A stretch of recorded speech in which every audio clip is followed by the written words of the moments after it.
white and green. Let me quickly ask you, what are your thoughts at this time? First as a Nigerian and of course as a Nigerian woman.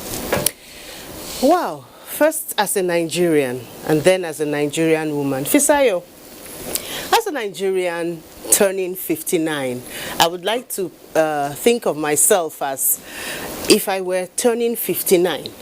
I will be at the threshold of becoming 60, which is ideally the retirement age. And so I'll be at a point of reflection on the things that happened within the last 10 years and preparing myself for the big 60. So Nigeria is at the threshold of actually betting itself onto the next level, like this administration says. It's a balance of this administration. But really, 60 is actually a next level. It's a different development scale. And so 59 is actually supposed to usher us into 50. And as it were, it's going to be 60, sorry. And as it were, it's going to be 2020. So this for us is a very critical year. This for us is the last year before we get into the magic year 2020, where all of the magic is supposed to have happened. I remember when we were much younger, a lot of projections were for 2020, the magic year 2020. We're at the threshold of it. So at 59, Nigeria is certainly come of age. Nigeria is at the threshold of being a statesman. And so Nigeria has to live up to the expectation of its age. Our opening comments, register the fact that the journey to nationhood has not been without its hurdles. Some we scaled excellently, some we stumbled.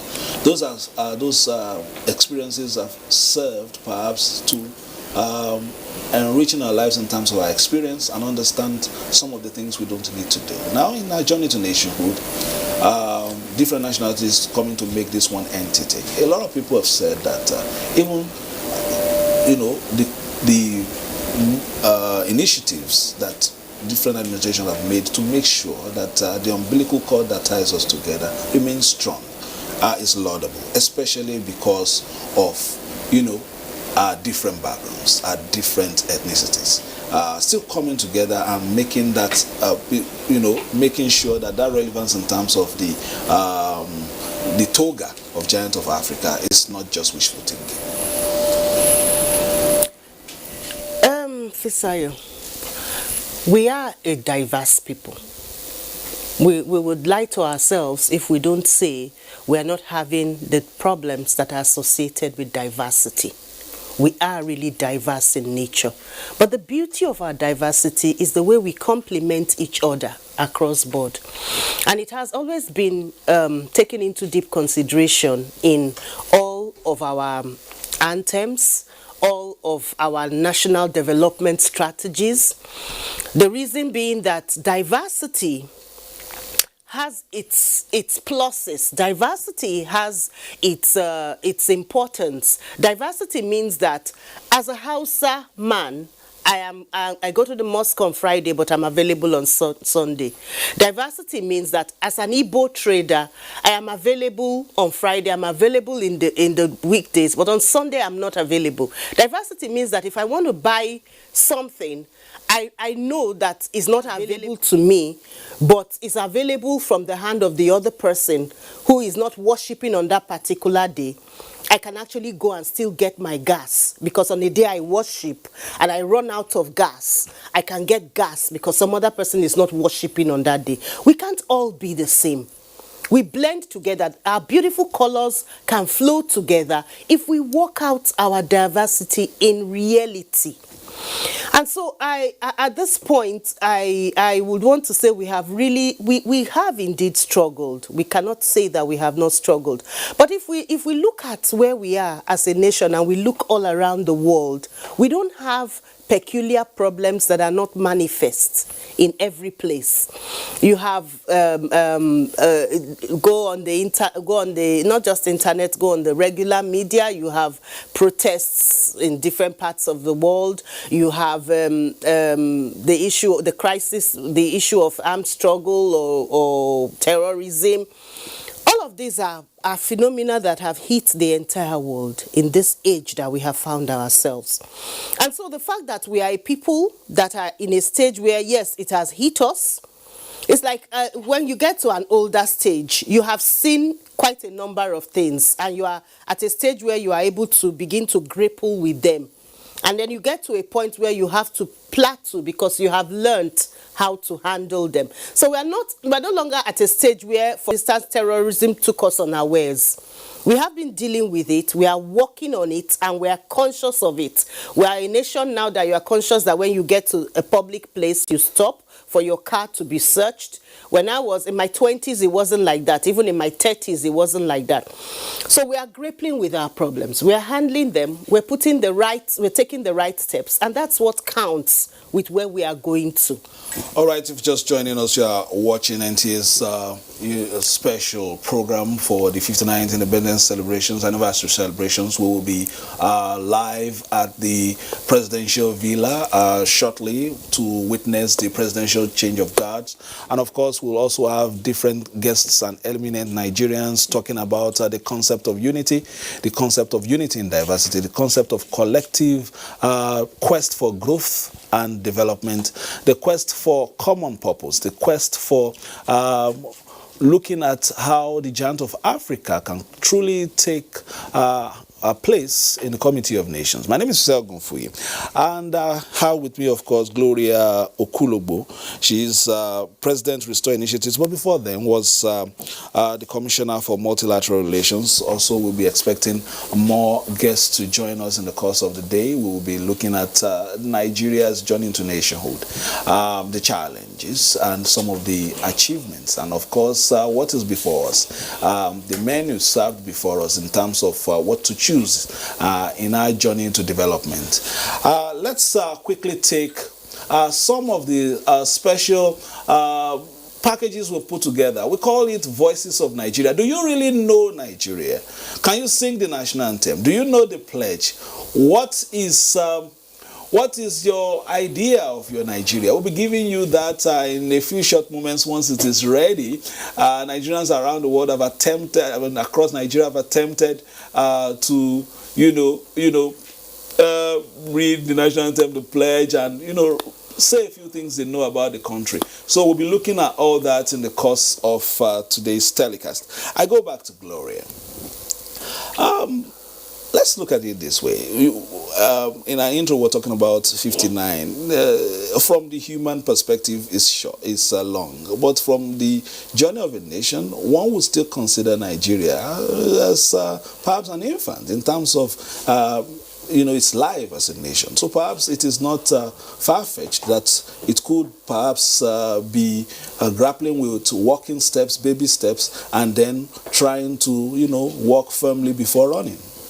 Yes, as a nation, 59 is actually just the beginning. So realistically, you're talking, most of the time we compare ourselves with nations that have been practicing democracy, for instance, for hundreds of years. And so we can't say that we are now too old to adjudge ourselves too badly, Let's not, I don't like to talk so much about, go down the road of saying the blame game of saying, okay, we had a military, whatever for so many years. We have come out of that. We have had institutions that have been in place, democratic institutions that have been in place for several years and tested.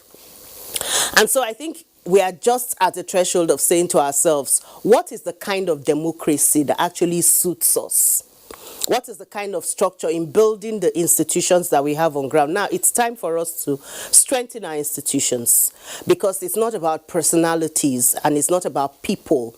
Right now, we say, okay, if we put our hope on persons who are, who are supposed to be leaders, because at the end of the day, everybody is about leadership. We don't have leadership. We don't have leadership. And I say to people, it's not all about leadership. It's also about the followership, because they say a people get the leadership they do deserve.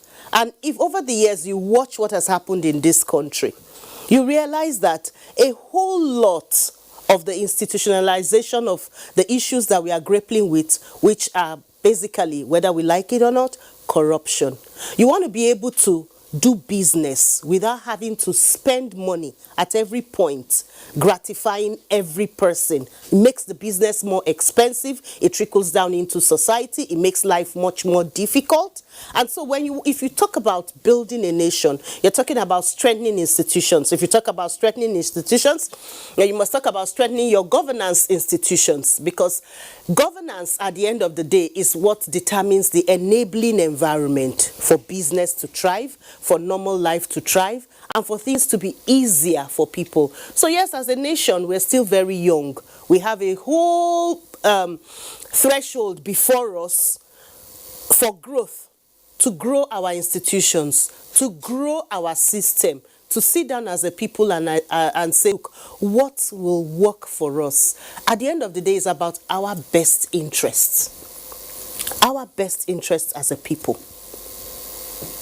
All right, let's, as you can see on the screen there, actualities from the presidential villa, dignitaries seated, and of course, very soon we will be joining them for the presidential change of guard. We'll show the ceremony live from the network service of the Nigerian Television Authority, and we will also give you materials from the past, and of course, ones that we are put together for this celebration as Nigerians continue to comment on the country at 59. You can see the Chief of Army Staff there, and several other dignitaries getting ready for the ceremony out there at the presidential villa. We'll be joining that ceremony live once they're ready, and then of course once the parade begins in earnest. Gloria is here with me. As I told you earlier, we'll be going around the nation getting feelers from Nigerians, the ordinary Nigerians, people from all walks of life, and of course the elders witnessed it all, those who perhaps were young when the country was just becoming a nation in 1960. We'll be looking at all that in the course of our presentation today. Joy, you were talking about the growth of the nation. It's not just size. And it's not just population. The country has, to a reasonable extent, produced global figures who perhaps have given us an insight to the potentialities of our greatness, how great we could become as a nation based on their own accomplishments, trained in Nigeria but served to the world, so to speak. At the recently concluded UN General Assembly while President Buhari was presenting his own address, seated at the podium were two Nigerians. The president of the 74th UN General Assembly, Professor Tijani Bande, was there, and of course the Deputy Secretary General, Amina Mohammed, a Nigerian woman, was also there. We've come quite a long way as a nation. In fact, something that is unsung, another aspect that is unsung is that I want Nigerians to note is that for every time you have a United Nations Assembly gathered or a United Nations function, we have several Nigerians within the civil society, many of them organizing their own, who have ECOSOC status. They organize their own side events alongside the United Nations Assembly. Many of them work hard to deliver reports, monitoring reports on what's going on and how we can chart a way in various areas: environmental, educational, agricultural. So it was a beautiful experience watching Nigeria then at that particular event at the international scene, and it was something that made us proud. But beyond that, I'm just pointing out the fact that the biggest potential we have as a people is our human capital. We have solid human capital. We have quality people spread all over the world, and whether you like it or not, the fact that we are Nigerians means so much. The fact that we need to grow. I keep talking about us walking this nation because it's all that we have. Because at the end of the day, it's about Nigeria. No matter how big you grow, and then you get to a point where it's like, okay, where are you from? And it's like somebody, I traveled once and somebody said, oh, I think you're from Maryland. I said, no, I'm from Nigeria. You want to be able to be proud to say, I'm from Nigeria. and you want to be able to hold your head high and say, I am from Nigeria. So yes, it's a beautiful thing. We have multi-skilled people all over the world representing us so well. But we also need to be able to have those people get up from their home, wherever they are in the world, get to the airport, catch the next available flight, and open their house in their village and be able to contribute something to this Nigeria, proudly building this great Nigeria for us. All right, we have several things, perhaps even for the younger generation to have a bit of history. We have in chronological sequence put together Nigerian heads of state and government, and since 1960 till date, of course, the Prime Minister of the First Republic was, of course, Abubakar Tafawa Balewa, the first Governor General, of course, and then the ceremonial president at the time, Dr. Nnamdi Azikiwe. After that, there was a military head of state in 1966, General JTU Aguiyi Rossi, and then General Yakubu Gowon, the second ministry head of state, took it in 1966 to 77. Let's take that pictorial rendition of our heads of state and government since 1960.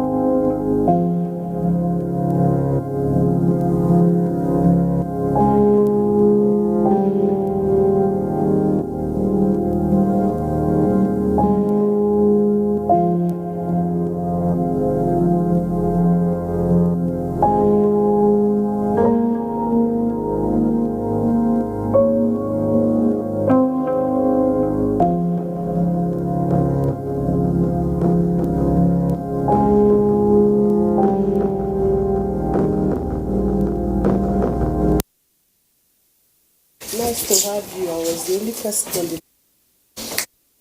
We'll stop at the Second Republic. We'll still give you that clip for the younger generation, perhaps who are trying to get a hang on some of those dates. I would bring it back to you. But let's join my colleague at the State House, talking about Jide Onifade, to take us through what to expect from today's celebrations and the presidential change of guards there. Jide.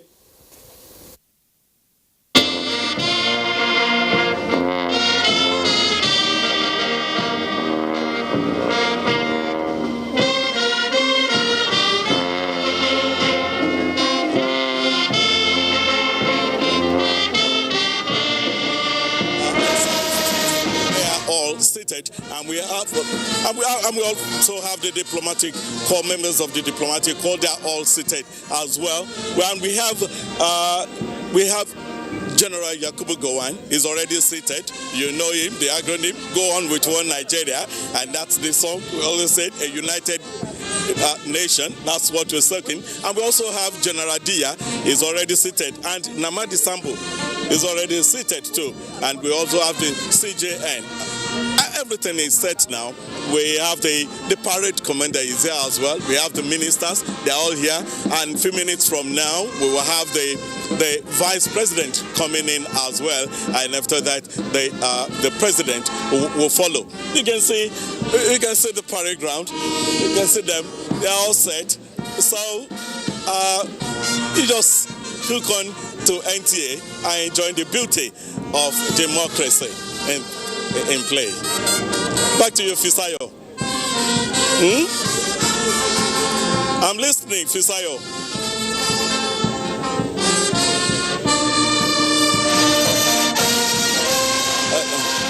Celebration. Thank you very much, Jide. I really admire that cap.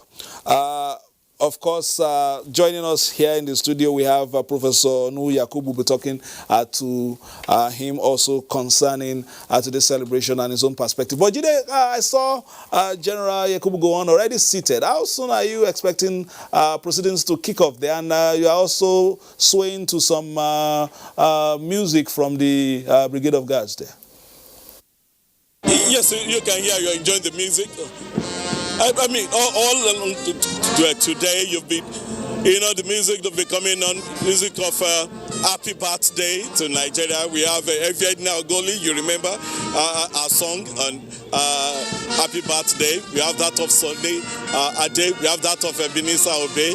We have so many Nigerian artists that have played about Happy Birthday. And today is the Independence Day of Nigeria. It's a new day, a happy birthday. So you keep on enjoying the music, but this is not going to take too long because the president, like I said, the vice president will soon be in, and that's the order of arrival.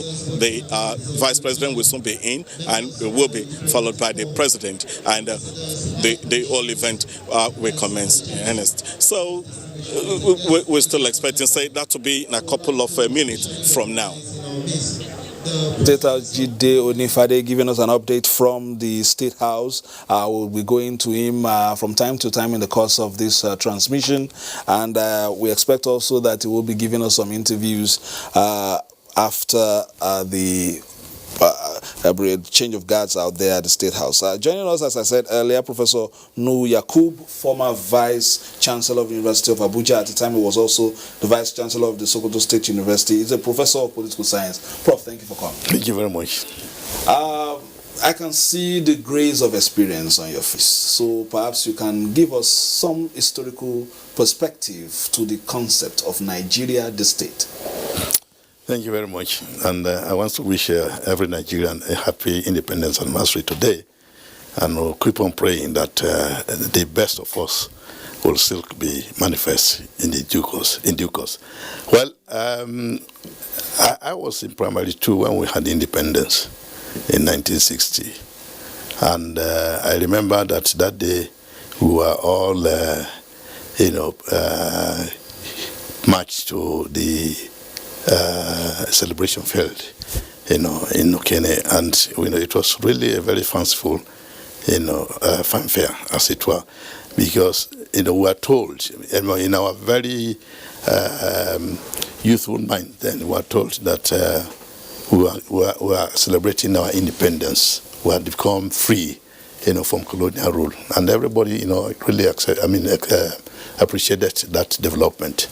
And over the years, I was suspecting that, some of the good things, what, in political science we say the revolution of rising expectations, will actually be achieved. Suddenly, by 1966, there was a coup d'etat, which actually cut short the life of the First Republic. And since then, we have actually had what I would call, traumas of administration or governance in this country. And I do recall, a statement made by, one individual who, an illiterate. He said, this is why, they said there was a coup, a change of government. Sadona had been killed, Tafabelo had been killed, and several other political leaders. Why shouldn't we have left the white man to continue? Why did we, ask the white man to go away? Of course, for also a very young mind then, we thought that it was actually a mistake to have asked for independence. But on reflection now, I tend to actually look at the epochal event of 1st of October 1960 as a very important development for this country. Why did I say this? I'm saying this because over the years we have actually gone through ups and downs in this country. And for me, independence, the struggle for independence itself, the civil war, for national integration, and several other epical things that one could actually look at them as positive aspects of nationhood. Without independence, we'll still probably by now we'll be fighting with the British. Without independence, but we fought ourselves. But we have even gotten to the point of understanding ourselves the more, because of nationhood. And I believe that since then till now, Nigerians have been more integrated. Even though some people have a different, description or opinion about what has happened between 1960 and now, but I will, say generally that Nigerians have known one another more than what it was during the pre-independence days or in the earlier years of independence. And I think this is something that we have to celebrate, because, take the example of, Western Sahara, which is still the last colony in Africa at the moment. The people there will not be happy seeing fellow African states either celebrating or, actually also embarking on the development processes of the country on their own, on their own platform. What they decide to do, what they decide not to do, is entirely theirs, not that they are being delegated by somebody from outside the country. So I think that, every Nigerian should be proud that we had leaders of vision who, from the 30s, started agitating that Nigeria should be independent, and we got it in 1960. Already seated there is General Yakubu Gowon, and his government made, efforts to institutionalize agencies and initiatives that would further weld the country together. And one that is still lasting till now is the National Youth Service Corps. In terms of a nation, I need to stay with you briefly on this. Have we been able to achieve that social cohesion through understanding of the various peoples of Nigeria? I think we have to make a distinction between what I call formal route to integration, national integration, and informal. The informal one is simply, the fact that there are Nigerians who have migrated from their places of origin, and they have settled elsewhere other than their states, places of origin, and they feel very comfortable. The idea, I'm coming back to the point you raised, the idea of having a federal capital that is supposed to be, a place for every Nigerian, regardless of, where you are coming from, is also something that is integrative. This one is formal. But the informal one that I was talking about is, Nigerians have married across ethnic, religious lines. And, they live very happily. Apart from those who have decided on their own to go and to migrate to other places to stay, other than their place of origin. So I think that, such informal forms of integration is what the government should encourage. But coming back to the formal ones, like the NYSC, even before NYSC, we had the federal government colleges, and then you have institutions of integration like apparatuses of state. It was not. We are not even seen to be in vogue if you picked an FGC that is in your state. You needed to pick something, a school from another state, so that when you are coming back, you have so many experiences to, in fact, I keep on making reference to the statement credited to Ahmed Makarfi, the former governor of Kaduna State. He said he attended Federal Government College Enugu. And that, up to the time he even became governor and, even served in the Senate, some of the Nigerians that are his friends, are best friends, are from, other parts of the country. So, and there are several examples like that, of the integrative role of, such formal institutions, Federal Government College, NYSC, the universities also.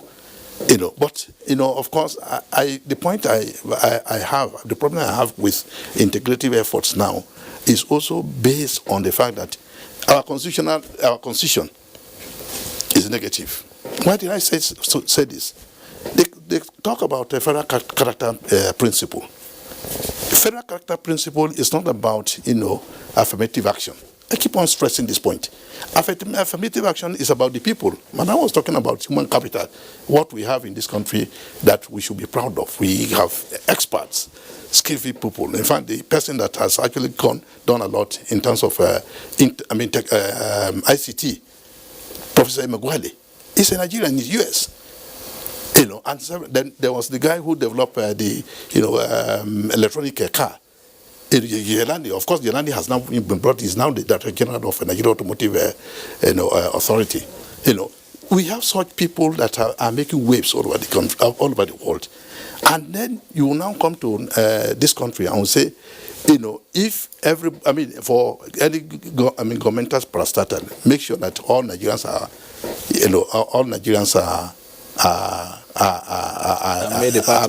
part of the. But the way it is now implemented or conceptualized is that you gave a slot to a particular state, and somebody will go to that state and bring you, whatever they can get, regardless of quality. So for me, we have to look again very seriously at this federal character principle and see to what extent we can actually, even if it is going to be part of the Constitution, make sure that when we are talking of applying it, we get the best for this country, because we have the best all over. Gloria, the Prof has given us an intellectual and, of course, an historical perspective to this. Looking at it, you were a member of a government, you were a commissioner. A lot of people have also laid the blame on your door. I don't mean you personally, but politicians, because of one desire or the other, they spew out rhetorics that begin to divide within their states or the nation in general. Don't do this, don't do that. Don't do this, don't do that with this person, with that person. It's from here, it's from there. Do you agree that some of the words from the podium have further tried to pull us apart instead of strengthening the fabric that holds us together as a nation? I agree that when you hold a position of authority, you hold it in trust for yourself, your people, and generations that come. And so what you speak at that level is very fundamental to how people react. In saying this, I say it with a whole sense of responsibility to everybody who is occupying one position or the other at this time across the states and at the federal level. Let me begin with the federal level. All the euphoria over appointment of ministers should calm down, and they should actually go to their table now and deliver. Because Nigerians need delivery. Everything has been put in place for them, whether you like it or not. The buck now ends on their table. I recall a head of state that they said, people were complaining to him that he's not working. So he said, okay. Is Okonjo-Iweala working? They say yes. Is Dora Akunyili working? They say yes. Is this person working? I say, so I'm working now. So, at the end of the day, all of these great expectations we have from President Muhammadu Buhari can only be delivered to our table from those who he has put in charge of the different sectors. Transportation, now we have humanitarian, a new portfolio. We also have school feeding. I was reading in the papers this morning, taking and put in another ministry. If you talk about steps, considered steps right now to see that all the issues that are at the front burner of Nigerians are taken care of, a lot has been done. I want you to hold that thought. Let's quickly join the presidential villa for the presidential change of guards. I will join the secretary to the government of the federation, Mr. Boss Mustafa, giving us his address. Fisayo, I'm back to you, and I'm back with the Secretary to the Government of the Federation, Boss Mustafa. And I say happy Independence Anniversary. Happy Independence Anniversary to all Nigerians today. It's a beautiful day. A beautiful day in Nigeria indeed. Nigerians would like to know, as we're moving into another year, what should Nigerians expect? Well, I think the coming series of years ahead of this particular administration will be very exciting for Nigerians. There's so much that they expect from this government, and I can assure them that the president and the government are prepared, they are geared, they are focused to deliver on the promises that they have made to the people of this country. I want to assure you that it is going to be a tough period in terms of the strides that we want to take, because they are going to be very, very fundamental strides that will transform this country from where it is now, looking into the future with a projection of prosperity and also sustainable growth. The president this morning talked of the change, but he says one thing, that only if individually we are ready to change. It's very fundamental. Change, as the logo, as the slogan has severally gone out. Change begins with me. It presupposes that if, as people, as individuals, we are not desirous of any change from the depth of our hearts, change will never come to this country. Because you see, the whole situation is such that you do not expect government to transform the country. There must be first self-transformation of individuals, of communities, of people, before the transformation strides of government can just create the enabling environment that will take the country to the next level. So I truly agree with the president that change must begin with each and every one of us as Nigerians. There must be a desire. There must be a purpose in our hearts that we will change. Thank you very much, sir. And I'm sure Nigerians are ready to really change as well. It's an exciting day. They are expectant. Nigerians are expectant for the good things of life, which they rightly deserve. I've always said that. Have we given it to them all these 59 years? To some measure. But we can do better. Thank you very much, sir. We can do better, and we can do better. I also have the Minister of Information and Culture, Lai Mohammed. It's a good day for Nigeria. Like you said, Nigerians are expecting.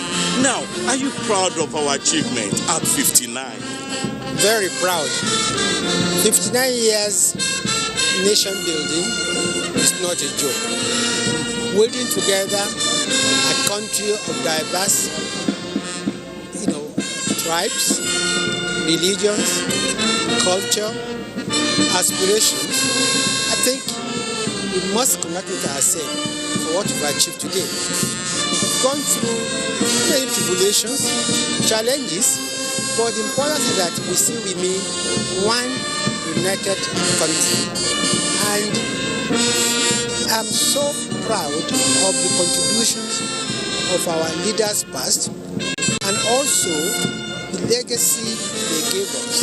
And I think we must also those of us who are here today building on those legacies. You talked about past leaders and their contributions. We have General Yakubu Gowon is here today. We have General Dia is here seated. We have Namadi Sambo. These are great leaders in this country. And the President Muhammadu Buhari, it is really contributing. He's contributed in the past and still contributing. And Nigerians all over the world, you hear them in this field of sports. Name it, entertainment. You see, I think we have more to be proud of as a nation. We have written our name very boldly on the global map in many areas: sports, music, peacekeeping, literature, scholarship, science, technology, innovation. That we, anywhere we find ourselves as Nigerians, we must be proud of ourselves, because this is a nation that abounds in talent, abounds in energetic, and innovative people. So, 59 years of independence, having gone through all kinds of tribulations, civil war, and the like, but yet we remain one indivisible united country. I think it's right to our leaders, both past and present. Thank you very much, Excellency. Thank you so much, sir. Now we also have more dignitaries coming in. You can say more ministers coming in as well. Also, we have the chairman of the All Progressive Congress is Adams Oshiomhole. You can say him. You can say a very good morning to you, sir. Good morning. And it's a good day for Nigeria. It is a good day. The Vice President talked of a new Nigeria. Yes. Are we in new Nigeria?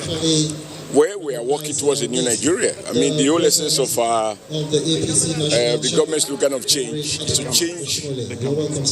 change the way we do things, the way we have run the country, to change our habits, to change our attitude to public office, which is the whole essence of the campaign against corruption, change of habit, reorientating our consumption pattern to ensure that we are more inward-looking and become less dependent on foreign group, which was the case before.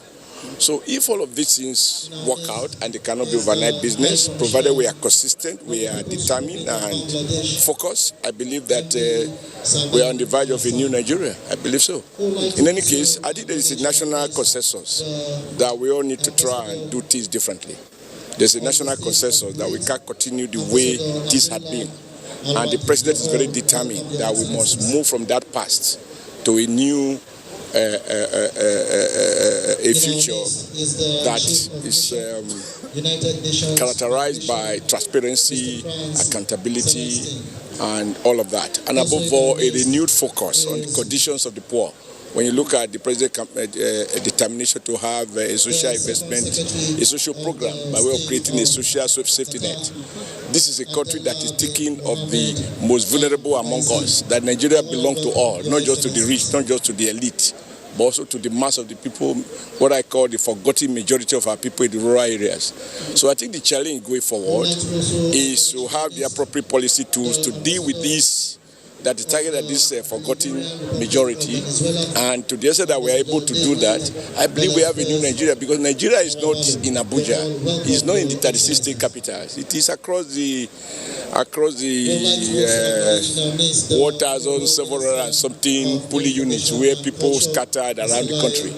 And the good thing is we have a president you cannot bend. When he's convinced about a mission, he will do it. Change will come, not without pain, but after the pain, there will be people who feel the relief that is expected. As they say, sir, there's no gain without pain. No gain, no pain, no gain. No gain. Yeah. Thank you very much, sir. Thank you. Thank you. It's a pleasure, sir. Happy 59. Happy 59, sir. Well, there you have it again. I also have a woman, a very strong one, indeed, a strong pillar behind the men. Happy Independence Anniversary. Thank you very much. Thank you. Now I can see you dressed all in white and green. Yes. Tell us, what's the message for Nigerians? Especially the message for women? Nigeria is we are praying for peace, we are praying for unity as we mark 59 today. Nigeria is a blessed country and we should all join hands to support Mr. President, to support all those in position of authority to take Nigeria to the next level. Government alone cannot do it. All hands must be in deck. We must be patriotic, we must love our country, and the role of women in nation building cannot be ignored. Women constitute over 51% of the population in this country, and they are a very significant number that cannot be ignored. I'm appealing to all Nigerians to join hands with women, to give women a space, to work with women. Then we can build a healthy and prosperous nation. The president talked about taking 10 million Nigerians out of poverty. The whole country, indeed, to change things around. And we're talking of a president who's so focused. Yes. He now. Tell me, without the women, without people, really, you talk of policies, without them really coming out to do this effectively, do you think we can go anywhere? Never. We can go nowhere without the carrying women on the center stage. Women occupy a very, very significant number in the population of this country. Women are in the center of everything. Like the 17 SDG goals, none can be successful without the woman. The woman is in the center of everything. If you are talking about peace, the number one peacekeeper is the woman. The woman carries the child, secures the child for 9 months in the womb, and nurtures the child. It is a woman that nurtures all the leaders that are in position today. So I'm very sure. Without the women, we can go nowhere. Well, Nigerians are looking. Well, look at all the countries that are doing well. Look at Rwanda. Rwanda has given space and carried women over 65%. And see how fast developing it is going. No nation can develop without carrying the largest population along. Because ignoring the largest population, it means stagnation. Oh, thank you very much, man. Thank you very much, man. Like the Honorable Minister State for Labour, he's there as well. You're very much welcome, sir. Thank you. Now, let's just face the camera. Yeah, okay. Yeah. Talk to people at home. Nigerian workers are expectant. And what should we expect from the Labour Ministry? Well, I think that we're on the right path. You can see that Mr. President has been so concerned about the welfare of workers, and that is why he approved the new minimum wage. Of course, we are not yet there because negotiations are still going on regarding certain categories of workers that the increase would naturally affect. But then, of course, the president has shown his intention to better the lives of workers, and that is why, of course, he signed the new minimum wage act. Now, the president has talked about so many things that he wishes to achieve, in those 4 years. And he talked about people coming together to really join him. What do you see to this? Do you think the president can do this all alone?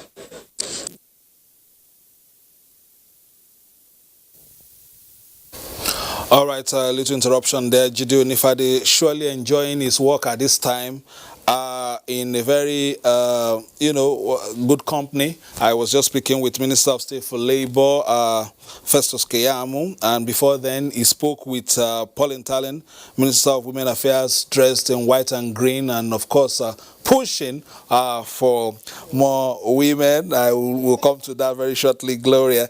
And then, of course, we started with Mr. Boss Mustafa. Let's get back to the State House and get more interviews. As a nation, but we are still standing on our feet. In fact, the recent event in South Africa will show you that our division is not so deep as a nation, as a people.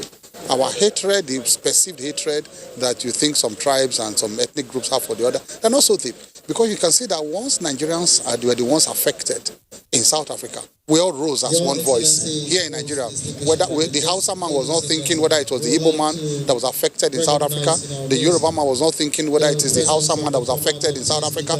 We all rose in one voice and condemned what happened in South Africa recently, and we were ready to defend ourselves as a nation. We were not even thinking of the ethnic groups that were affected in South Africa. That's to tell you that basically Nigerians love one another. They love each other. And so we should carry on with that kind of spirit. All these little divisions and noise you hear there are just political. They are not deep. We still love ourselves. You see, have a Megad who is a Fulani. You still have a maid also who is from maybe Igbo or Calabar or some other parts. And we all mix like that around the nation. And we all mix so happily. All of this noise you hear, I can assure you, it's not very deep. And that's why we're still standing on our feet after 59 years, and we will continue to go on like that, to march on, proudly. Thank you very much, sir. We continue to march on proudly. Thank you very much. Fisayo, I won't take much of your time again because I know you still have some guests there in the studio that you would like to talk to. I would have loved to talk to the CDS because the service chiefs are all here to talk to them about the security of the country. Now, let me go back to you. Now, before I come back to your studio, I have another minister here. It's a pleasure meeting you, sir. Thank you very much. Please, can you introduce yourself, please? My name is Dr. Uchechukwu Samson Oga, ON, the Minister of Mines and Steel State. Yeah. Now, studio, you can see that the president, Hamadon, are focusing more on non-oil sector this time around, and we have the Minister of Mines. Sir, what should we expect from your ministry? Well, from our ministry, like you said, the president is so sure for diversification of the economy, and mines are still is one of the major areas where the president is anchoring on. Because before now, in the 1960s and 70s, Nigeria was a mining nation. But today, we have gone far from 5% of the GDP to 0.55. What we are doing is to go back and then revive the sector to make sure that we take a rightful place in the nation's growth and diversification. And the president is giving us all the maximum support for us to develop that sector because it's going to create jobs and it's going to help to empower a lot of Nigerians out of poverty. Thank you very much, Minister. Thank you. Now, don't say, Fisayo, don't say that I'm talking to you, of course, what we are doing here today, this change of guard. Yes, sir, thank you very much, sir. Now, I know you have guests there, so let me just take you back. We have the Speaker who is there, and the Senate President is just coming in. And After him will come the vice president, before the president, and the event will just take off. I know we can see all the aides of the vice president are all here. I can see all of them. Everywhere is set. So back to you, Fisayo. They're working very hard there at the State House, and I intervened. Perhaps you even go through the cabinet today. But it's that's the kind of day it is. You see people beaming in smiles and enjoying the general feeling of joie de vivre, a feeling of exultant happiness. One, because perhaps the nation has been able to disprove some who have, thought it wouldn't still be standing. Very shortly, another side of the country will be going across the Niger, all the way to Enugu very shortly. We will be, of course, talking with Nigerians over there. When we're ready, of course, we'll go there. And of course, we'll also go to other parts of the country to feel the mood at this time. 59, some will say at the cusp of eldership.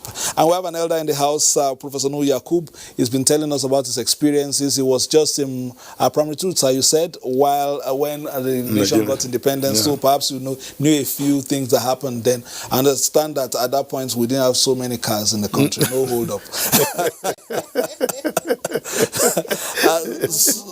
But through the years, were there points when your hearts beat a little bit faster, perhaps in fear that could this concept hold on? Can we still be together at any point?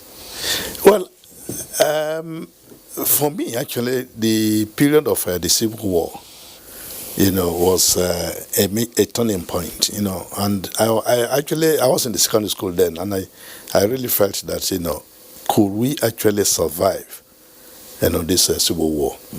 But with good planning. All right, sir. Before I let you give us that anecdote, yeah. Enugu is ready. Let's interact with Enugu a little. And hello, sir. Can you give us the mood out there and your comments at this time before we go back to the State House? Professor Meke is there with us in the studio out there in Enugu. Prof. Kedu.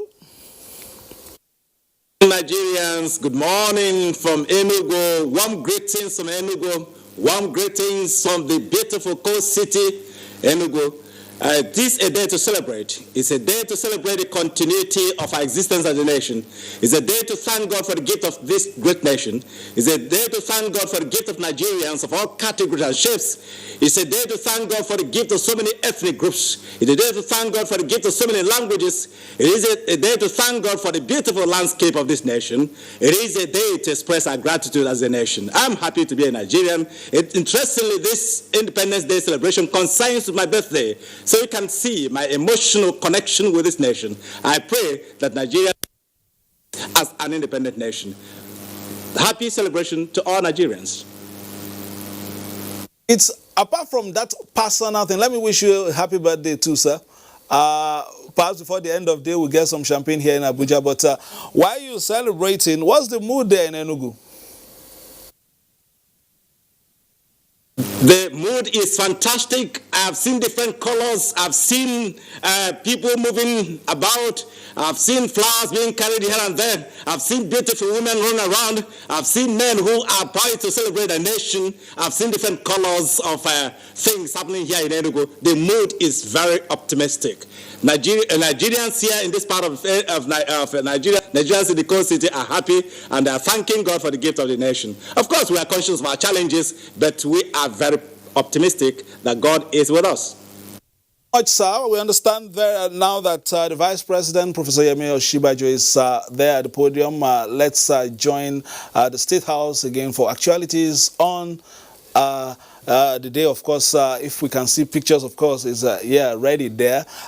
Very shortly, we will soon be joining the State House for the proceedings there as we witness the presidential change of guard. Once they are ready, we'll join them. But Prof, you were saying a little thing about your experiences. Yeah, I was saying that during the Civil War, that was when I had, if as you put it, my heart actually beat, very rapidly, because I wasn't sure if we were going to be able to survive. But with God's backing and also responsible leadership, then we were able to overcome the major challenge that faced this country.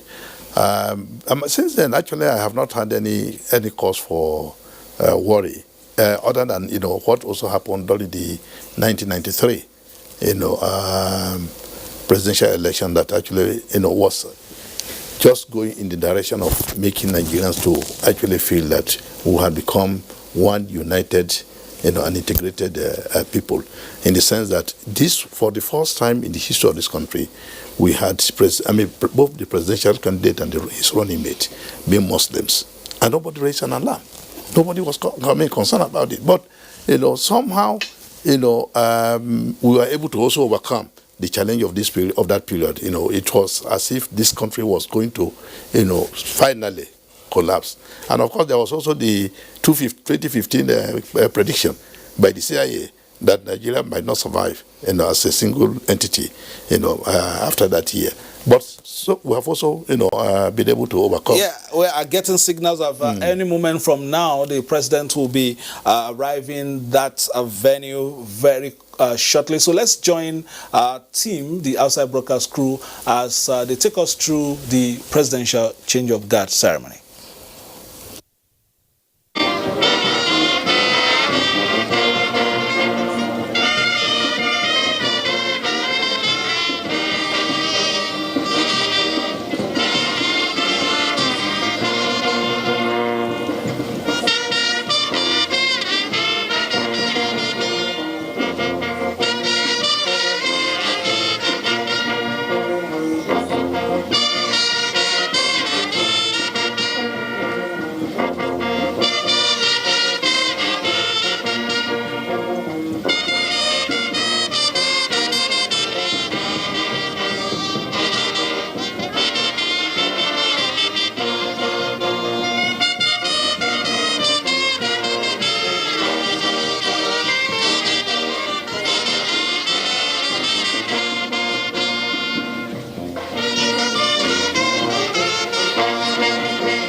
The band, thank you for the wonderful musical interlude.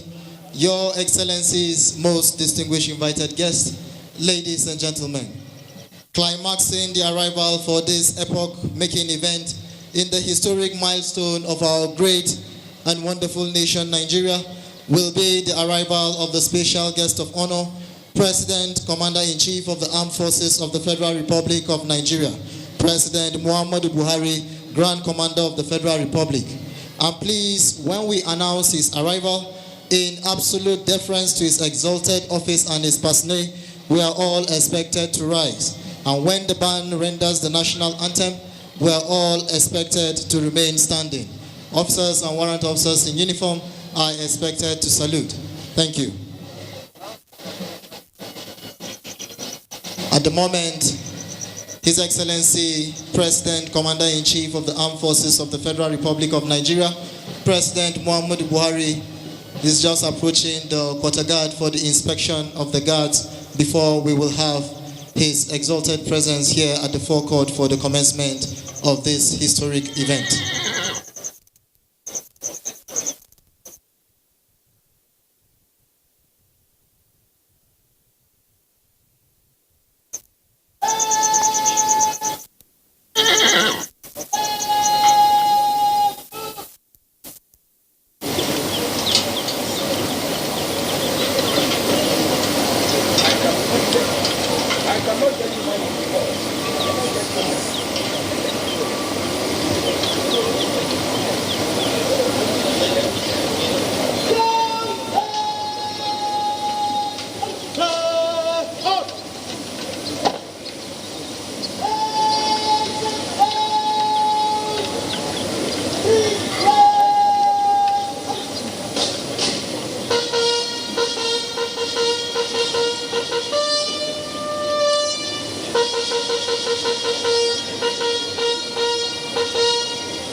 most distinguished invited guests, ladies and gentlemen.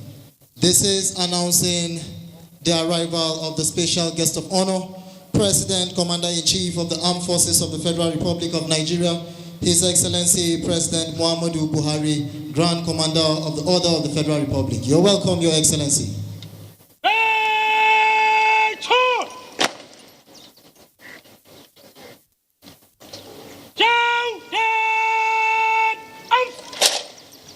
Shall we all rise for the national anthem? National salute! Present!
Dignitaries, you may please take your seats. At the moment, Your Excellency is the Commanding Officer of 7 Guards Battalion, Lieutenant Colonel Mukhtar Sani Daruda, on the stallion, marching forward to submit the state of officers and men of the Guards on parade to the special guest of honor.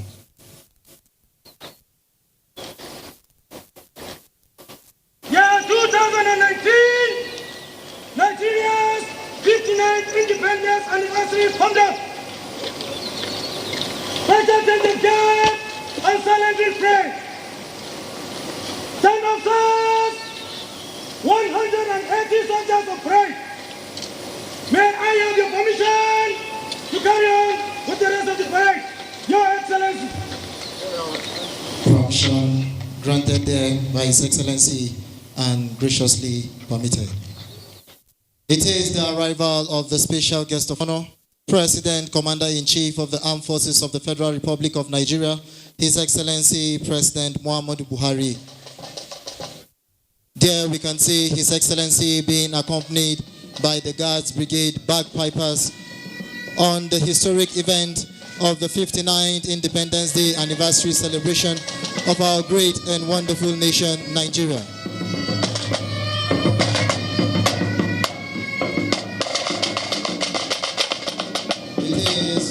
Arrival of the special guest of honor, President, Commander-in-Chief of the Armed Forces of the Federal Republic of Nigeria, His Excellency President Muhammadu Buhari, just arriving the forecourt of the Presidential Villa for the commencement of activities lined up for the 59th Independence Day anniversary of our great and wonderful nation, Nigeria. Your Excellency, you're once again welcome.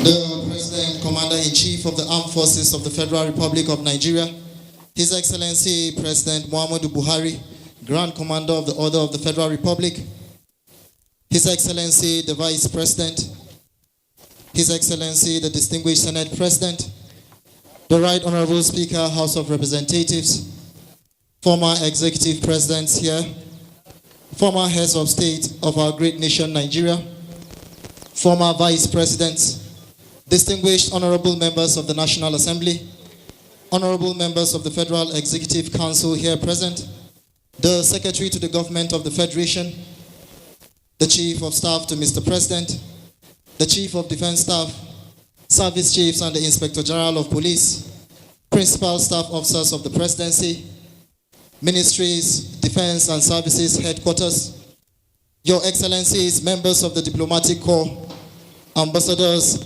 High Commissioners, Defense Attaches, Royal Highnesses, distinguished gurus from the organized private sector here present, spouses here seated, distinguished invited guests, Commander Guards Brigade, officers and guards of the brigade, members of the press, ladies and gentlemen.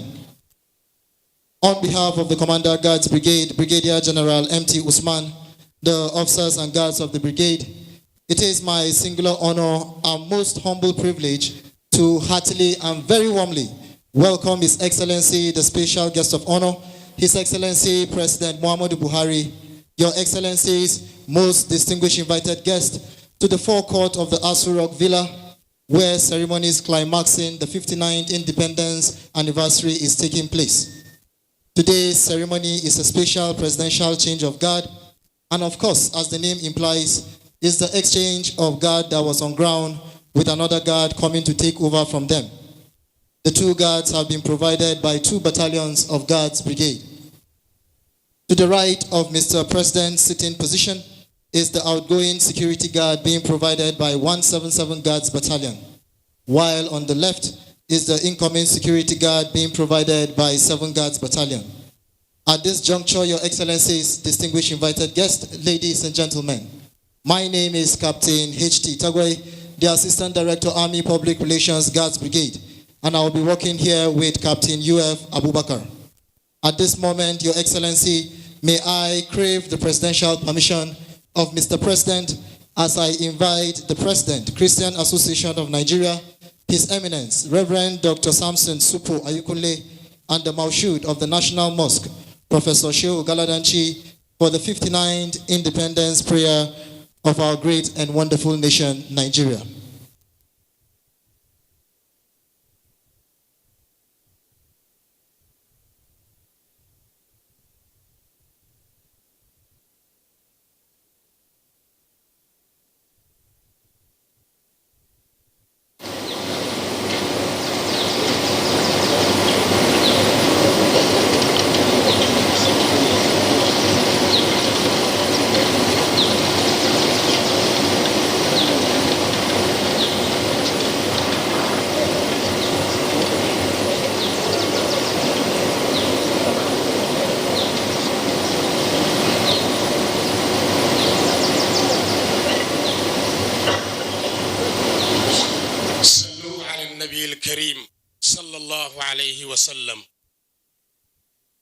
In the name of Allah, the Beneficent, the Merciful, praise be to Allah, the Creator and Sustainer of the world. O Allah, we thank you for the 59th year of our independence and the sovereignty of our nation. We thank you, Allah, for our President and the Vice President of this nation.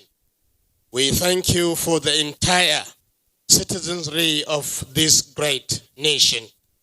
Bismillahir Rahmanir Rahim. Alhamdulillahi Rabbil Alameen. Ar-Rahmanir Rahim. Maliki Yawmiddin. إياك نعبد وإياك نستعين اهدنا الصراط المستقيم صراط الذين أنعمت عليهم غير المغضوب عليهم ولا الضالين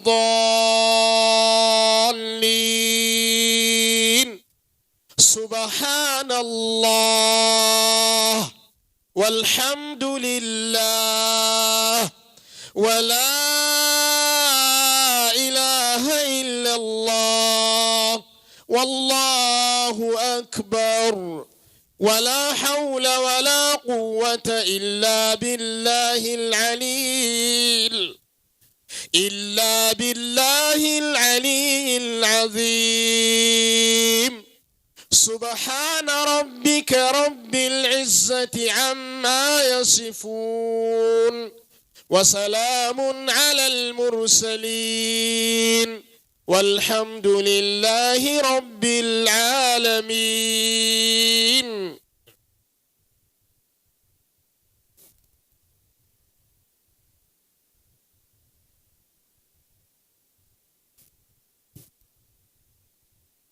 That was the prayer for our dear country on the 59th Independence Day celebration of our great and wonderful nation, Nigeria.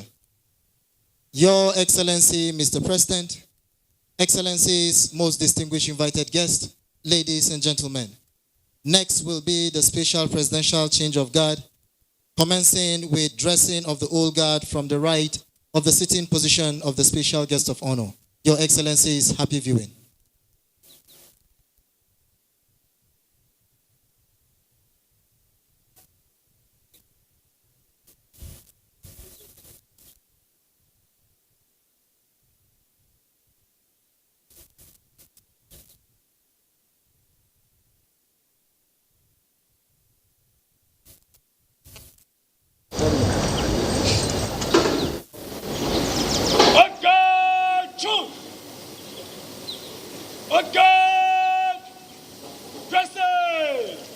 In open order, right dress.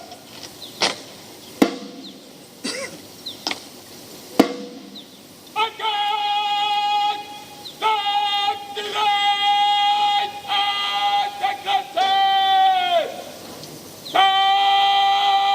Back to the light.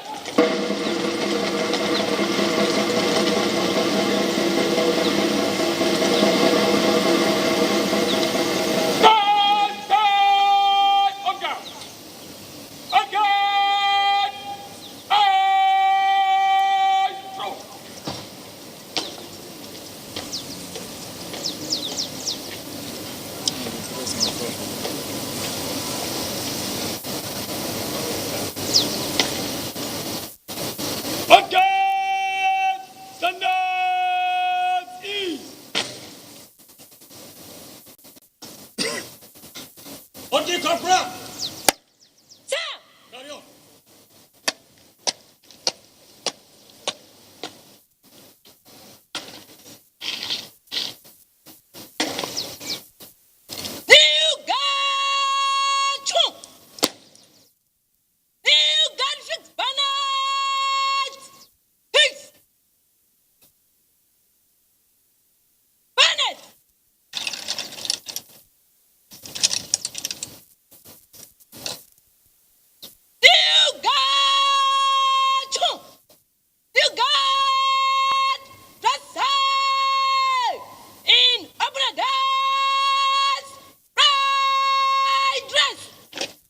Your Excellency, Mr. President, Excellencies, distinguished guests, ladies and gentlemen, the Orderly Corporal Atsue Simbia, marching forward there for the commencement of the dressing of the new guard.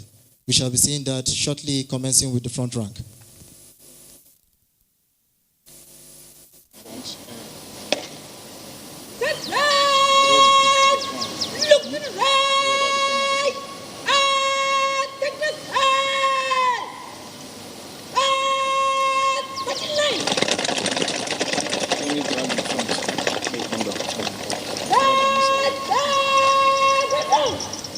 Next is the center rank.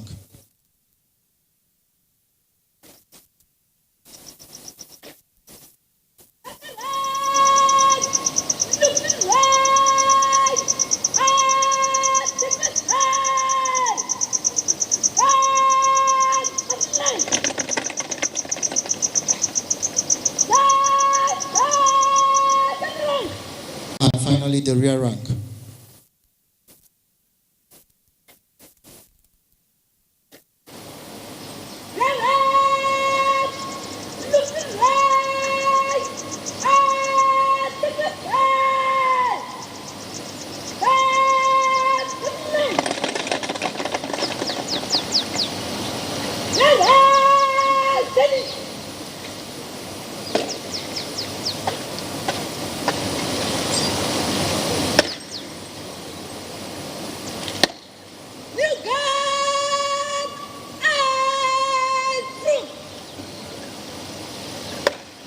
Your Excellency, Mr. President, Excellencies, distinguished invited guests, ladies and gentlemen, the Orderly Corporal has finished dressing the new guard, and shortly she will be dressing the quarter guard.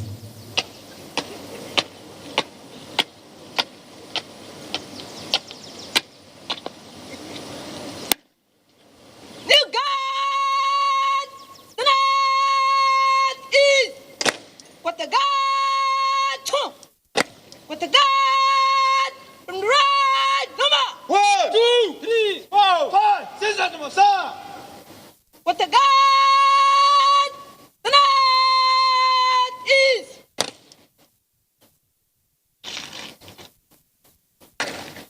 At this juncture, Your Excellencies, most distinguished guests, ladies and gentlemen, the Orderly Corporal has finished dressing the new guard. Shortly, the Orderly Sergeant Solomon Ibrahim will take over from the Orderly Corporal. There we can see him marching sharply to take over from her. We shall be seeing that shortly.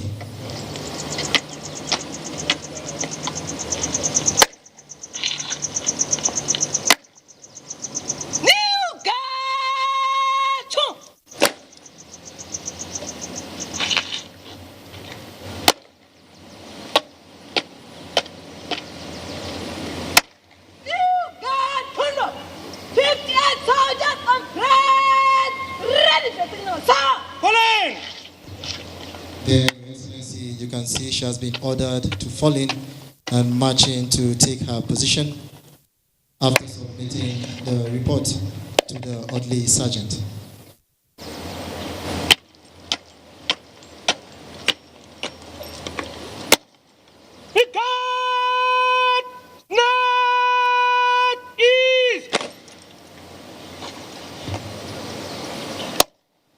At the moment, Your Excellencies, most distinguished guests, ladies and gentlemen, the Orderly Sergeant Solomon Ibrahim is in charge of the parade, and shortly he will be handing over to the CSA in Civil Palace known as Company Sergeant Major.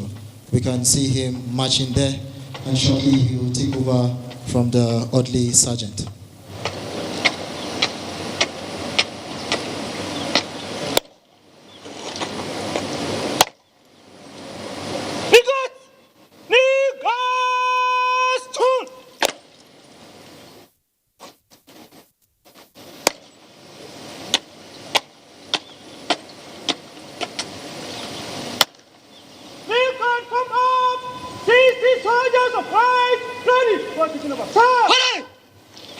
The Orderly Sergeant has been ordered to fall in. There we can see him marching forward to take his position after handing over to the Company Sergeant Major. It is progressively being done.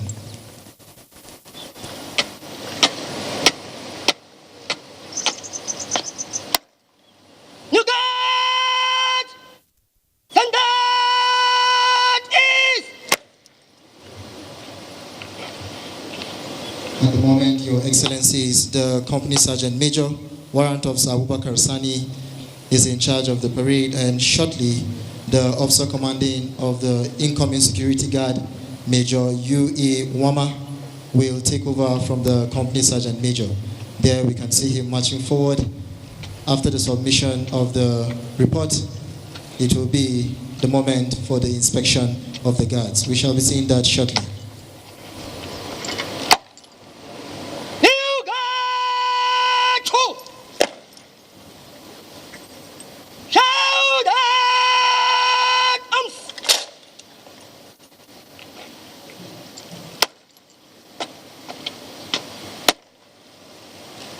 New guard conduct! 6 to 1 soldiers on plan!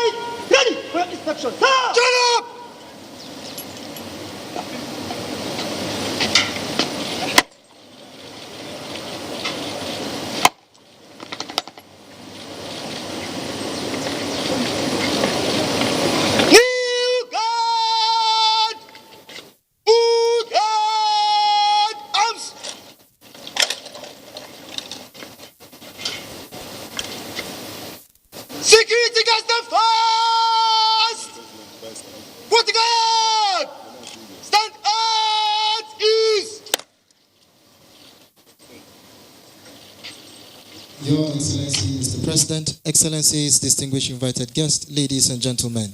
At the moment, the officer commanding, Major Yui Nwama, being accompanied there by the company Sergeant Major for the inspection of the guard. We shall be witnessing that shortly.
Your Excellency, Mr. President, Excellencies, distinguished invited guests, ladies and gentlemen.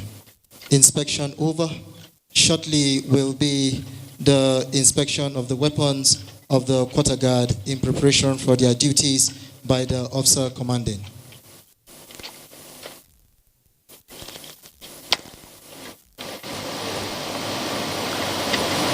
Security guard!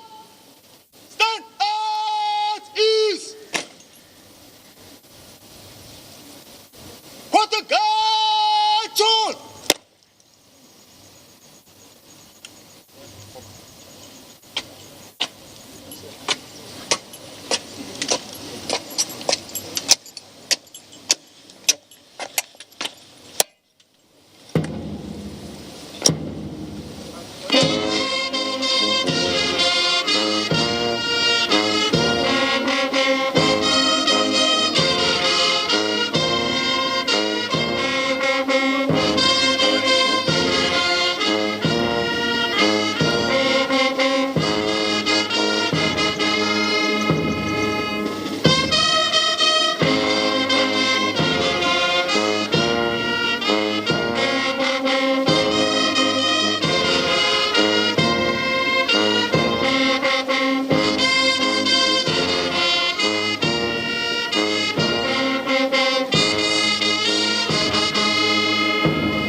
Your Excellencies, ladies and gentlemen, the officer commanding has ordered the company sergeant major to take his position at the rear of the guard in preparation for the inspection of the weapons of the quarter guard for their duties.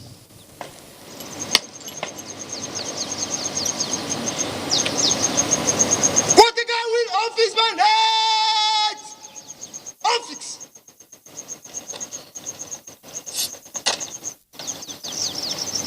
Bennett!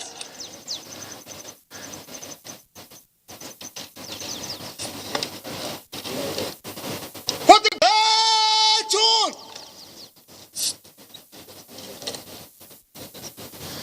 Quarter guard for inspection!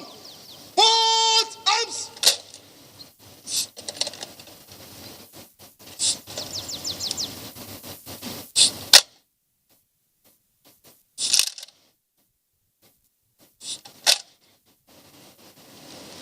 Examine arms!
Quarter guard with fixed bound heads! Fix! Bennett!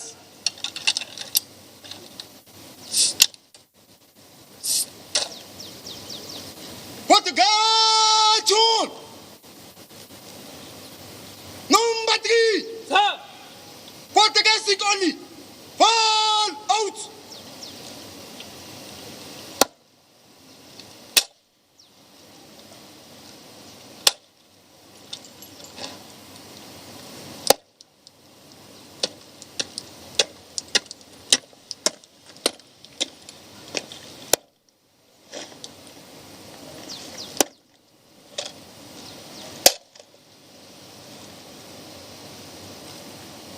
Quarter guard! Dressing! Right dress! Quarter guard! Right to the right! And stand! Pass to the left! Stand! Quarter guard! Quarter guard!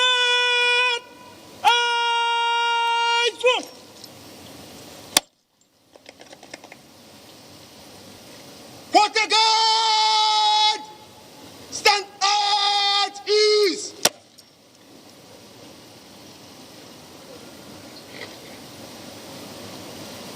Right, June!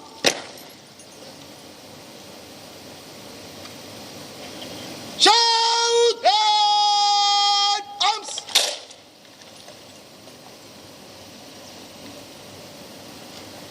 On the sergeant! On the corporal! Quarter guard stick only! All out! Your Excellency, Mr. President, Excellencies, distinguished invited guests, ladies and gentlemen, the orderly sergeant, orderly corporal, and the quarter guard stick orderly have been ordered by the officer commanding to march and take their positions at the rear, and at the moment that is what they are doing. Shortly, the incoming quarter guard will march off to take over duties from the old guard at the entrance of the presidential villa. Quarter guard sergeants! Duty be clear! Take post!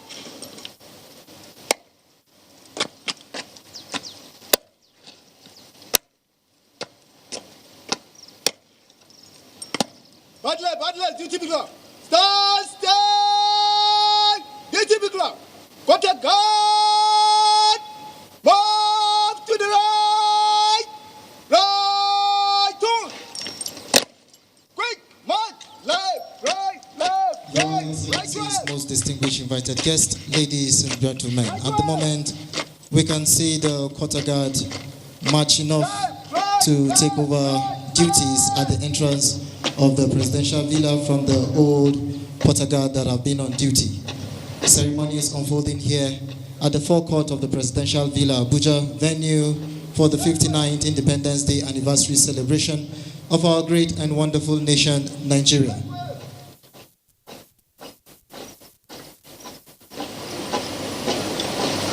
Shortly, we shall be witnessing an array of displays all lined up for this unique occasion.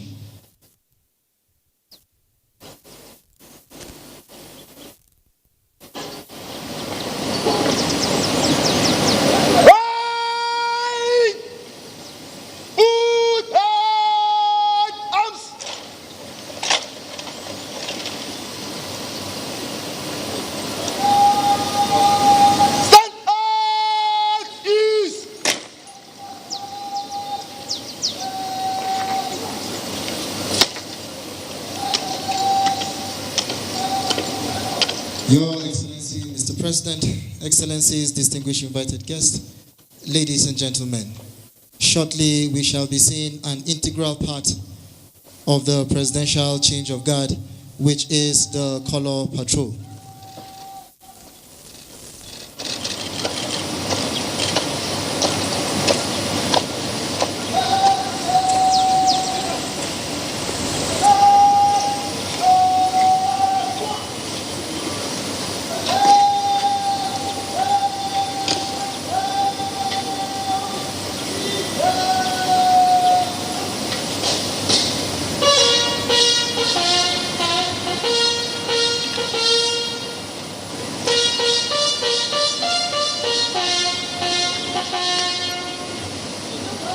At the moment, Your Excellencies, the blast of bugle that we just had is the commencement of the handing and taking over process of the quarter guard being done. While shortly, we shall be seeing the color party advance forward to take their position in preparation for the commencement of the color party. We shall be having two colors for the color patrol. The color will be the national color of the Federal Republic of Nigeria and the regimental color of 7 Guards Battalion.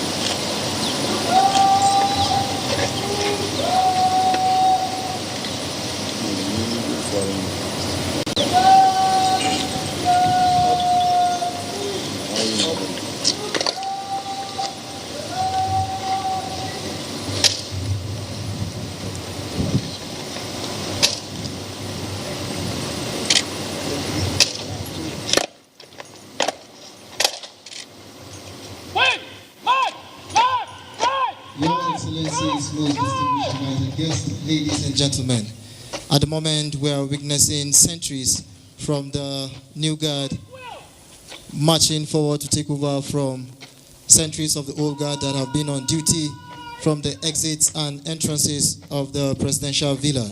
It will interest all to know that the roles of the sentries are to give early warning of any intruder in the premises.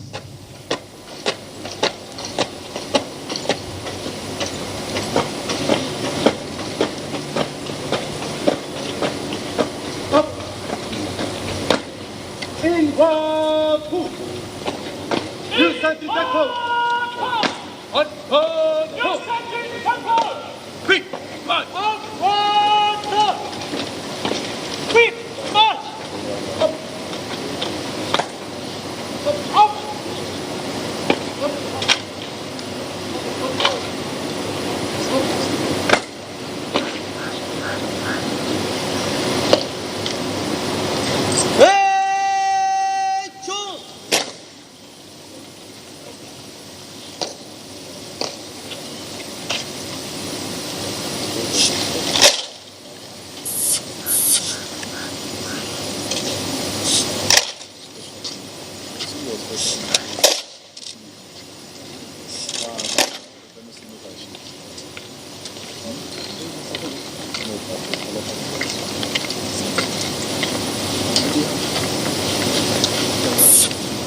Come now, Cordelia.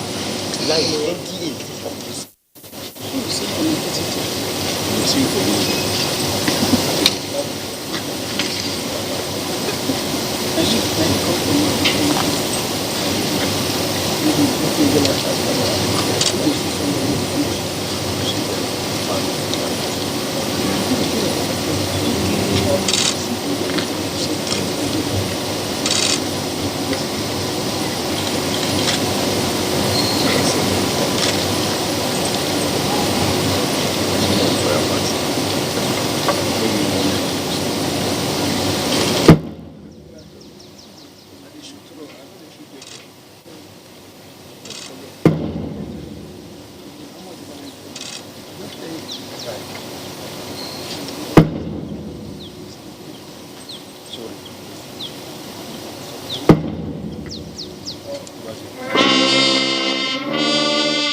Distinguished invited guests, senior officers both serving and deservedly retired, members of the diplomatic corps, your royal highnesses, ladies and gentlemen.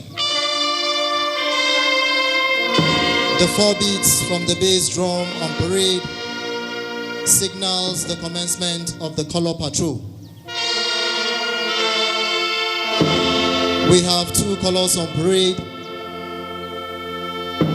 the national color of the Federal Republic of Nigeria and the regimental color of 7 Guards Battalion. The ensign to the national color is Captain J.U. Jibrila, while the ensign to the regimental color is Captain J.M. Okechukwu.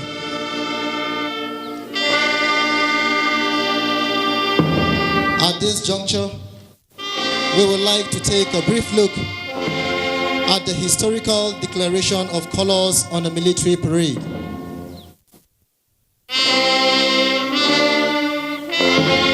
Before the advent of colonialism in Nigeria, available records shows that colors were used in much the same way as they were used in the British Empire.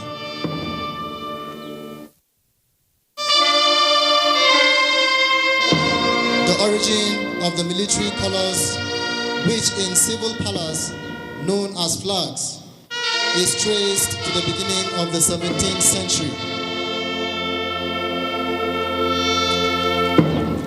It was during this period that armies began to adopt the system of regimentation, and each fighting company was allotted a color. A custom which persisted for about 100 years. By 1751, infantry regiments in the British Army were allotted, were allowed to carry 2 colors. These were the kings. That is the national and the regimental colors on parade.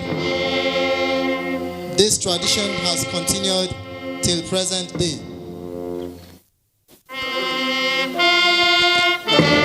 In Nigeria, the evolution of colors started with the heroic performance of the Nigerian regiment as part of the West African frontier troops in the First and Second World Wars.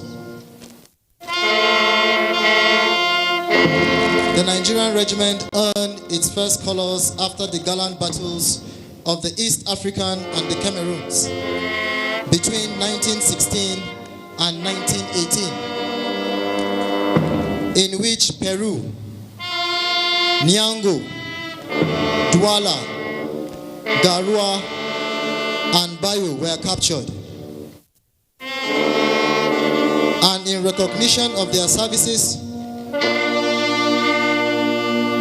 the 4 infantry battalions that constituted the Nigerian regiment were granted regimental colors in 1922. The regimental colors were green and bore the motto, which is inscribed in Arabic, Nasr min Allah, meaning victory is from God alone. The 5th Battalion was later formed and also granted a regimental color. Similarly, the first 4 regiments that constituted part of the West African Frontier Forces were granted national colors at independence in 1960. And the regiment was renamed Royal Nigerian Army, RNA. However, in 1963, when Nigeria became a republic, the word royal was dropped, and hence what we have today is the Nigerian Army. It is an established military tradition that on the receipt of new colors, that such colors must be formally presented by the receiving regiment or military establishment to the incumbent or sitting president, commander-in-chief of the armed forces before the colors can appear on parade. Your Excellencies, most distinguished invited guests, ladies and gentlemen, please, we would like to request very diligently here that when the ensigns bearing the colors reach their starting position, please, in absolute deference and respect to the colors, we are all expected to please rise. Officers and warrant officers in uniform are expected to salute. Thank you and happy viewing.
Dignitaries, may we please rise?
Dignitaries, you may please take your seats. Thank you. We appreciate.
Your Excellency, Mr. President, Excellencies, distinguished invited guests, ladies and gentlemen, that was the color patrol we just witnessed. At the moment, we can see the old sentries of the old guard reverting back to their guard after being relieved of duty.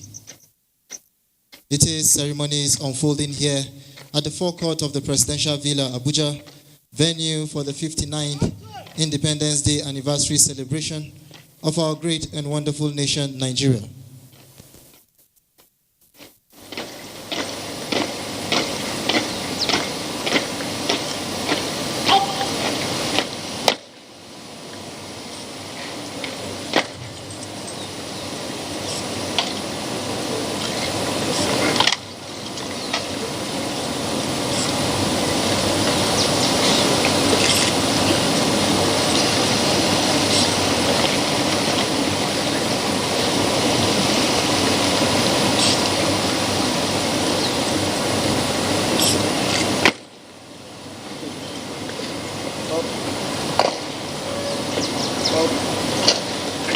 Your Excellency, Mr. President, Excellencies, distinguished invited guests, ladies and gentlemen.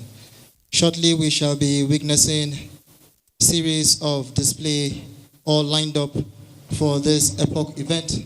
At the moment, we can see the color party changing their position so as to give our dignitaries a better view of the displays that will soon commence.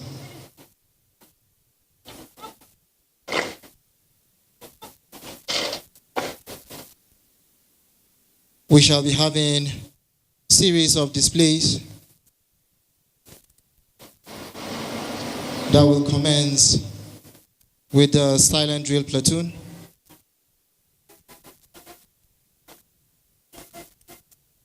dovetailing to the special rifle display, and climaxing with the display by the Guards Brigade Band in fusion with the silent drill platoon. Shortly, we shall be witnessing all the displays lined up for this epoch event, the 59th Independence Day anniversary celebration of our nation, Nigeria.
Your Excellency, Mr. President, Excellencies, distinguished invited guests, ladies and gentlemen.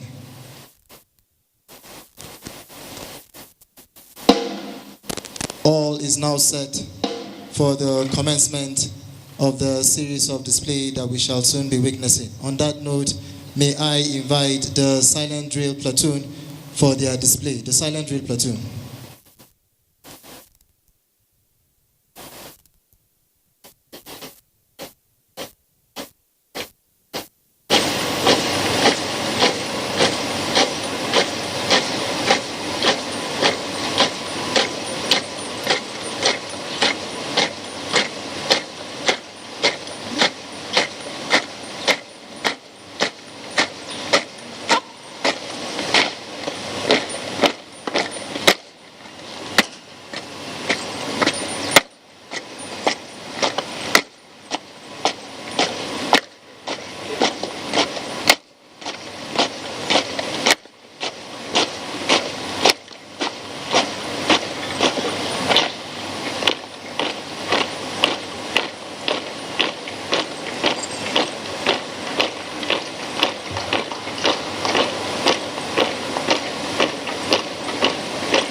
The special guest of honor for the commencement of their display.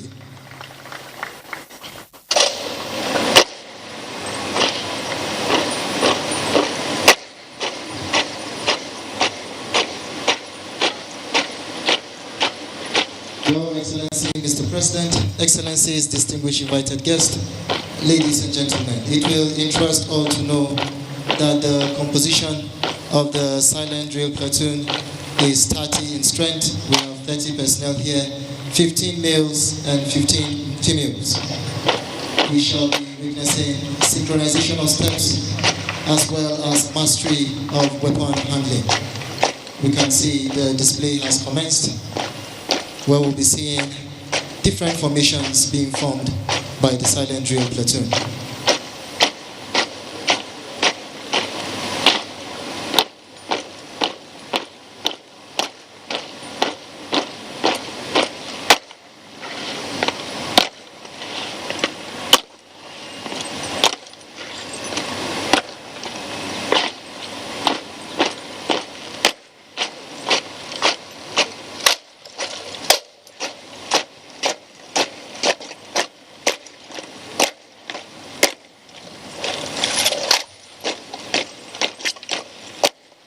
Please, a round of applause for the wonderful display showcase so far.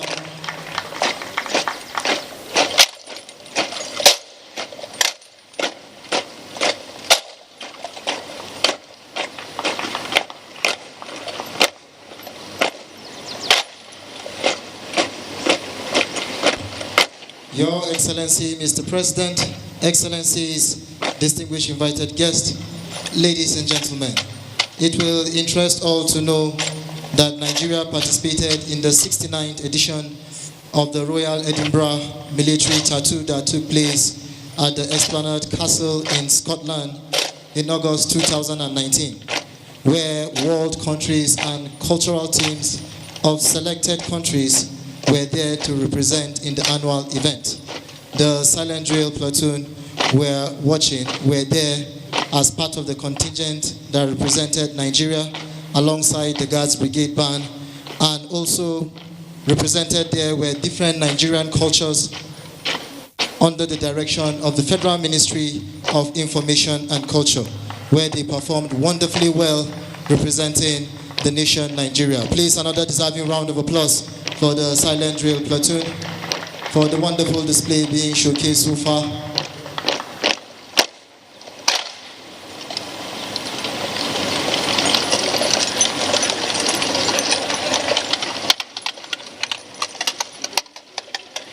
You can see the different formations there. No order being issued out. You all know at what moment to do what move. Silent drill display.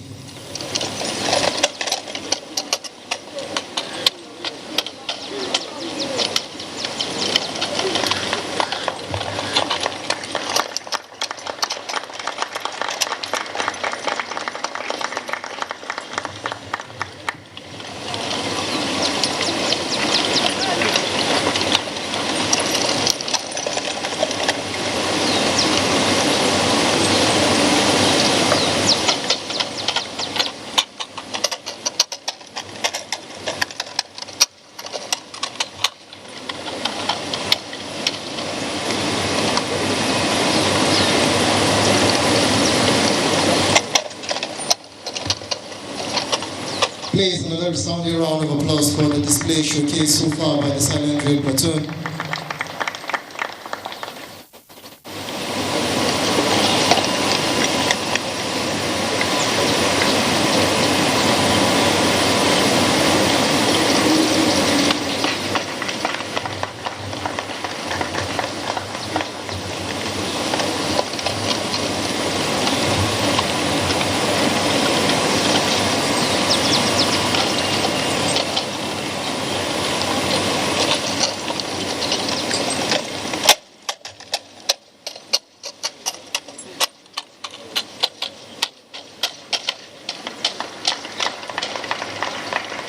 Lovely performance being showcased here.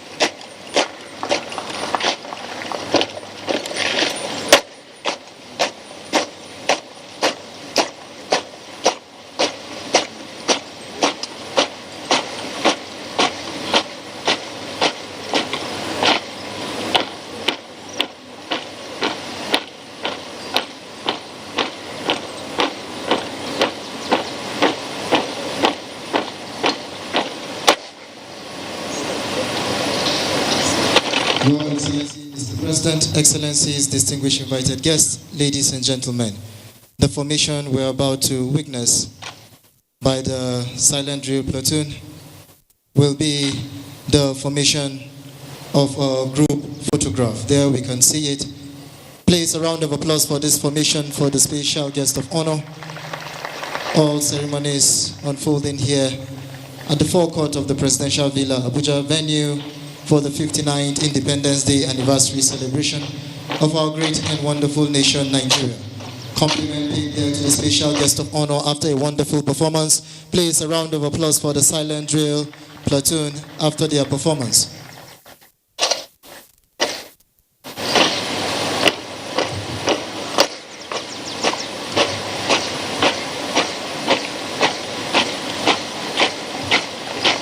Please, another resounding round of applause for the Silent Drill Platoon as they exit the arena of display after a wonderful performance. Your Excellency, Mr. President, Excellencies, distinguished invited guests, ladies and gentlemen, the next performance we shall be witnessing will be the performance by the Special Rifle Team. May I at this moment invite them for their performance. There we can see them from the right of the sitting position of the special guest of honor, advancing forward, a 5-man team for the special rifle display.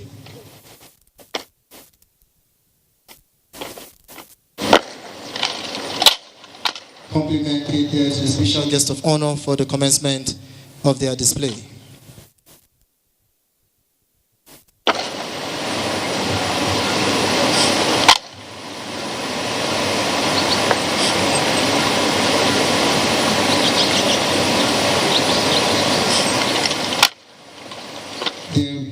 Leader, Lance Corporal Olariwaju Abdul Hakim, spinning his rifle 360 as he advanced forward, effortlessly being done.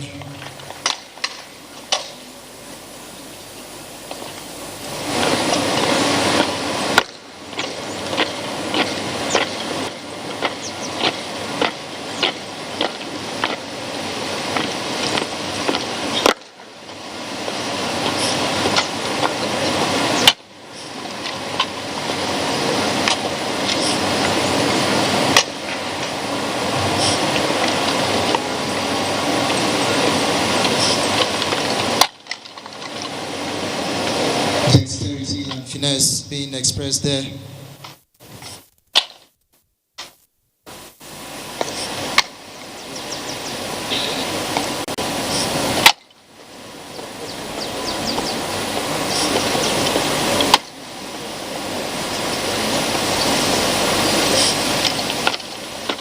There we can see the 4-man team behind all spinning their weapons at once.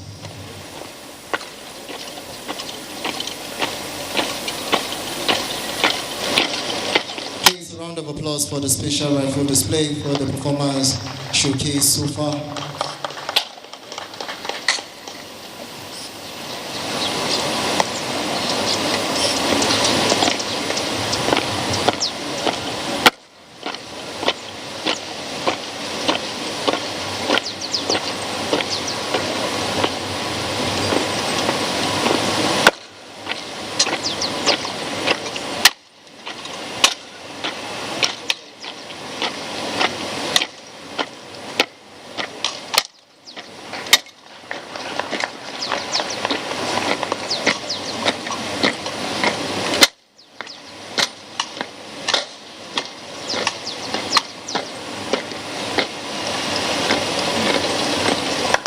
Special rifle display.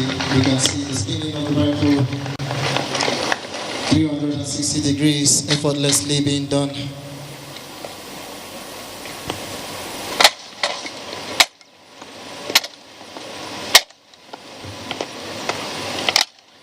can see the transition from slow march as they exchange their rifles from one hand to the other.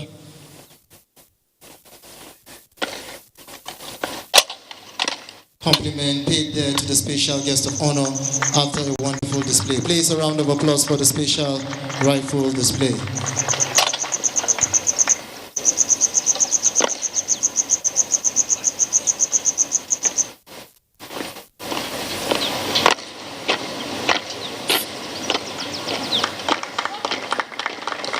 A round of applause for the special rifle display as they exit the arena of display. Your Excellency, most distinguished invited guests, ladies and gentlemen, climaxing the various displays we have been witnessing is the Guards Brigade Band in fusion with the Silent Drill Platoon.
formation by the silent drill platoon.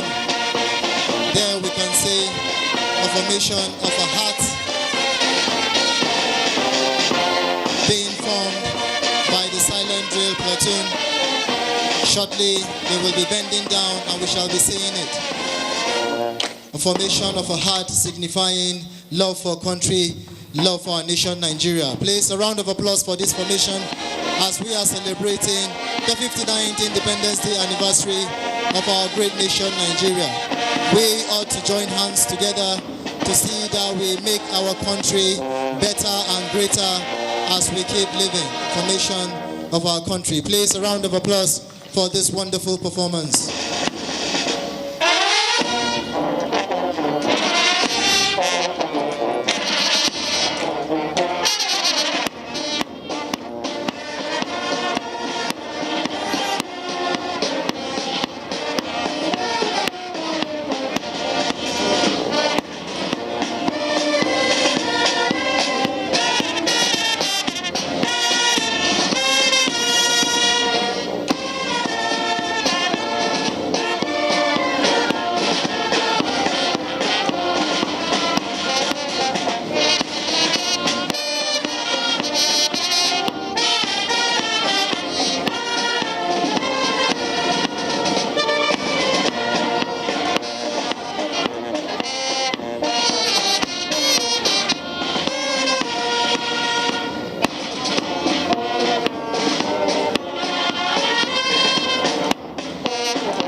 Of the day, on the right of the sitting position of Mr. President is first, followed by OCT, an acronym for October.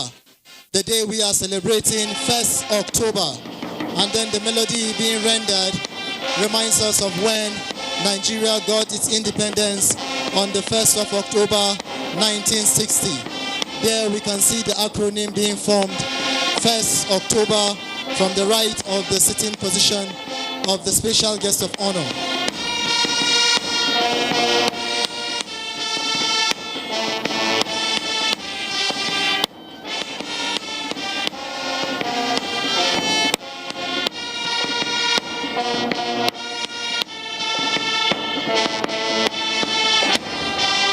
The acronym 1st October, the day we are celebrating today. Please, a round of applause for the wonderful performance. 1st October, the day we are celebrating on the 59th Independence Day anniversary of our great nation, Nigeria.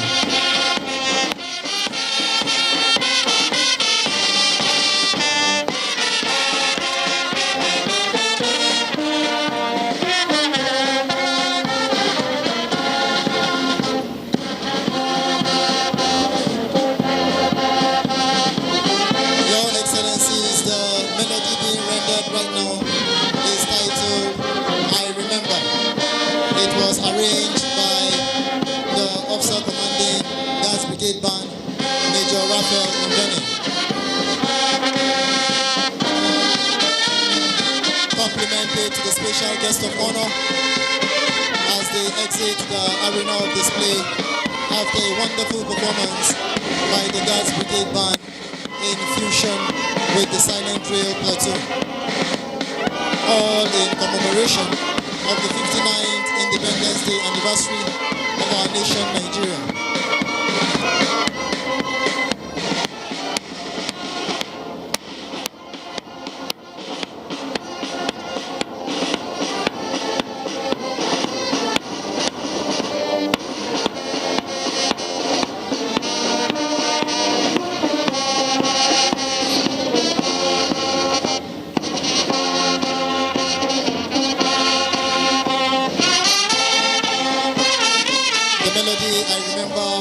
Soldier, sense feeling of nostalgia to senior officers and officers that have retired from service but not tired. This melody usually brings back memories of when they were in service. Wonderful performance there being showcased by the Guards Brigade Band alongside the Silent Drill Platoon.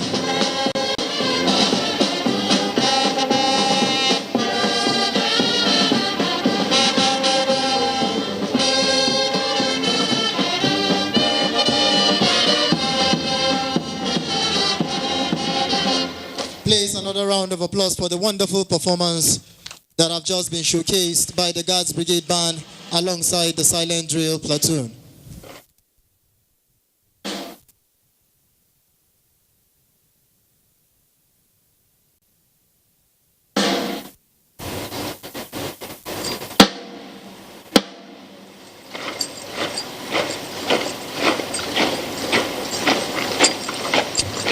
Your Excellency, Mr. President, Excellencies, distinguished invited guests, ladies and gentlemen, we just witnessed an array of displays showcased by the Silent Drill Platoon, and it dovetailed to the special rifle display where it climaxed by the performance by the Guards Brigade Band in fusion with the Silent Drill Platoon. Shortly, Your Excellencies, we shall be moving into the next phase of this epoch event, the special presidential change of guard, which is the submission of handing and taking over reports. It will commence by the quarter guard sergeants of both old and new guards. It's the submission of reports that will be done hierarchically, where it will commence with the quarter guard sergeants and it will climax by the Guards Brigade commander.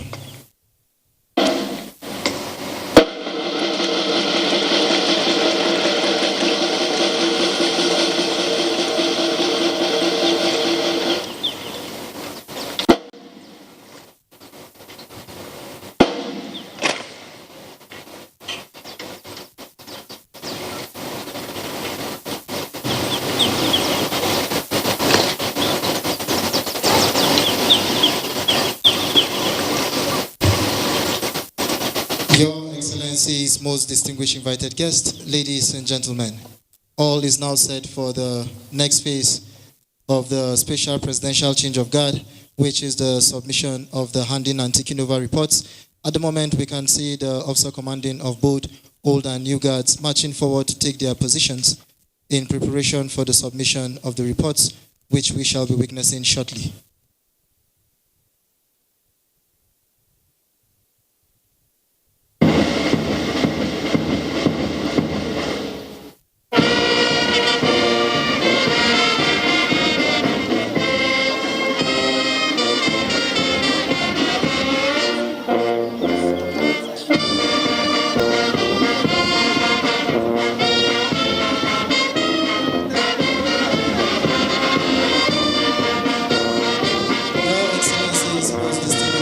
Yes, ladies and gentlemen, at the moment we can see the quarter guard sergeants of both old and new guards marching forward to submit the reports, being accompanied by their biglers.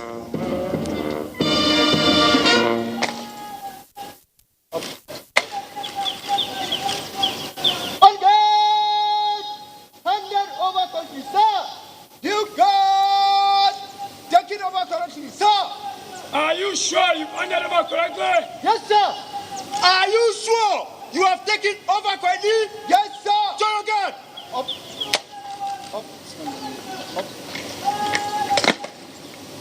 Your Excellency, the caution to find out from the officer commanding of both old and new guards if they have handed and taken over properly, which was done by the quarter guard sergeants. Shortly, it will be the CSMs in Civil Palace, known as Company Sergeant Majors, that will be marching forward also for the submission of the handing and taking over reports.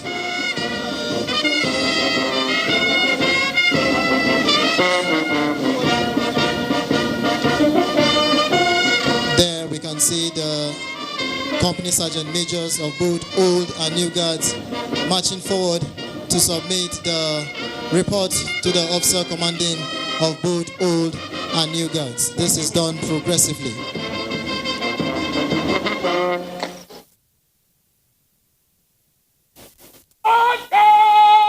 Handed over correctly, sir. You got taken over correctly, sir. Are you sure you handed over correctly? Yes, sir. Are you sure you have taken over correctly? Yes, sir. General Guard.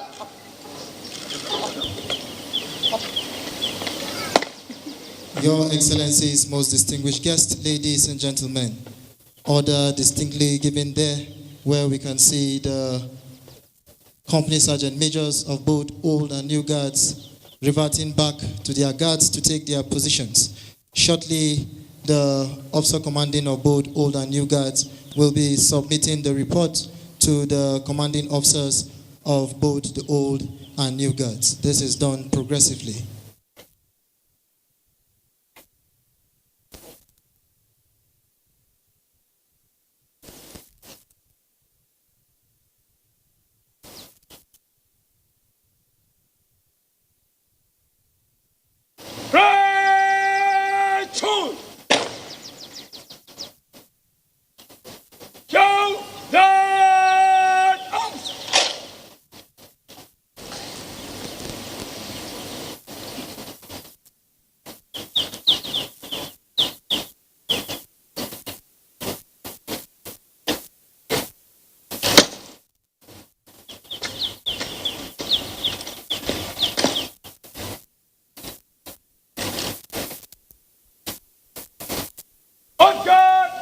Correctly, sir.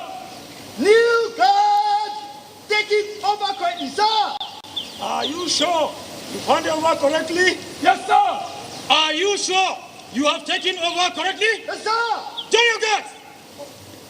Your Excellencies, Mr. President, Excellencies, distinguished guests, ladies and gentlemen, the commanding officers of both old and new guards have just received the reports from the officer commanding of both old and new guards. Shortly, it will be the 21 gun salute. Please, we would like to state here that do not panic at the sound of the artillery volleys when being heard. Shortly, it will be the 21 gun salute. Please do not panic at the sound of the artillery volleys.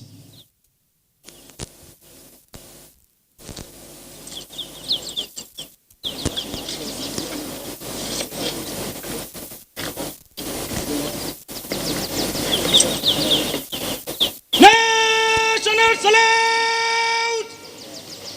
Present! Please, shall we please rise? Please, wherever we are seated, shall we please rise?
please take your seats.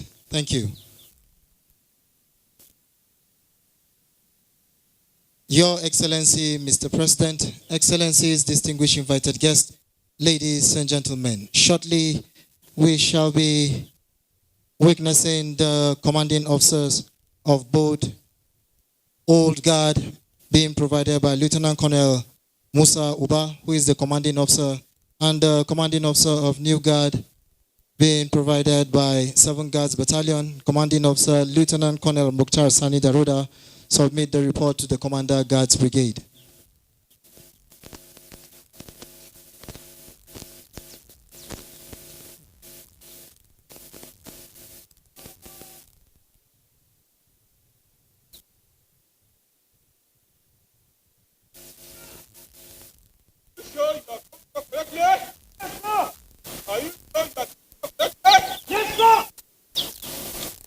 Your Excellencies, most distinguished invited guests, ladies and gentlemen, climaxing the submission of the handing and taking over report will be by the Commander Guards Brigade, Brigadier General M.T. Usman, to the special guest of honor, His Excellency, Commander-in-Chief of the Armed Forces of the Federal Republic of Nigeria, President Muhammadu Buhari.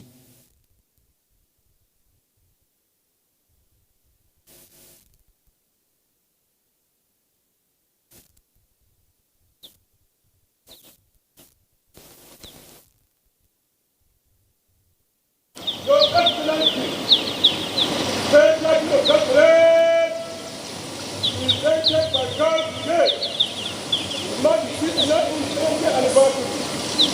Old God of Annual Collective, New God of Annual Collective. May I humbly ask the Commission to regard Your Excellency. Presidential motion solemnly and graciously given. That was the climax of the submission of the report by the Commander Guards Brigade, Brigadier General M.T. Usman, to the special guest of honor on this epoch event, the 59th Independence Day anniversary celebration of our great and wonderful nation, Nigeria. Join your God!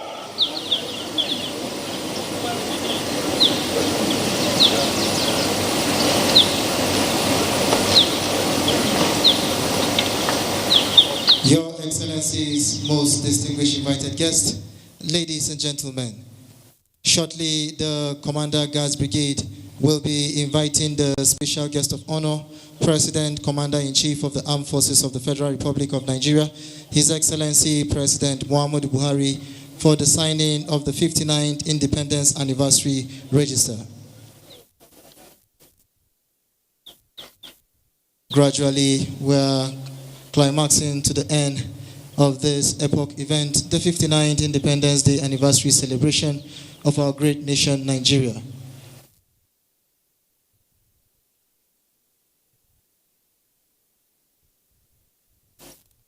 May I, at this moment, humbly request the Commander Guards Brigade to please invite the special guest of honor, President, Commander-in-Chief of the Armed Forces of the Federal Republic of Nigeria, President Muhammadu Buhari, for the signing of the anniversary register.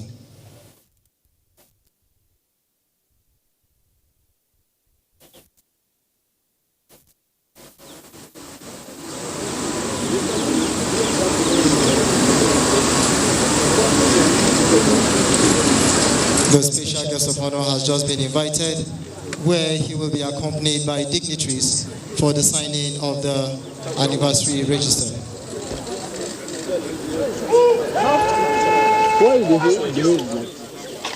It is ceremonies unfolding here at the forecourt of the Presidential Villa Abuja, venue for the 59th Independence Day anniversary celebration of our great and wonderful nation, Nigeria.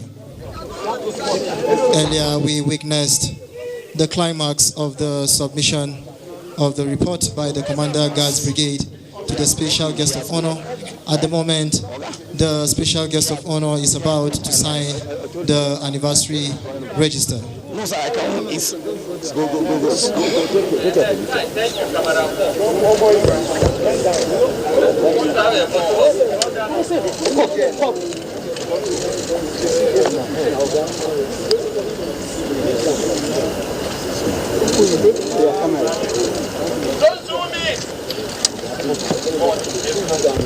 Please. Everybody can see the president is writing. Why are you zooming in? Right. His Excellency, the special guest of honor, has been accompanied by the Vice President, the President of the Senate, the Speaker, House of Representatives, the Chief of Defense Staff, Service Chiefs, the Inspector General of Police, amongst other dignitaries, for the signing of the anniversary register.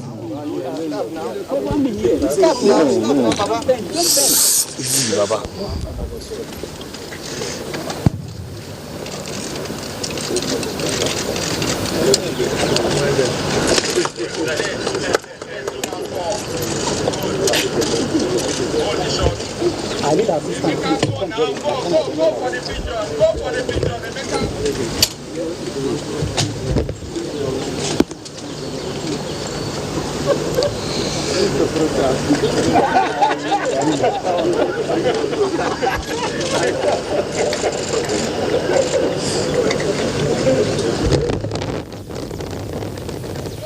Please, a round of applause for the special guest of honor as he proceeds for the releasing of the 59th Independence Anniversary pigeons, signifying unity, peace, and freedom of our great and wonderful nation, Nigeria.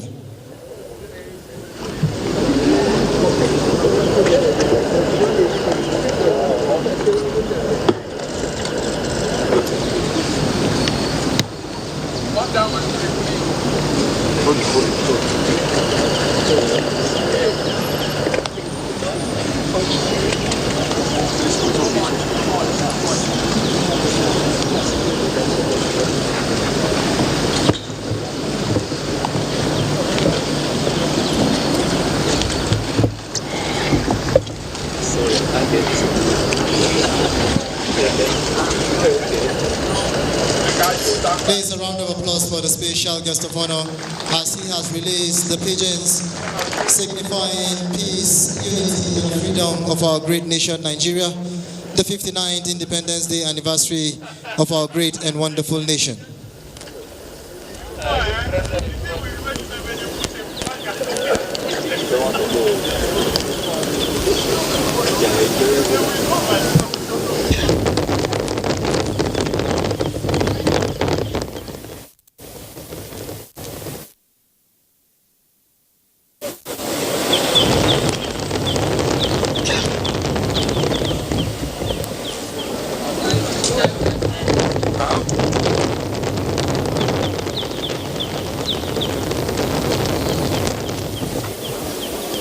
At the moment, the special guest of honor is about to cut the 59th Independence Day anniversary celebration cake after releasing the pigeons on this epoch event, the 59th Independence Day anniversary of our great nation.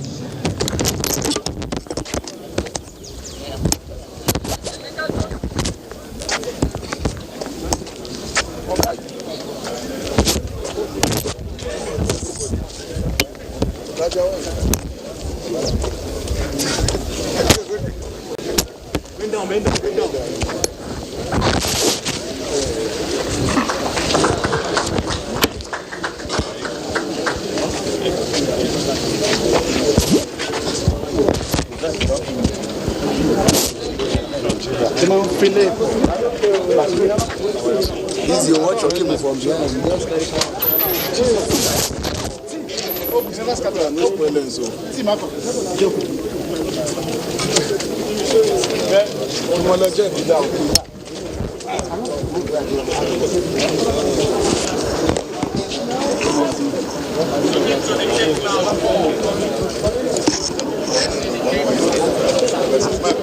Please, a round of applause as His Excellency has cut the 59th Independence Day anniversary celebration cake. This has brought us to the end of the series of activities climaxing the celebration of the 59th Independence Day anniversary celebration.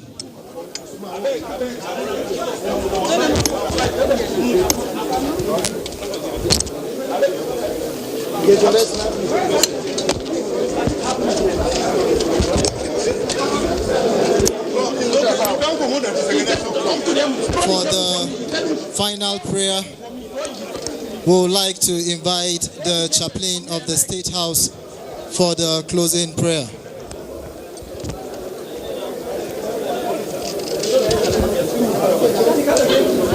Shall we please rise up as we pray? Father, in the name of Jesus, we want to thank you for Nigeria. We thank you, Heavenly Father, for the journey that began in 1960. You have continued to uphold us as a nation, united, indivisible. Lord, we thank you that even we started this program well. You gave us a very good weather. For this, we say, take all the glory in Jesus' name. We want to thank you, Heavenly Father, for the president, for the vice president. We thank you for all the excellencies that are here. Thank you for all the invited, distinguished guests. We bless you, Father, for all our military, for the wonderful parade that we have witnessed. A testimony of the fact that you are God that has blessed Nigeria, not just with potentials and talents, but talents that are being manifested.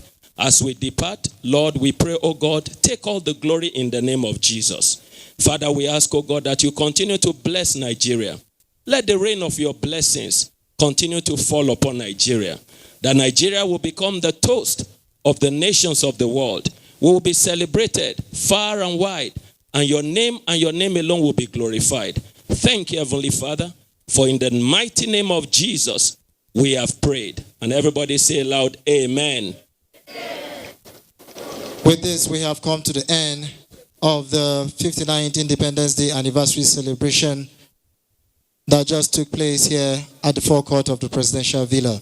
We would like to wish all our dignitaries that have come far and wide to grace this occasion a safe journey back to your various destinations. We would like to also thank the Secretary to the Government of the Federation, who doubles as the chairman of the organizing committee of this epoch event, Mr. Boss Mustafa and his team. Thank you very much, and God bless.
Quick, march!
Villa in Abuja. We saw the change of guards there at the presidential villa. Many thanks to our crew for giving us minute by minute, and of course we enjoyed all the military observances there. It was that's a profession I would have loved to, but I don't. I think it's too late now. But let me come quickly to Professor Yakub for his closing comments. Nigeria at 59. Well, as I started, let me also end it that way by saying that, well, I wish this country, good luck going ahead, and also hope that with the fresh mandate given to the president, quite a lot of things that he earmarked to do right from the first tenure, will be accomplished this time around. And I also think that, we've got to a stage now that Nigerians should be told very plainly, we need discipline. We need, focus. I guess these are some of the things that really have made it impossible for us to achieve our aspirations. I cannot understand how, with the resources we have, both human and material, that we are still, at the, backwaters of development. And the kind of development that actually we should also be aiming at is not simply fiscal development, but also moral development. And I think this is where, the problem lies. Finally, Gloria. Nigeria at 59, I would want Nigerians to note that we have our eyes in front of our head so that we look forward and not backward. At a time like this, it's very important. The president has asked for the cooperation of the states.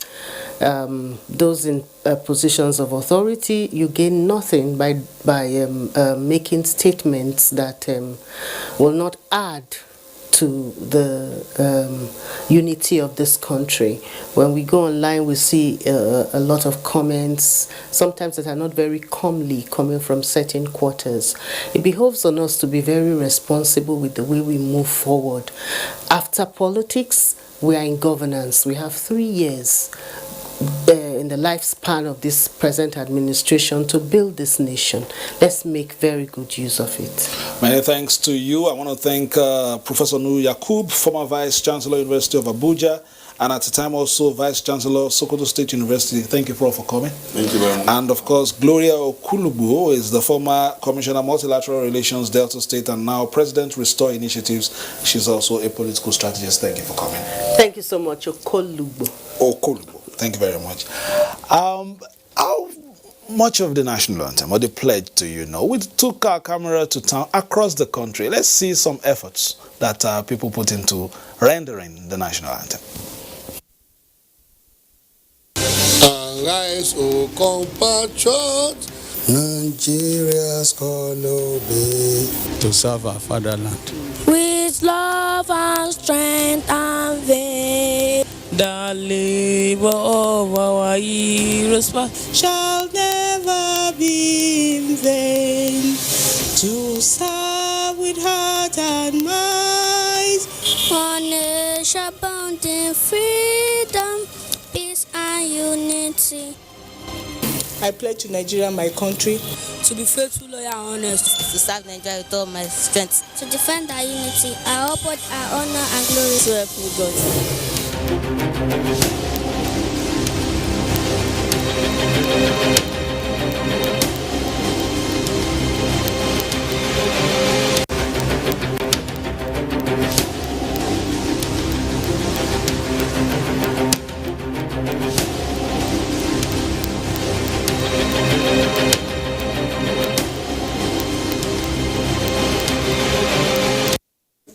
Let's take another effort. We have Nigerians who tried. Let's see another one from across the country. How much do you know it?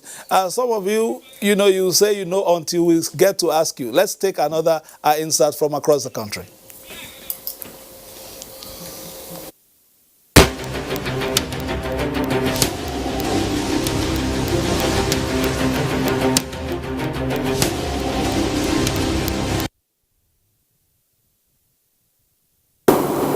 Eyewitnesses to the British administration, where things were working. The rule of law was working. They surveyed the whole country and taught us how to live together in harmony, how to respect diversity, building on their own experiences. So independence came on 1st October 1960, and then they started thinning out. The first generation politicians were very patriotic. They were very good leaders. The experience has been very challenging. Yes. And especially during the Civil War, the Biafrans and the federal troops were members of the same family. We attended the same schools. We knew the tactics and strategies. So fighting such a war was very, very tough. You know, the use of initiative, ideas out of the box became needful. But we thank God that Nigeria is one, and the Igbos have been reintegrated into Nigeria. They're everywhere. Go to every village, you will see them buying and selling. And that is the kind of federation we want to establish. So you young people will need that experience in order to lay a solid foundation that will culminate in Nigeria of our dreams emerging. In those days, before the military came in during the regions, there was big competition between the East, the West, the North, and then Midwest. You understand? Based on agriculture. East was palm oil, palm kernels, the West was cocoa, North was cotton and granules. Massive competition. Nigerians worked hard.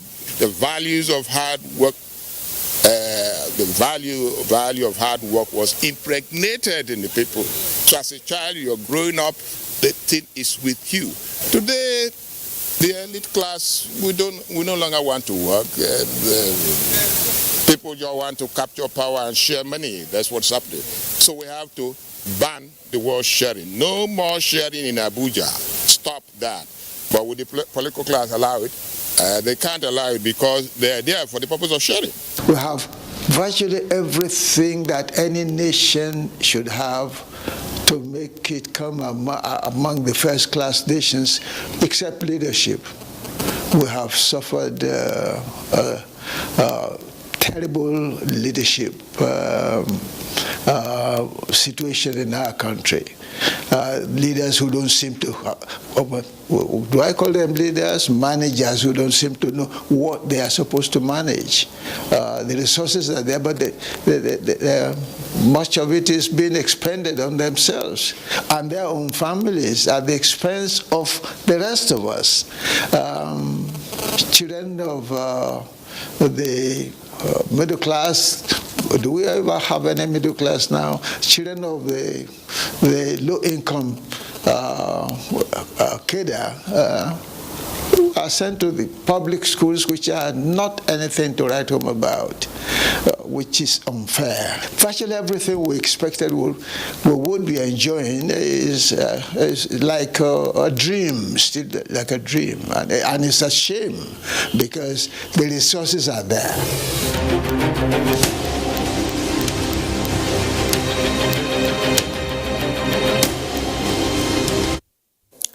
Some voices from across the country. What is your feeling? What are you saying to your fellow Nigerians today? What are the things that you hold germane in your heart? Let me welcome my guest, Amina Usman, from the younger generation. She's a lawyer, as well as so many other things. Amina, thank you for joining us. But before I take your thoughts, let's join our Ibadan Network Center, where Adebisi Adeshola, former Secretary to the State Government of Oyo State, is standing by.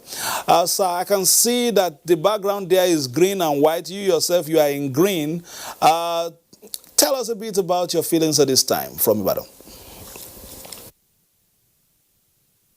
So excited. I feel so grateful to God that I'm a witness to the 59th birthday of our dear country. At this time, I can reflect as to how the whole thing started. I was a 15-year-old child at that time, and I knew what happened in the school on that day. I knew the expectations all over. I knew the happiness. I knew the vision of those who were leading us in those times. I'm so glad that I'm part of the history of this country. All right, can you tell us a bit about your feelings at this time? We want to reach out to other Nigerians from across the country as we continue to look back and perhaps tell us ourselves a few things about our, state as a nation and how we are moving forward. Do you want to share your thoughts on how we can further strengthen these ties that bind us together? Not moving the pace that all of us expected, the kind of thing that we expect to have happened by now, they have not happened.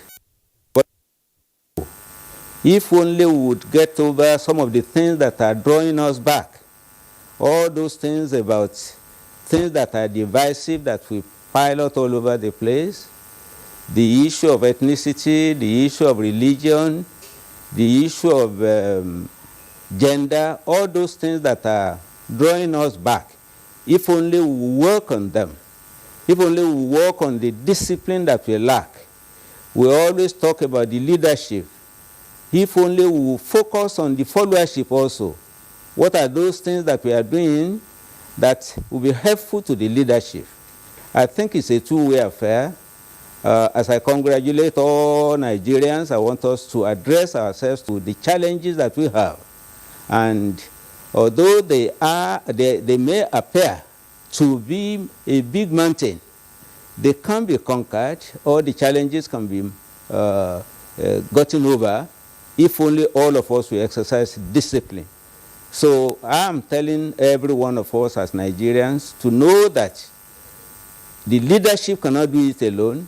It requires a followership.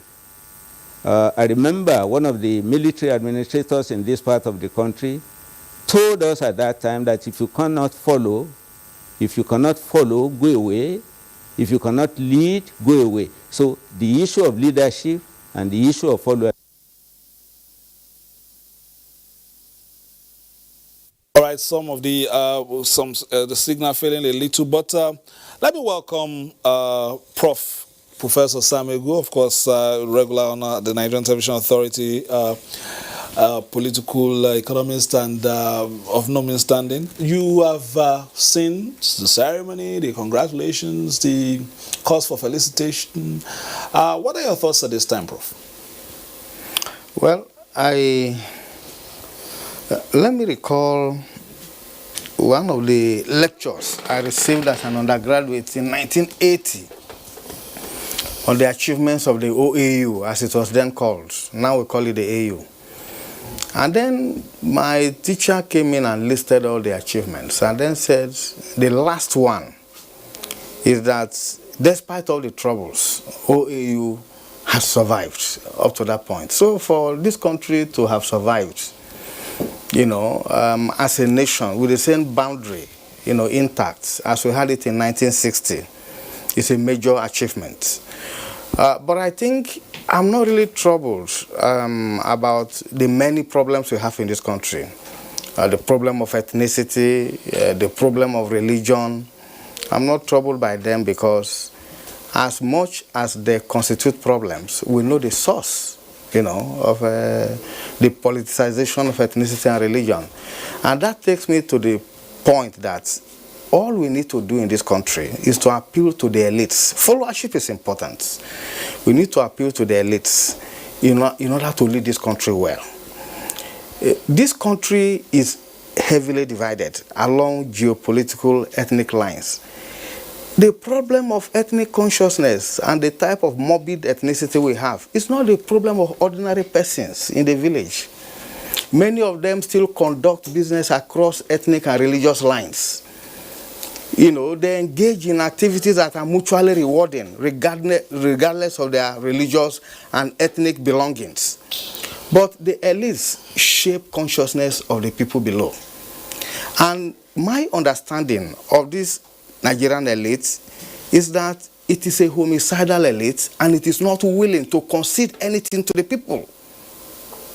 You see, you need to work out a formula of bringing everybody on board around anti-corruption, around governance, around accountability.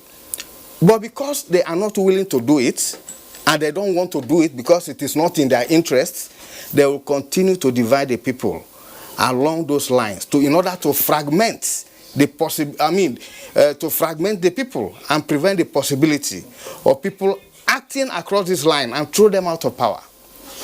So the countries that have made it, that we keep citing, South Korea and so on, these are countries where the elites took a conscious decision that this is our social project.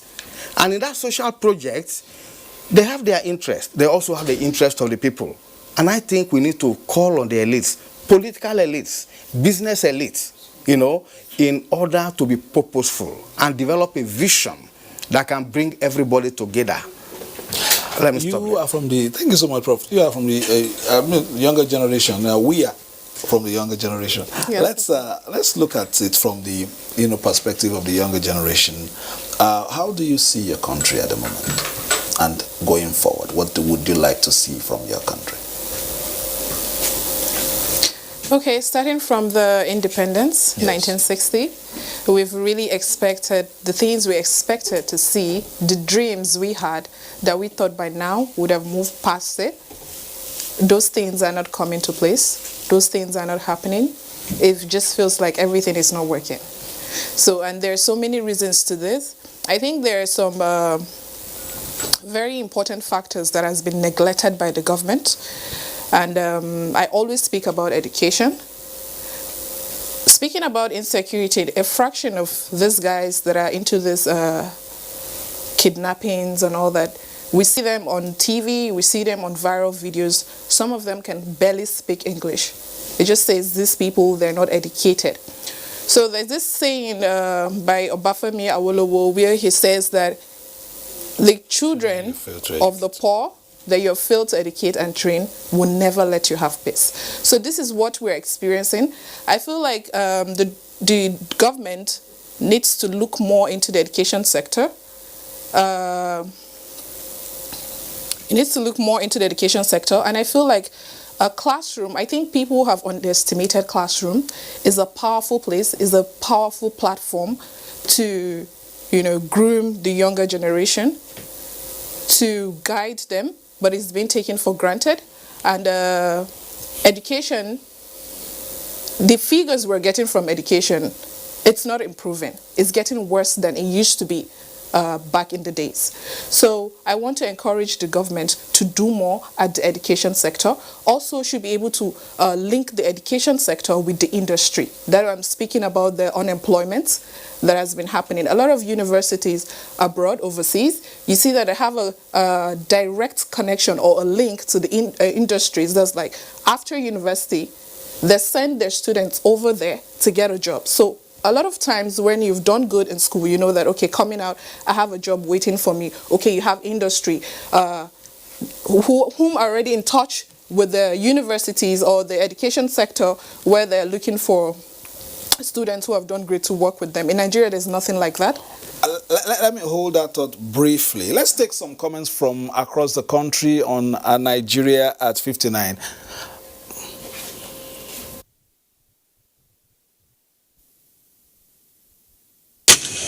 Chief Obafemi Awolowo, Dr. Nnamdi Azikiwe, and Ahmadu Bello, they had their political differences, but also thought about Nigeria. And that's something that was associated with them. They were less corrupt. It was a question of service. If you're in governance, you make sacrifice for your country, and you leave a legacy. A.T. Belewa, if you go to Bauchi State, you see his little house. But that's not the case now. Once you are into governance, it's about pecuniary motive. You make a lot of money, Some Nigerians are so rich, holding political positions. They don't sell pepper, they don't sell granite, but their bank account is very rich and they're wealthy. This should discontinue. People of our country, when you are called upon to serve, it's a question of sacrifice. Nigeria, we regarded ourselves as Nigerians as brothers and sisters. You move about freely, you go anywhere without molestation. Northern region, once you go to the south, you say, oh, it's Alhaji, Malan, they give you that. You see somebody from the east and so on, you say, Nyamiri and so on. You crack jokes. The same thing, you see a Yoruba man say, he's a laughing man, he's this. You crack jokes. We are brothers and sisters, especially the traders. And when you are being transferred in those days, I mean, wherever you go, before you arrive, accommodation, something has been arranged for you. A brother is coming or a sister is coming. But today, it's no more. You cannot even move about freely as used to be. You sleep with your doors open. Today, that is not the case, which is most unfortunate. I see a great nation that is suffering because the people don't know that their nation is a great one. You know? They don't know that they have a great nation. People are talking about dividing up today. It is true that we didn't start, nobody asked us to come. I mean, we didn't decide to come together, but historically we are together. So deciding now to separate after 59 years, imagine marrying for 59 years and you want to separate. What are you looking for in the world? I mean, so that's it. So we don't see the greatness that our population offers. We have 203 million Nigerians today. Every year, about 7 million children are born in Nigeria. That is a lot. It's big market. It is a space for talents. It is space for development. It is space for global playing and all that. We don't see that. But we see only the problems we have. How I wish we could see our size as a nation, and how I wish we could become more patriotic. Immediately the independence was declared, everything, the school fees, everything became free. Not until later in the years that we started paying school fees again.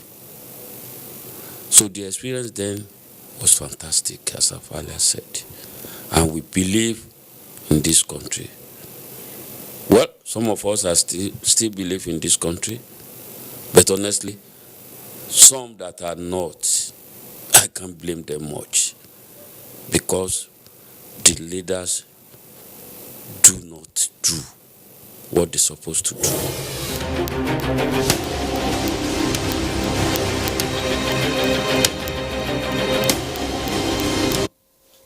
Prof, some comments from across the country, and we, without any, we picked the comments from different tribes, different tongues. The old anthem said, "Oh, tribe and tongues differ in brotherhood we stand." Prof, way forward. Let's begin to conceptualize. Yes, we've had issues trying to weld the country together in terms of achieving a common purpose for development, for growth, for international relevance, for, getting the size and population to correlate with the quantum of development that should go with it and all that. So how, from your experience and from some of the concepts that you have propounded in the past, how do we begin to move forward faster? Yeah, I think there are two areas of failure in this country, catastrophic failure. One is development, the other is nation building. And if you are going to address the challenges of this country, you need to address the challenge of economic development, the challenge of inclusive growth.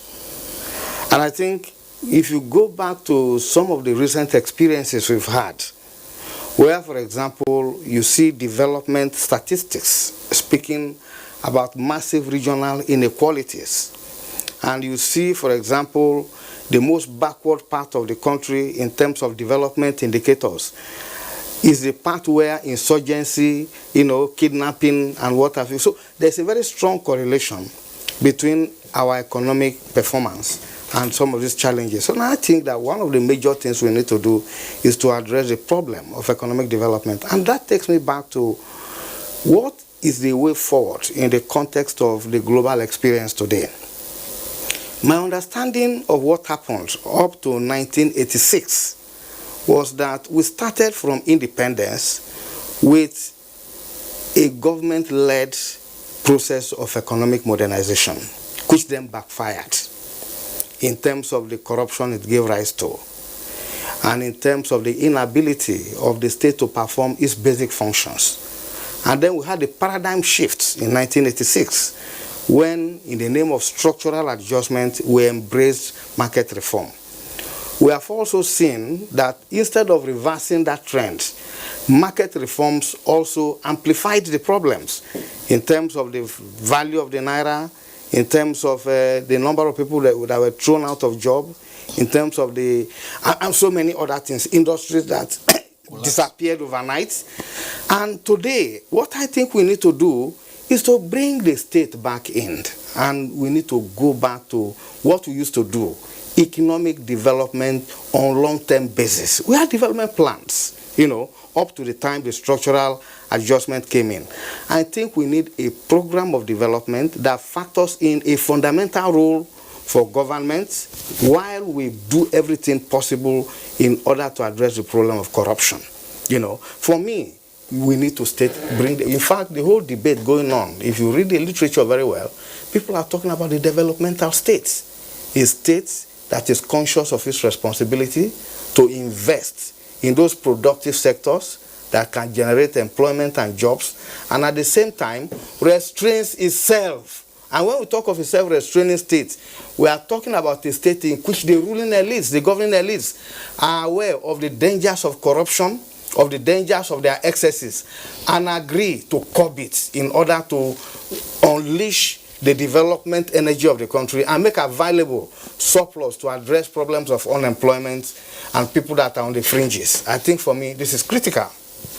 Our state now, Amina, we have 20 years of uninterrupted democracy since 1999. You know, if you if you evaluate this from the perspective of the youth, would you say we've moved in the right direction, especially political consciousness from your generation, for instance? I think there has been an improvement.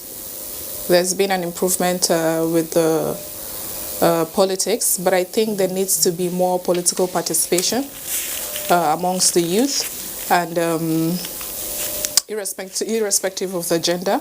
So I'm a gender advocate, and I feel like in this present government, there's a little percentage of women in government. A lot of women have not been able to come on board, and I think there needs to be more awareness for people to come up to get into the political space.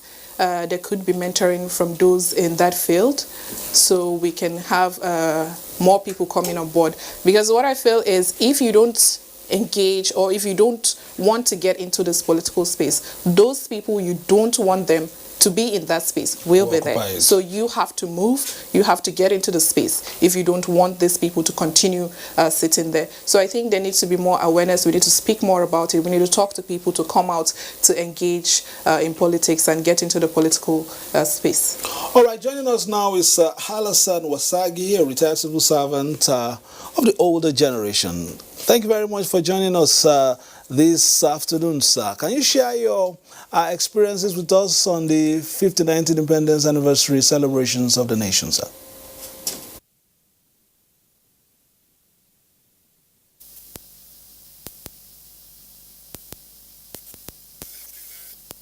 Praise be to God Almighty. We thank God that we are still alive. We witnessed the lowering of the Union Jack and the raising of our own dear flag. Our sincere apologies. We try to reconnect with Mina. Alassane Wasagi is a retired civil servant, and he has, of course, you know that these are people who have a lot of experience concerning the historical, the history of the nation, and could give us some insight into the Nigeria then and now. Let's I interrupted your thoughts briefly. I mean, you were telling us about inclusiveness and, of course, how the women folk should also be encouraged to be a part of the process. Yes. Go ahead. I think I've spoken at length at that one. I also wanted to talk about patriotism. I think Nigerians lack patriotism because I feel certain things, there are a lot of countries that we had better resources than them. We had more resources than them. But what they had was patriotism, the love for their country, and that's what we really lack in Nigeria. So speaking about economic development, I think the insecurity currently in the country is one of the things is one of the factors that are affecting economic development, because there are a lot of foreign investors that are willing to come in, but because of the insecurity, that has been a factor that has been preventing people from coming on board. All right, let's take very quickly Mr. Adebisi Adeshola, the former Secretary of the State Government of Oyo State, who's been standing by. We started this conversation with him. Sir, you've heard what our panelists have been talking about. In your own experience, of course, you were also in government. In terms of attitude to work, to building the country, in terms of contributing our own individual, quota to national development, from your role as a supervisor of civil servants, how did you see it and where do you think we could improve? Professor said something about the way elites exploit us in this country, that some of the time they look at those things that divide us and they exploit them to divide us. I want to react to that and respond to that by saying that values have changed in this country. Everything is predicated on money. The issue of the civil service that you talked about in those good old days, civil servants were never hobnobbing with political leaders. They were not card-carrying members of the political parties. But because of this unity in dividing money, in exploiting the common resources of all of us, there is the marriage of convenience between them. And so we see that the value has to be reorientated in this country. The emphasis on money, the emphasis on how much do I want to gain from this, if only we work on that, whether in the civil service, whether in the private sector, even in your everyday life, if you would look at things from the point of view of what is valuable, what is morally right, what is the thing that you would do and people will see you as a disciplined person, I think things will change. Now, the issue of exploitation of all of us by the elites that the professor talked about is that which I'm reacting and responding to, that it cuts across. The politicians also have been able to permeate the public service. They've been able to induce people with money, with position, with juicy services and things like that. So we must be able to go into this issue of orientation, that we must play down the issue of money in our lives. Everything is not money. Everything is not acquisition of property. Everything is not wanting to be like the others. A situation where people just think of how much do I have in the kitty? How much am I going to save for my children? Generations yet unborn. If that can be removed from our psyche, I think we'll make enough progress in this country. The supervisory role that you talked about in our own time, it is clear that we are supposed to be heard and not to be seen. You are not supposed to say anything that would jeopardize your own integrity, your anonymity. Everything that you are trying to advise your public leader, your political leader, there are things that will give him options from various angles, and it's for him to take the decision. After he must have taken the decision, it is for you to implement. But what do we find now? Consideration is money. So I want to appeal to all Nigerians wherever you find yourself. I think the issue of institutions that we talked about also has to do with this National Orientation Agency. We must do something to reorientate the psyche of all Nigerians in this country, that where you find yourself, discipline should be your key word, not exploitation. Thank you very much, Mr. Adebisi Adeshola from Oyo State. We move from Oyo State to Minna to rejoin Baba Alassane Wasagi, retired civil servant. Sir, please, I was telling you earlier, please share a story with us on this Independence Day. Well, thank you very much. Independence Day, as I was saying, 1st October 1960 was a very memorable day for especially those of us who were in school by then. Before the D-Day, we were trained how to do the marching on that day. And definitely we still remember with nostalgia how we all marched to the MS Palace at Beda. All the schools, we were all marching, and it was in the presence of everybody that the Union Jack was lowered and the Nigerian flag, green, white, green, was raised. We enjoyed the days, and especially we were all going there, marching, singing Nigeria's, the national anthem as that time. Nigeria will hail thee, our own dear native land. Though tribe and tongue may differ, in brotherhood we live up to the end of the national anthem at that time. It was really very memorable. And as our founding fathers will say, they have every hope and are very, very enthusiastic that Nigeria is going to be great. And up to today, we thank God Almighty that up to today we are still one, despite all the challenges. So those of us who are lucky to be alive up to today will still remember the sort of things that took place at that particular time. And therefore, we have every cause, one, to thank God Almighty for sparing our lives to witness this 59th independence celebration. Two, thank him very sincerely for making it possible for Nigeria to remain united, despite the challenges, which at one point culminated in the civil war, Nigerians fighting themselves to keep Nigeria one. But we thank God. As the saying by then, they say to keep Nigeria one is a task that must be done. And alhamdulillah, we thank God that task was properly done. So much at the end of the day, our dear head of state was given us the 3 R's, reconciliation, rehabilitation, and reconstruction. And with that, everything became, again, restarted on a very sound footing. And everybody was very happy, thinking that we are now going to continue where we stopped. We have that little setback, which was now being put behind us. And we started exchanging things. I remember 1970, 69, 70, when we were in university. There are only very few universities in Nigeria then. We started with 3, but by then it was up to 5. Lagos, Ibadan, Elife, and that was in Nsukka and Ahmadu Bello University area. Those are the only universities by that time. Today we are getting to 200 universities in Nigeria now. So even if people say education standards is falling, whatever name they give it, definitely they were making some progress as far as education is concerned.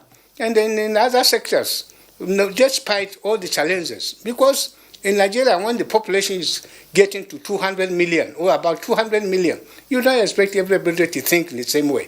But somebody is thinking, the other is thinking differently. When you are trying to construct, you are building, some people are trying to sabotage to see that you don't succeed. But all the same, with encouragement and the sincerity of purpose, there's no doubt that, God willing, we shall achieve what we are aiming at, and we will get what we are planning and what our founding fathers had at the back of the mind when they are struggling for Nigerian independence. So this 59th independence, we thank God that we are witnessing it and hoping that subsequent ones will be celebrated in a better more enjoyment, more enjoyed way, so that the economy will be good, everybody will be happy, and security will be much, much improved than it is now. As I said, when you have many people, it goes without saying that there will be good ones, there will be bad ones.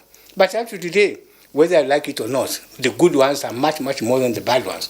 The bad ones are that few. And the one very unfortunate thing is the selfishness, which was not at the beginning, at the time we have independence. Selfishness in the sense that people, instead of thinking about the country as a whole, thinking about our brothers, they're more thinking about themselves and their family. So we thank God that we are making it, and by the grace of God, we'll continue to make it. Thank you, sir. Alasan Wasagi, retired civil servant, with his own input out there from Minna. We will be giving you some inputs from across the country. There's this one that I would really love us to see is a family rendering the national anthem. If we have it ready, let's take this one. Arise, O compatriots, Nigeria's call obey, to serve our fatherland with love and strength and faith. The labors of our heroes past shall never be in vain. To serve with all our might, one nation bound in freedom, peace and unity.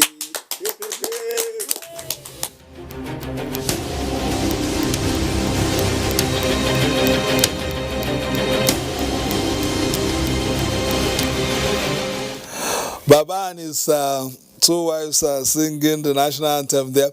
I don't know if you noticed, Amina, but one of Baba's wives was saying our motherland, while Baba was saying the fatherland.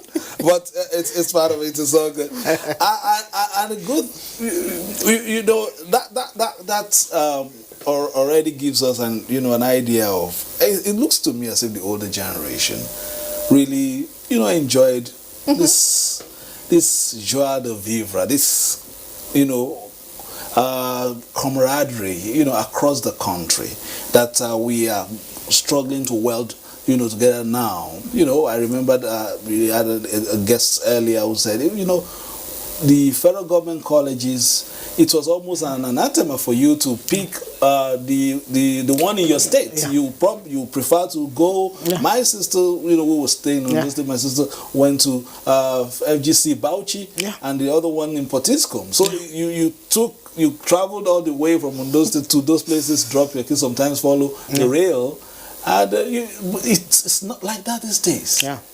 What has happened, Prof?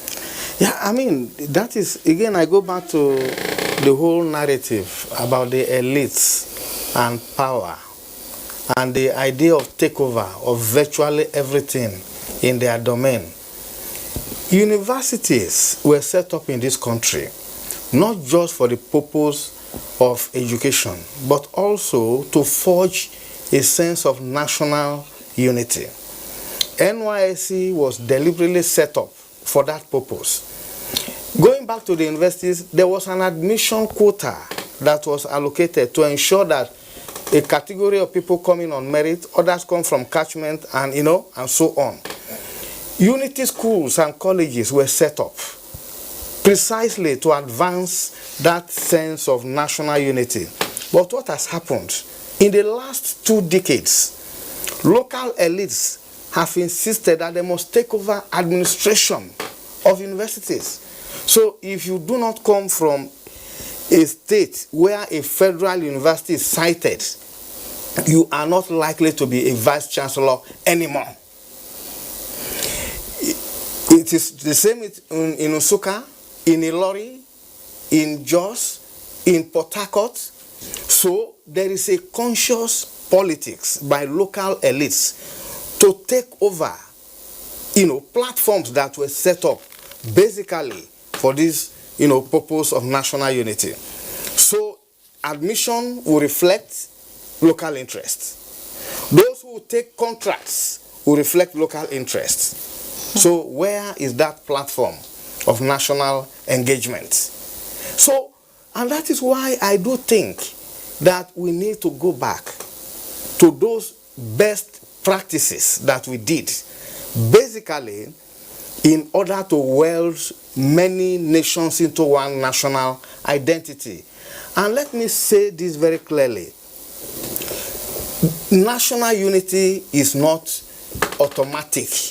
You have to work for it. You have to create it. You have to nurture it. And you require instruments, institutions that can educate people and orientate them in order to be able to strengthen the foundation of national unity. So it goes back to the same way in which we have donated those federal spaces to local elites, and they have hijacked them. And so now, even people seek to be posted to their own states, for NYSC. After reporting in the orientation camp, they walk their way back to their state of origin.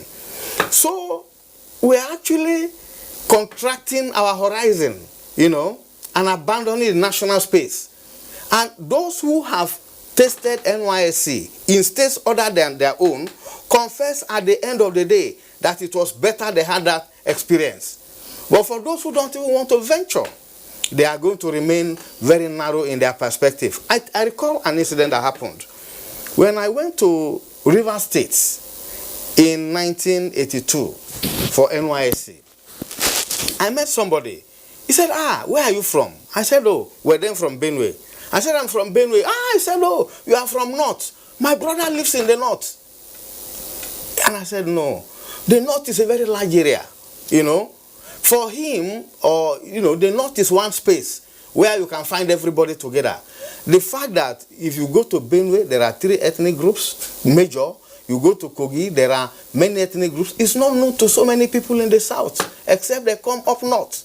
Vice versa for people who were brought up in the northern part. It is when they go that they understand that, you cannot reduce every, Southerner to either Igbo or to Christian.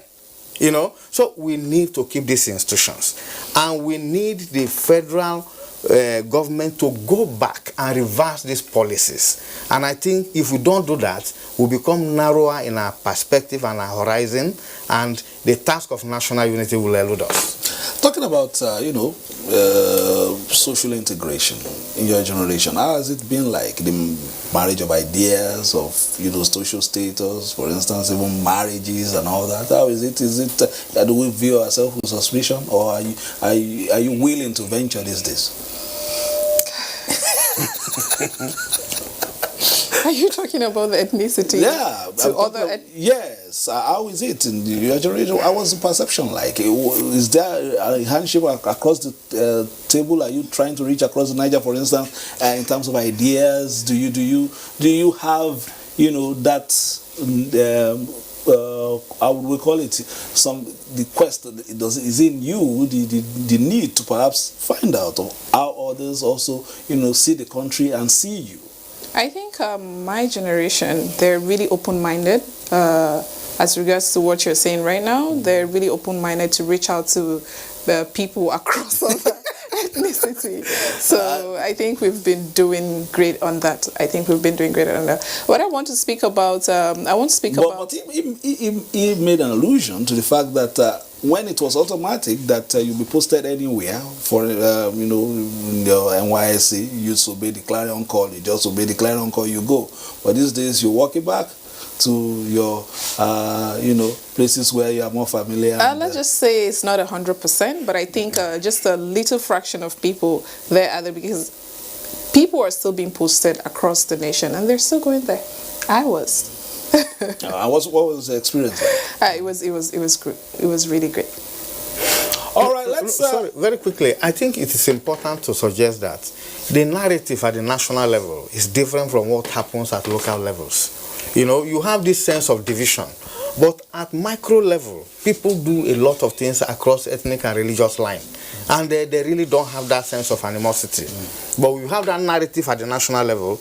But go to local, you know, you have Hausas, Igbos, you know, doing business, system of credits, borrowing money from people, and so on. And they really rely on each other. Yeah. It's also, ethnicity doesn't play any role at all that right, level. let's quickly go to Enugu. We've just we came back from Ibadan, we went to Minna. Now let's go to Enugu. So just before we let you go, what are your final thoughts on Nigeria, the concept, the nation, the idea, the ideals, the plan, the hope, the aspirations, the expectations, as we let you go? I've said this is a great nation. I'm proud to be a Nigerian. I see greatness everywhere. I see greatness and beauty in our landscape. I see greatness and beauty in our people. I see greatness in our history. I've always said Nigeria is a country to watch. One thing we have to know, 2 important days in the life of a man, as one great author writes, these days are the day you were born and the day you find out why you were born. I think our project as Nigerians is to find out why we are together as a nation. God has made it possible for us to be together as a nation, and God has given us signs that we are actually a great nation. We have to find out why we are together and continue to explore the things that keep us together. That aspect of one nation bound in freedom, that bound, we are connected. That aspect must be explored by all well-meaning Nigerians. And I think we need to invest in our schools, from the nursery school to primary school to secondary school to university. That is where we have to explore that greatness. That's where we have to sow the seed of greatness. Once we're able to get it right, this country will be what God wants it to be. It is indeed a great nation, and I'm proud to be a Nigerian. Christian Ameke from Enugu. Let's go to Baba Wasagi, Alassane Wasagi in Minna. So you gave us a chronology of developments from independence to perhaps some of the places where we got it wrong. Now looking forward, let's tap into your wealth of experience and hear from you. How would you want to see Nigeria in the next few years, sir?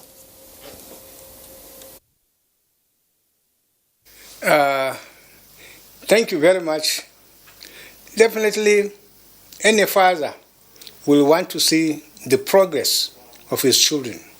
Any sincere person will like to see the advancement of his people and his country. And therefore, there's nothing else we wish for other than real, sincere progress in the affairs of Nigeria. But in doing this, care must be taken to see that the bad eggs in us are really treated, given what they deserve. In Nigeria today, when some people commit crimes, to punish them, they say, freedom, freedom of speech, freedom of this. Because of the freedom, that they should be treated lightly. They should imagine the trauma, somebody who is kidnapped, the trauma he goes through.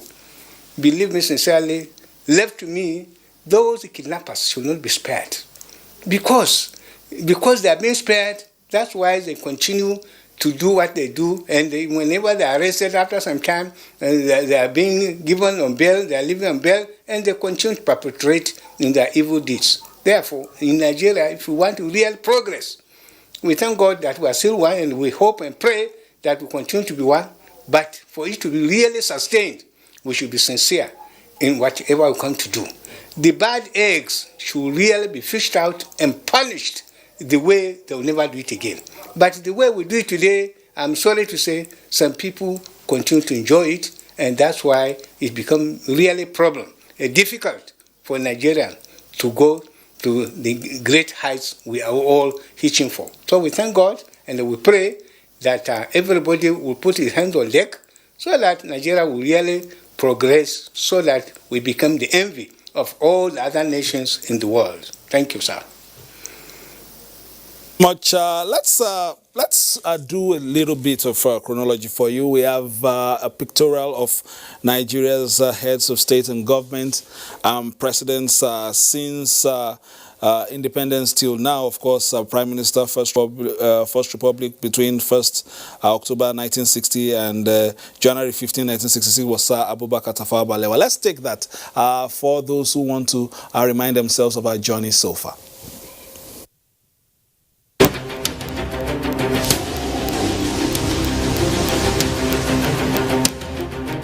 The political space, I don't know whether we'll say we have moved forward in the sense that before independence and after independence, we were using parliamentary system in Nigeria. And then from 1979 up to date, we are now using presidential system. Now, each one has its own advantage and own disadvantage. But to me, if we had continued on the parliamentary system, we would have developed politically faster, because all the three regions will have been fully developed more than the way we are now. But be as it may, the presidential system that we are doing now made a lot of people to participate in governance, made a lot of people to participate in the process, the political process of bringing leaders. But it's too expensive for Nigeria to handle at the moment. But I know that with time, we need to improve on the presidential system. We need to reduce some of the burdens that we have so that we can make it more effective. But at least there are a lot of achievements and development that was made in the political arena. It is wonderful that Nigeria is 59 and growing up and growing older. There are good things in Nigeria. Nigeria has produced very able Nigerians and citizens who have worked successfully worldwide, both within Nigeria. There's a number of firsts in Nigeria. We are celebrating 60 years of WNTV, WNBS, established in those days by Chief Obafemi Awolowo and Chief Anthony Enahoro. After that, there have been dependencies that have come out of Nigeria's initiative in Africa in all the things it has done. To be honest, despite the stress and the depression of maybe today's demands on work life, we cannot say that Nigeria has not succeeded. We cannot say that Nigeria has not done good, because everywhere in the world there is a successful Nigerian. In diaspora, in Nigeria, we are doing things. It's just that our expectations are very high. And because we are Nigerians, all aspects and all parts of Nigeria, we expect everything to be of a very high standard and everything to be absolutely excellent. But because we have a population, and because a large population, and because our expectations are high, when there are faults in expectation, we are very easily disappointed. But nonetheless, I have good hopes for Nigeria. I'm totally patriotic about Nigeria, and I know Nigeria is going places, and we shouldn't despair. We should just keep at it and keep working. The period after independence saw more of military rule than the civilian rule. The civilian rule, when it came back, we were really happy that civilian government was now elected into Nigeria, and that gave some of us, that was when we knew what independence really what we marched in 1960, what it meant. It now meant that we were free. It now meant that we could elect our own people. It now meant that we will see the civilian government will place the development of Nigeria in our hands.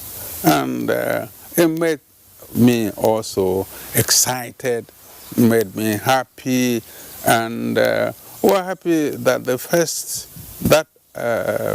elective government did very well. if you compare it to other governments that have come, it did very well. So these has been my experiences, and this has also made me to believe that, yes, Nigeria has come of age, that Nigeria now has its own independence, and that the people of Nigeria will put people in place to develop this country. I feel that Nigeria is not doing badly at the 59th anniversary, though we kept on changing from one system to another. So always we are in the learning process. But now we have now got ourselves on the right track, and under President Muhammadu Buhari's administration, I was fortunate to work with him, to work under him in the northeastern state, and I worked with a lot of militaries and politicians with all the changes. I was part of the changes, but honestly, at the bottom of my heart, our leaders are not doing badly. We got independence on the platter of gold, differently from those who fought in the battlefield to get independence, to chase away our colonial masters. But our colonial masters, we continue to discuss with them, having known that they will not willingly give us the independence. So we followed their step. We first of all got self-government, because there is disparity between the north and the south.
quite some pieces of information for you from independence to now. Of course, the first graphic there from 60 to 67. Actually, the Midwest region came after the first three. It was first three regions, then the Midwest region was introduced a bit later. Then look at all this. It shows expansion, shows growth. Definitely, Prof. There's strength in numbers in this growth and expansion, but how do we begin to leverage on it to achieve that toga of giant that we've been called so many times and convert potentials to actuality? Well, I think we need to concede that the changes in the structure of the Nigerian state from 1960 to the present reflects attempts to accommodate some of the tensions that have arisen over time. Yes, people have spoken charmingly about the days of regionalism, and I hear one of the contributors, alluding to the healthy competition, between the regions then, and how that enhanced the prospect of development. But I think he was attributing that to the parliamentary system instead of the federal system, which we have been running. And I think one of the reasons that we have seen dramatic increase in the number of the constituent elements of the Nigerian state is that over time, people have sought, to be given the space to develop on the basis of their ethnicity. Think, for example, coming from the point that in a regional framework, minorities were suppressed by the ethnic majorities, and they kept on putting demand, to create more states. Remember, this even started as far back as the colonial period, when minority agitation led to setting up the Willing Commission, of inquiry into the fears of the minorities and how to allay them. And the colonial authorities were very clear in their head that if you keep acceding to those demands, you will get it wrong. Instead, they said, look, entrench human rights provision into the Constitution and set up development commissions to take care of minority areas. But I think what happened after independence, and particularly because of the Civil War experience, where one part of the country wanted to sever from the others, Gowon thought that the best thing was to break the country into smaller units. By so doing, it brought a sense of liberation to some ethnic minorities. But what we haven't done very well is to maximize that opportunity, in terms of focusing on how to bring development closer to the people, instead of moving in the opposite direction of entrenching ethnic and local politics, and therefore building new identities around states, and therefore subverting the larger objective of national unity. And I think this is where we need to walk the line. And it is still possible for people to retain their present identities, but have a strong architecture for promoting national unity and development. And then we can cohabit in a very peaceful manner. Let's quickly join Mr. Adebisi Adeshola in your state. They call that state the pace setter, perhaps with first university, first this, first skyscraper, first that. These days, what are the initiatives for development from there? And of course, taken off from where Prof also made his submission, how do we begin to strengthen the fabrics that hold us together instead of promoting the narratives that continue to promote our own ethnic or little cultural proclivities, and using that perhaps as a unit for our own selfish aggrandizement or emancipation in that small microcosm instead of looking at the general look? I see that that's a basic problem that we have in this country. We need to look at the motive and motivation for the multiplication of the ethnic entities. The states that are multiplied from 1 to 2 to 3 to 36. The earlies are there. The motivation for it is there. You talked a little while ago about the university system, for instance. It used to be the case that The vice chancellor of a university could come from another tribe. There were agitations for representation of the people in the locality. If we are able to manage, if we are able to marry this national objective with the ethnic interest, then we'll have gone a long way in this country. How that can be done with the agitations that we have from various angles. You have people agitating on religious basis.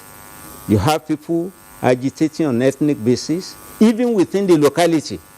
We have this problem in this country, how we can suppress the individual, personal, ethnic interest to lift up the national interest. That is the basic problem that I see in this country. And how do we do it? We need to appeal to our elites. We need to appeal to our political leaders. We need to appeal to our religious leaders. We need to appeal to our traditional rulers. Emphasis on, we want to have our son there. We want to have our own thing there. Unless we suppress that for the national interest. And I think we should, again, look into the issue of having a discussion on this issue. The resources that are available in each of these units also, people are talking about it. How do you want to take my own resources to go and develop some other places? Now, if the national interest is there, nobody will think along that line. So our psyche must be reorientated to the extent that we must look at the country as a whole. How that can be done is between you and me. Every one of us must be able to willing to give part of their own, what we regard as their own interest. I don't think we are able to do that now, but I hope that if we go, discussion is also part of the thing that we are talking about. If we judge on these matters, we'll get there one day. The tightrope that we are in this country, when you have the division into so many states, you have solved one problem. But you have created another problem because each one is now conscious.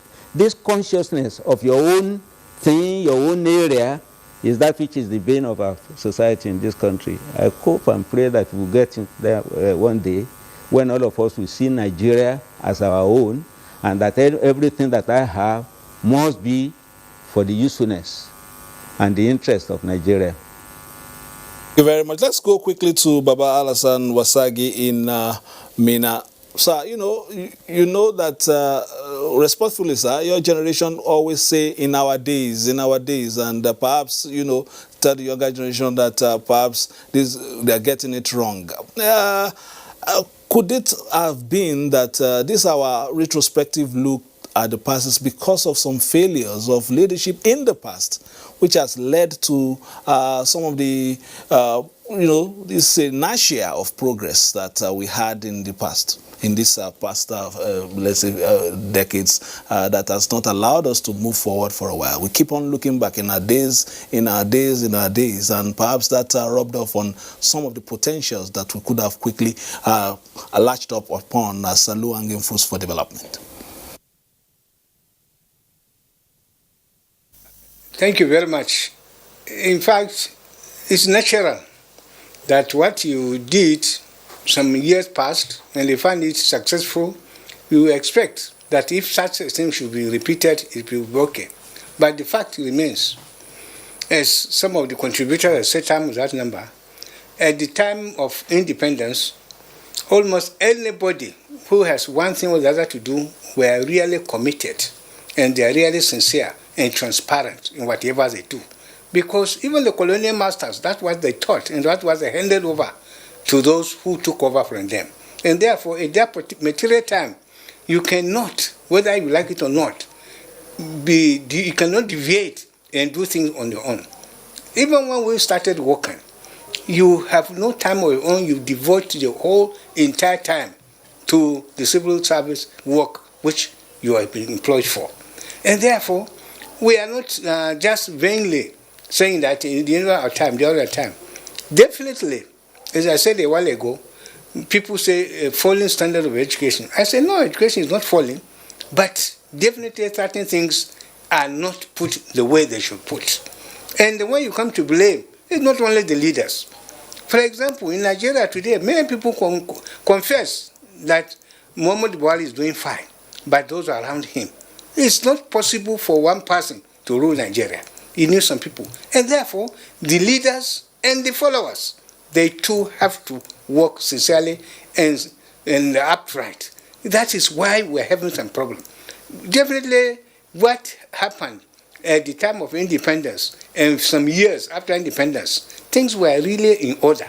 For example, my dear, somebody was in Lokoja and he was to go on holiday. He applied, and before the date came from Kaduna, all the entitlement for the holiday were already in hand. And he moved safely to wherever he want to go. Same thing when you are going to transfer. Today, things of that nature can never even be expected again. So what we are saying, we are not blaming the present generation for the sake of blame. But the fact is, in most cases, the leaders and the led are not doing what they are supposed to do. And if they can do it sincerely, honestly, transparently, definitely things will be as good or even better than during our own time. Because during our own time, the resources are not there, the machineries were not there. Today, we are no more in analog, which was during our time.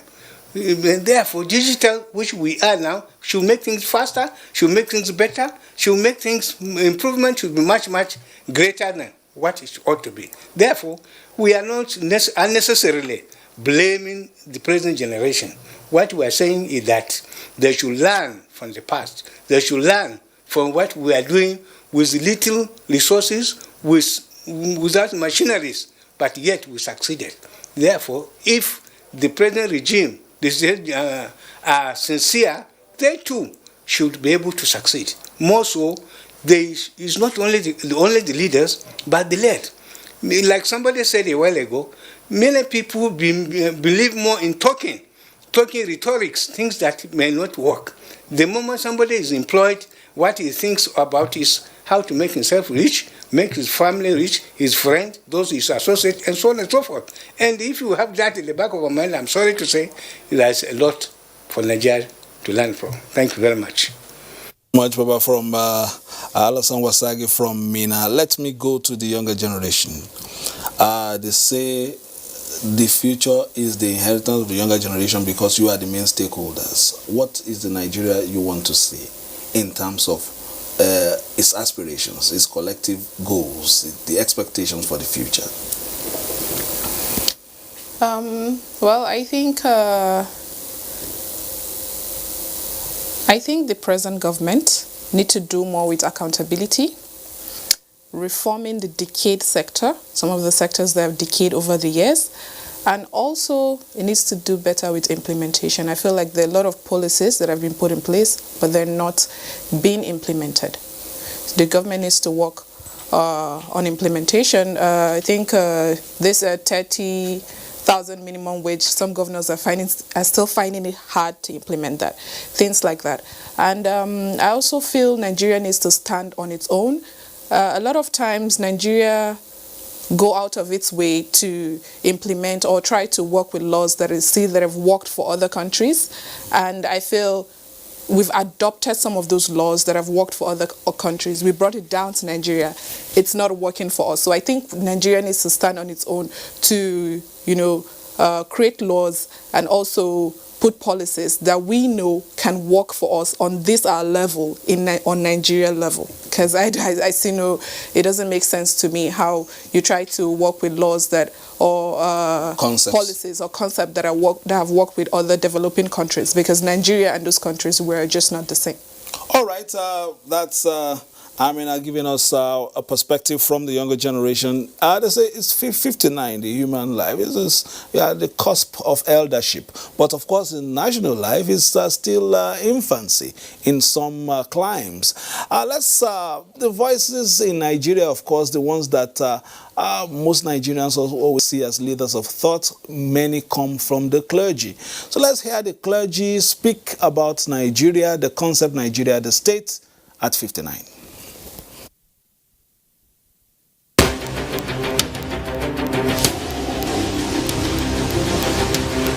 beautiful memories. You know, you had a lot of young, talented people in broadcasting. We didn't have many engineers, but even those we had, as young as they were and the local as they were, they are sufficient. They were maintaining this.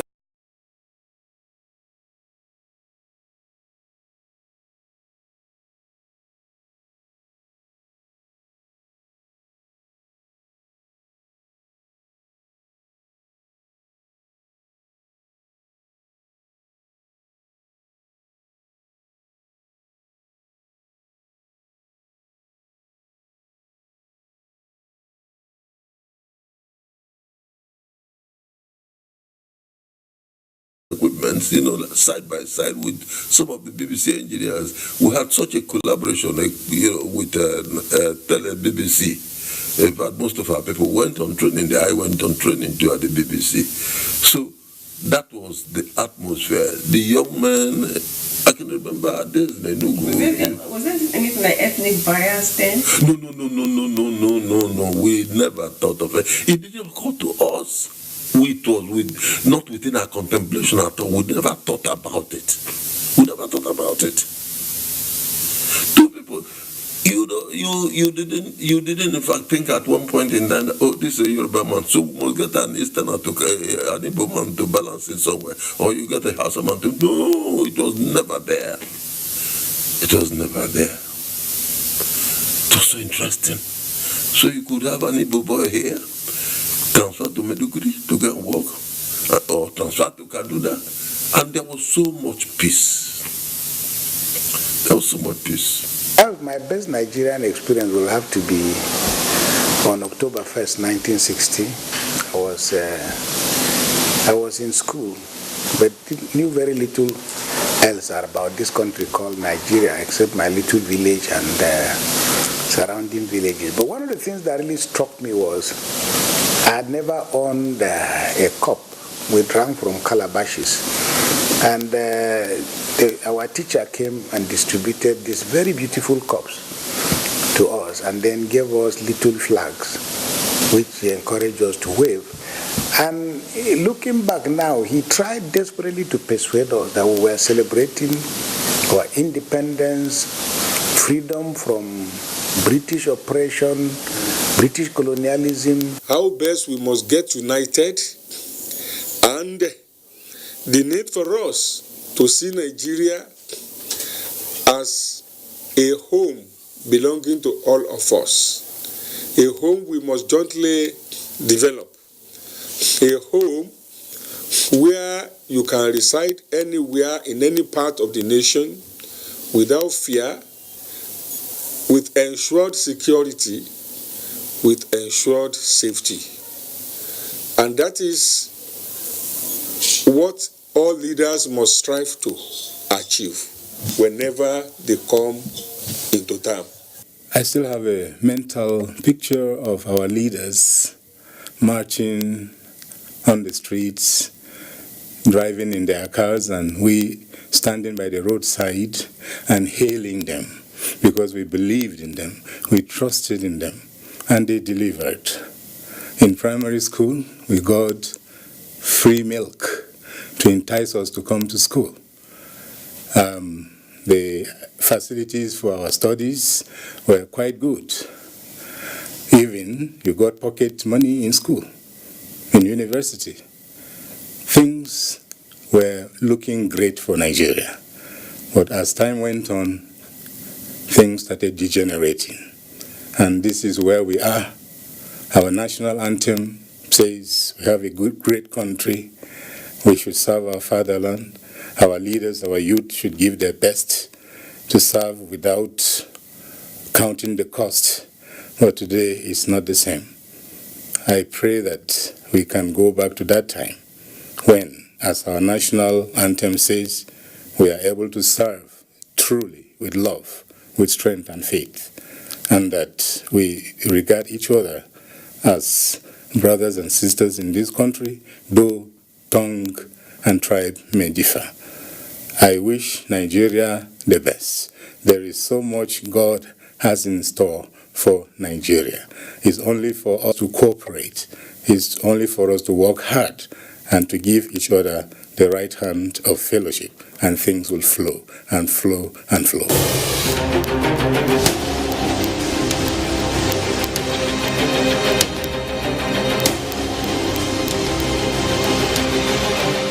Thoughts from the clergy there. Perhaps I'll get a cup too today. But let's quickly join Ibadan Network Center, where Mr. Adebisi Adeshola is standing by for his closing thoughts. Talk to Nigerians as we allow you to leave for now. But let's hear from Mr. Adebisi Adeshola. Thank you very much. Say a word or two to Nigerians as we leave you. Okay. Again, I want to express my appreciation for this opportunity. I want to thank God for witnessing another landmark event in the life of our country. My appeal to all of us is to stop glorifying the past. Even the past that we are glorifying, the things that we believe were given to us by these first leaders, we have not been able to utilize them. So let's think of things that we will do with what we had so that the future will be great. I think we should reorientate ourselves to the level of not thinking about the past all the time.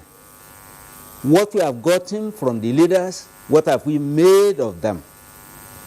In making something out of them, we must think of the future of Nigeria, whether as young men or as old people. Whatever errors we've been able to see from what our leaders, even those ones that we are glorifying, Awolowo had his own idea of governance. Azikiwe's own is different from his own. Ahmadu Bello's own is different.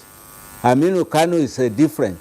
If all of them, all that they try to project by way of good governance, we can harness them and learn from their own errors and meet all our challenges, Nigeria will be great. Thank you very much. Very much for your words of knowledge, and we thank you for also obliging us today. That was Mr. Adebisi Adeshola, former Secretary to the State Government of Oyo State, who was giving us succinct, eloquent, and quite well delivered concepts of how to move forward. Let me quickly come back to Prof. Prof, you heard about, it was a country that really came up with a lot of promise. We had hurdles that we scaled quite easily. We had some odd hurdles that also tripped us up a bit and made us to stagger. How do we now begin to, use all this to drive momentum towards development? Now, I think from all that we've heard today, this is a very resilient country. We've had challenges, but we have kept standing, and I think this is very promising. My point is that Nigeria's biggest aspiration is to be a federal democracy.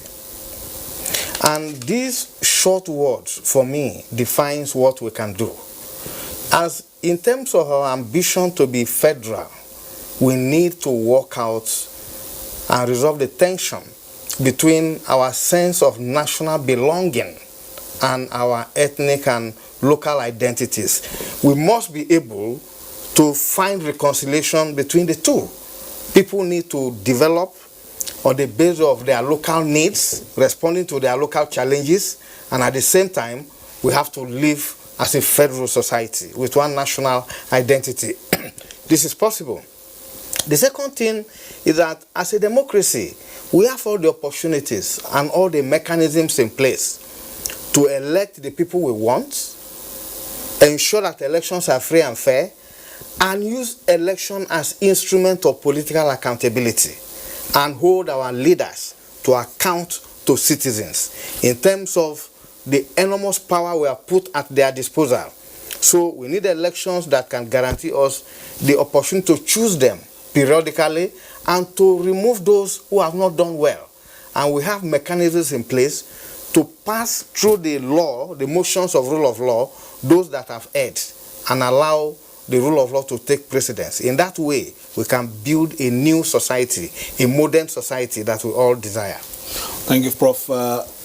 One of the things that have come out, especially in the first cycle of this present administration, is the young, not too young to run, perhaps encouraging and making sure that, encouraging the younger generation to be a part of the political process is not just a wish or just a demand, but it's also enshrined in our laws.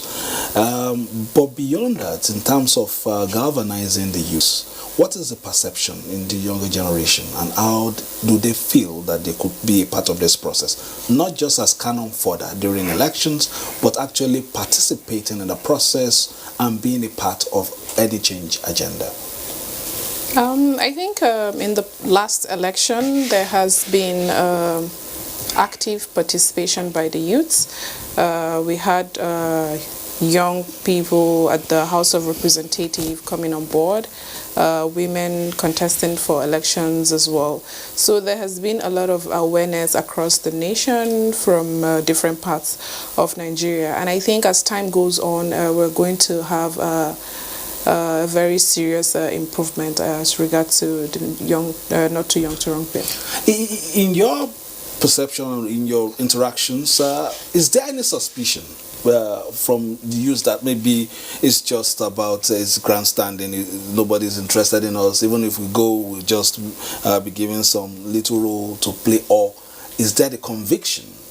Because in my days as in university, we could almost see some of the guys who would take serious political positions based on even their courage, their in the SUG, the way they speak and all that. Do we still have that now? Well, not really. Not really. All right, let's quickly speak with Baba before we let Baba go.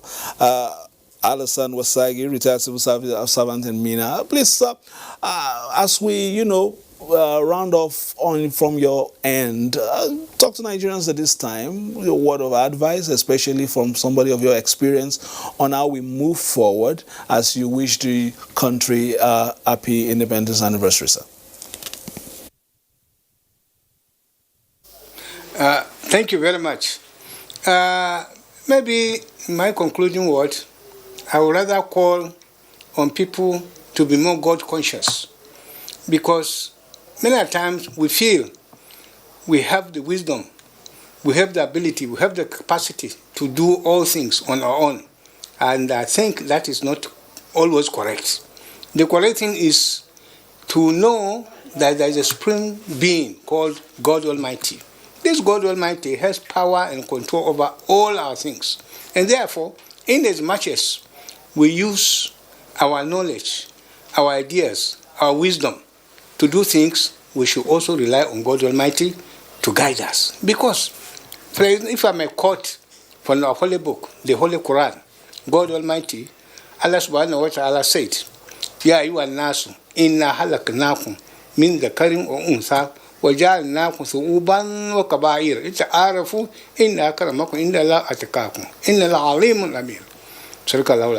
What God Almighty is saying, that He, Allah, created us from the male and female, then made that into nations, different countries, different divisions, different states, different localities, and Kabair, that is tribes and languages. Why? So that we know each other, not to despise any particular person, any tribe, any person. You know that is a creature by God Almighty who created him, and therefore don't despise him. Honor him, respect him, because God says, "Inna akramakum indallahi atqakum." The greatest among you is he who fears God most, and therefore, I wish to appeal to all of us, no matter what you believe in. Are you a Muslim? Are you a Christian? Are you a believer, a free thinker, whatever? We should not forget God Almighty. If we rely on God Almighty and we sincerely obey Him, He will definitely guide us on to the right path. In that way, inshallah, by the grace of God, we shall succeed. And our children and children yet unborn will succeed. Just as our former national answer to say, they will enable us to hand over to our children a banner without stain, so that they too will succeed. With this, I thank you very much, and I thank the authorities for NTA for give us this opportunity to talk to the nation. Thank you very much. Thank you very much, Baba Alassane Wasagi, retired civil servant from Mina, propounding a theological philosophy as a tonic for development. Thank you very much, sir. Let's quickly take an excerpt. This time, traditional rulers are also giving us their wise wisdom from their stools as Nigeria clocks 59.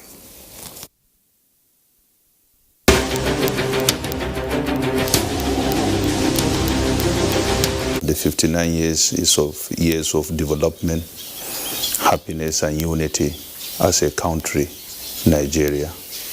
A great appeal to Nigerians is that I want to appeal to Nigerians to be patient with everything, patient with the government, patient with the citizenry, patient with the neighbors, other countries, and patient in terms of our quest to have development, both structural and spiritual.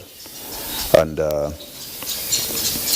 I'm looking forward to a greater Nigeria that can produce the best of leadership to the followership. Nobody will say that this country has not developed. Imagine the roads that we used to have. Today, look at what we have. How many universities do we have in this country today, and yet you say we are not developing? How many polytechnics do we have today? A lot of things are being done locally. There are our children who are fabricating planes, fabricating tractors in this state. Our agriculture has developed. We are using tractors, we are using modern ways of farming. We are grateful to God that we are about to see 60. And if by the time we get to the 70, what they said, 70, Nigeria would have been matured enough to be on its own. So I pray for the soul of our leaders who have sacrificed from the Civil War till today to make sure that this country remains one. We are blessed that we have leaders who are now working towards righteousness. Those of one person who can take the budget of this country for himself and family, those are our killers. They are the enemies of Nigeria. We are now praying that our leaders will develop our economy through industries. Let agriculture become our mainstay so that everybody can fit his community. Nigeria was operating a system where leaders of all political parties respect each other. For example, during the time of Chief Awolowo in the West, Nnamdi Azikiwe from the South, and Tafawa Balewa from the North, who was the Prime Minister, and Ahmadu Bello, who was the Premier in the North. They all interacted peacefully. They conferred with each other, and the relationship between them was such that even those following them take a lot of example from them. There was no bitterness. All their interest is to serve Nigeria. But if you look at presently, there are a lot of differences. The political parties now challenge each other in a way which shows that they are more or less fighting each other. What is important now is for people to think back, because the present day generation have not seen what has happened in the past, which I just mentioned. But they should be told that in the past, Nigeria was operating very peacefully, respectfully, and everything was going according to plan. Even now, they should be able to learn that it does not help anybody to be bitter all the political parties, all they need is to win election. Once you don't win election, there is another day. Allow those people who have won election to continue serving Nigeria. But to fight as if it's a matter of life and death is something that should be properly curtailed. I will only suggest that we should be patient. Let's try to, as much as we can, to forgive one another. Because if we want to claim right in everything we are doing, we may not get anywhere. We pledge that our country, those of us who are still alive, who witnessed the early independence, we pray that what our forefathers fought for, we should continue to hold to it and keep Nigeria one. There was so much excitement in the country that time. The idea that we would have a black head of state, a Nigerian head of state, there was so much excitement in the country, and we were all very, very happy. And at that time, there used to be posts in the civil service that were exclusively reserved for the British colonial masters. And the prospect that Nigerians would take over those positions created a kind of hysteria, if you like, in the country. We have learned a lot. We have come together as a people. We have made mistakes, and we are now grown. And with the type of leaders that we have today, it is our hope that we are on the right direction and we will get there. There are nations who are up to 80 that have not attained the standard that we have attained. So we thank God and we pray to God Almighty to direct our leaders aright and lead us to the promised land. I congratulate Nigeria in the first instance that it still remains in unity for good 59 years.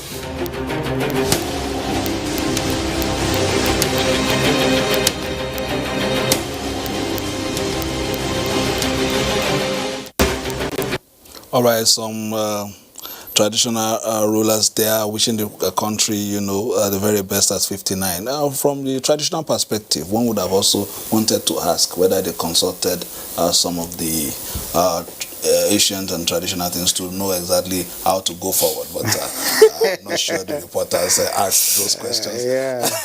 But of course, they have a big role to play. In terms of orientation, in terms of even some traditional decrees, in terms of reorientating the youths and perhaps using even culture to weld us together. And are we forgetting these roles that they can play, or is it that in our hurry to embrace everything from the Western climes, we seem to have pushed them to the background a bit? I think it's very important. A friend of mine wrote a very powerful features articles a few months ago about the level of insecurity in different parts of the country. And the analysis he was doing is that a part of the explanation lies with the decline in the religious and traditional and moral order of the society. I think traditional institutions used to play a major role in security in terms of their control of local, traditional apparatuses of rulership. And then, providing major intelligence inputs and working together with the police and other security agencies in order to secure their environment. Over time, because of our push for democracy, we actually felt that traditional institutions and democratic favor are incompatible. And so we excluded them, and I think we are paying dearly for that. I think in our security and governance architecture, we need to recognize the role they can play, particularly in terms of providing local intelligence and understanding the kind of new challenges that are arising in the local environment, so that in the whole architecture of governance, we don't neglect them. It will be very useful. Let me take you a bit, Amina, on in terms of, developing skills, especially in terms of, different sectors. The young ones are coming up, but we always see them in positions where they take instruction. Are you seeing more leadership tendencies, leadership potentials in your generation? People, what's the conversation like? Is it about those days in the 80s, Prof. will bear me witness, there was this, Andrew, don't check out. Yeah. What is the concept now? Is everybody going to Canada, or what is the issue? Yeah, well, unfortunately, we have a lot of Nigerian youths going abroad, moving out of the country. The medical practitioner, due to the poor or decayed public health sector, and it has to do with the remuneration as well. The salaries they're getting, they feel is below average. As a result of that, people have been leaving the country. But we still have a little percentage of people still staying back in the country, hoping to put things together, and so the country can move on and we can patch on. So that percentage of people have been working hard to get the country forward. And we hopefully, that little percentage of you that are struggling to stay back to put things together will be able to bring development to the country. Prof, yeah. These countries that we, aspire or we try to, abandon ship and go to, those countries were built by their own, people, indigenous. Yeah. They built their country to that level. Yeah. How do we convince ourselves of our own project such that the very best of us tries to invest their intellect, their energies to building Nigeria as a state? Yeah, I think we need to show results in terms of development outcome. We need, as a country, to demonstrate that we are capable of developing our industries. We are capable of creating jobs. We are capable of providing the enabling environment for private interests and businesses to thrive. And we are able to guarantee that regardless of your ethnicity and religion, you can blossom in this country. And I think we need that assurance to the younger generation and instill in them the ideals of patriotism, and looking inwards, the way many other citizens have looked inward in their own countries to make them attractive for them to want to go there. So I think the onus is on us and on the leadership to demonstrate and create that environment, because we have the population, we have the resources. What we don't have is the leadership. And I think we need to put the blame squarely on leadership, because once the leadership takes the right direction, followership will follow the cue. That is my understanding. Okay, let's quickly take some voices of independence. Let's take more voices of independence as we look at Nigeria at 59. Of course, in another 365 days, it will be clocking 60. So 59, of course, on the cusp of eldership.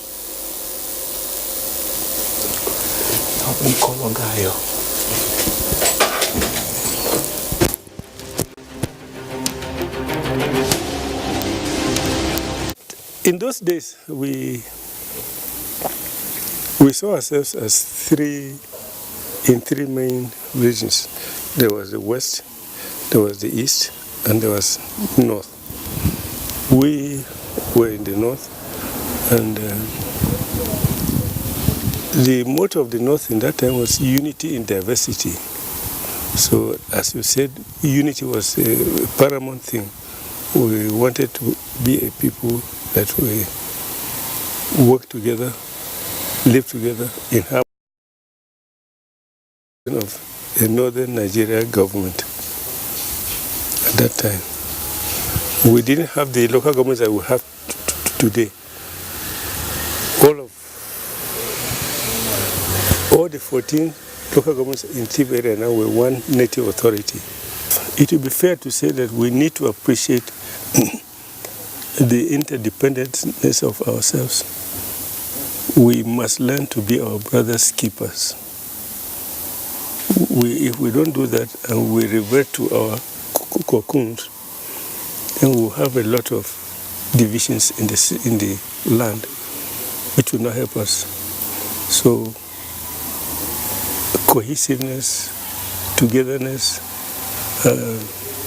commitment to the well-being of Nigeria and Nigerians will take us a long way. There is a need for us to revisit the fact that we are all Nigerians and we have a stake, a role to play in Nigeria. We must hold our people that we have elected accountable because they are the duty bearers. What is it that we need in Nigeria? I think everybody should come to the table with the Nigeria we want. And the Nigeria we want is a Nigeria where everybody is at least has can eat 3 square meals in a day. Everybody who is out of school has a job. Everybody who is a graduate or whatever has something to do. When you have something to do, they say that the idle mind is the devil's workshop. When you have something to do and the government is taking care of you, then you have a stake in that country. And that is why where somebody like America, if an American dies somewhere, the government will search until they bring back the body. That is why they are patriotic.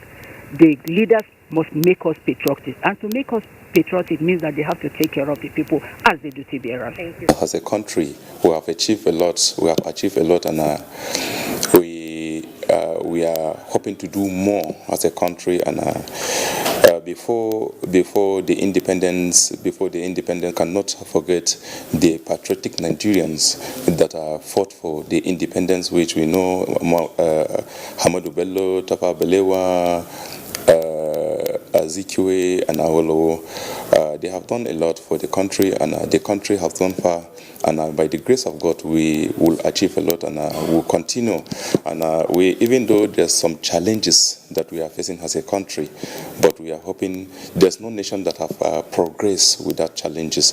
But we will overcome all the challenges and will reach where we want to reach by the grace of God. Well, I think Nigerians should keep hope alive. This is a country of tremendous promise. Okay, we could be whatever we want to be, and God endowed us with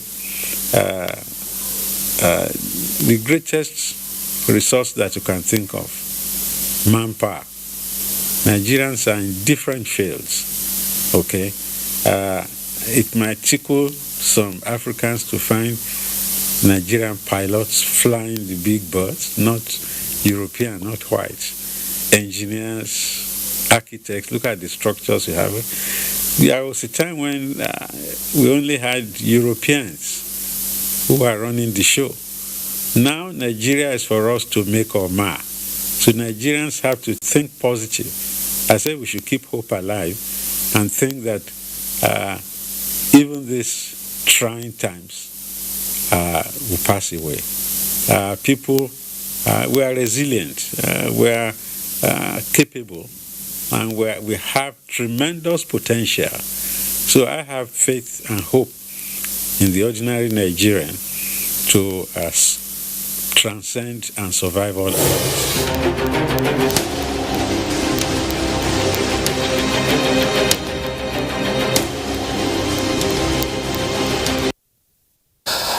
In the day, President Muhammadu Buhari addressed the nation on the nation at 59, and also spoke about his administration's resolve to make sure that the nation attains the development strides and also meets the expectations of Nigerians. Let's take a little evaluation from that broadcast in this next package.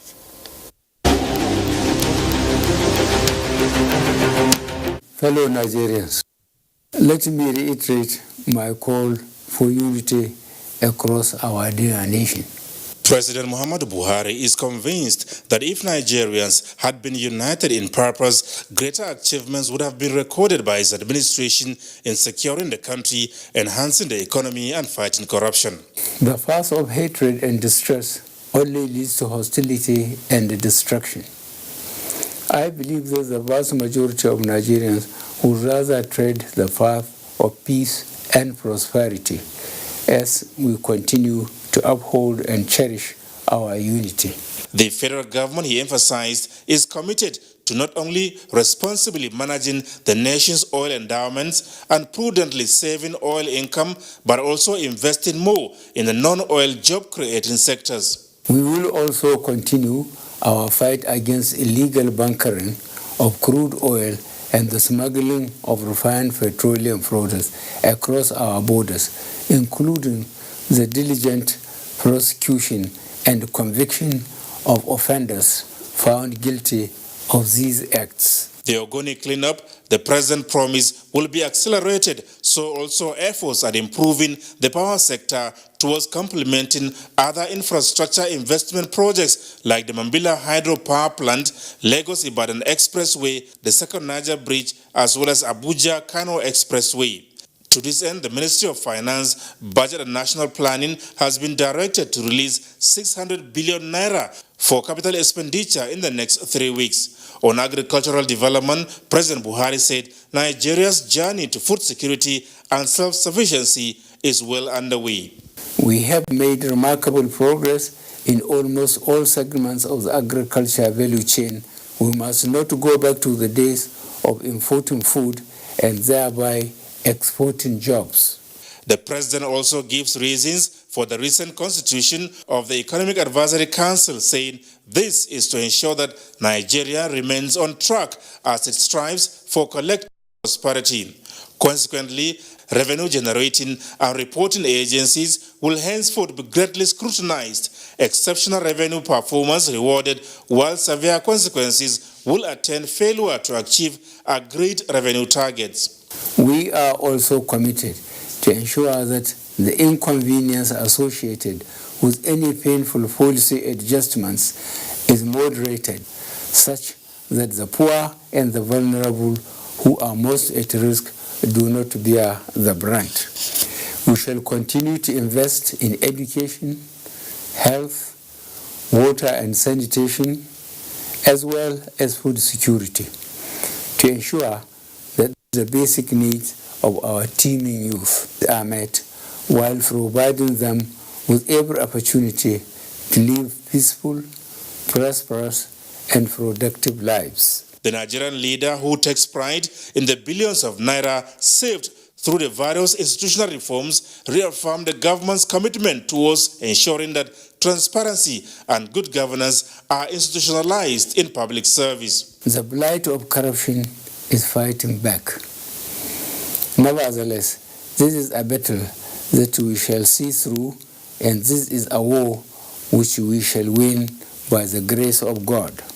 I will also call upon all Nigerians from every walk of life to combat corruption at every turn.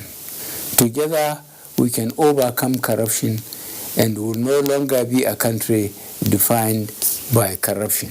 President Buhari called on states to intensify their own efforts towards instilling greater fiscal transparency and accountability through efficient and optimum use of scarce resources. From the State House, Adamu Sambu, NTA News.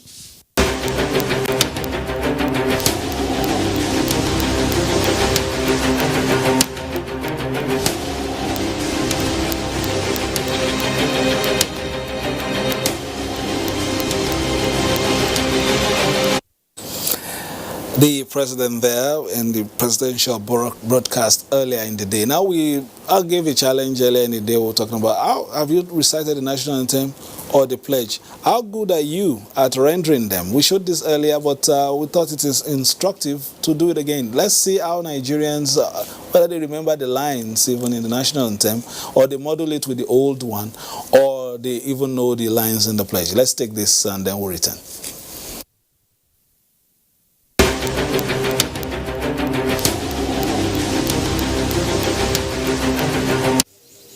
The sense of celebration of Nigeria independence seemed to be losing momentum. The spirit of, oh hell, Nigeria, my country, seemed to be fading away. The spirit of arise, O compatriots, seemed also to be fading away. And the fanfare that was a long celebration of independence is dying off. And for these past few years, we hear that the celebration be in low key. The joy that school children used to have is no longer there. And again, the sense of independence, nationalism, seem to be fading away. We are no longer becoming a community. We are becoming individuals. Everybody trying to protect itself, no trust at all. As we celebrate the 59th independence, I pray that the Lord God Almighty will come in a special way to unite the hearts, the faith, and tribes. Though tribe and tongue may differ in brotherhood, but the sense of brotherhood is no longer there. Ethnicity is becoming a very serious dividing line. And so these are the problems that made the celebration of independence not as enthusiastic as was before. Yeah, we've made progress. We might not have made as much progress as we want, but we've made progress. We've seen a rapid development in education. At independence, we really had 3 universities. You know the number that it had become, the Polytechnic, the colleges of education, all of them came after independence. So when you look at education, we've grown and very rapidly. The universities of technology, the universities of agriculture, even the private universities. When you leave that, you go to aviation. Although we had in Nigeria that was successful, we don't have one now, unfortunately, but we've increased the number of airports, we increased the number of domestic flights. It's an improvement. Yes, we've not moved forward in terms of railway development, but now we are looking forward to a modern track between Lagos and Ibadan, and already there is one between Abuja and Kaduna. Yes, we've had rolling steel mills. Yeah, they are moribund now, but we made them. We had machine tools. We had paper industry. At independence, we had only 1 refinery. Today we have 4. Others are growing, including the mammoth one that Dangote is doing. In terms of agriculture, it will appear that we've not moved forward. But actually what had happened is that our population has so much grown that the growth you have in agriculture is not as high as you would expect, because the population increase had consumed the growth. You look at technology, you look at even broadcasting. At independence, we had only 1 television station. The second one was about starting. We had a Radio Nigeria, we had the WBS that had just started, and that was all. Compare what we have now, the number of private radio, the number of private television, the regional networks, the national network. Then you come to telephony. Now I can call anywhere in the world from the corners of America. That was not possible. Technologically, we had made strides, but everybody is so impatient, and it looks as if we've done nothing. But we have. When the Super Eagles, or was it the Flying Eagles, picked up the gold medal for football during the Olympics in the USA. That was in 1996, I think. And I remember we're watching the match with my dad, and when the final whistle went and we had picked the gold medal, the whole stadium erupted into a thunderous applause and cheering, and all the players gathered, and they had made this huge banner that said, "Thank you, USA." And that was for supporting Nigeria, and they ran around the stadium with that thank you banner. That was one moment that the entire world celebrated Nigeria for something positive. It left a lasting impression on my mind, and I'll never forget that. We are not the only countries that are faced with problems, which we are now, where most of the colonies which they created are having that, and then they have their own method.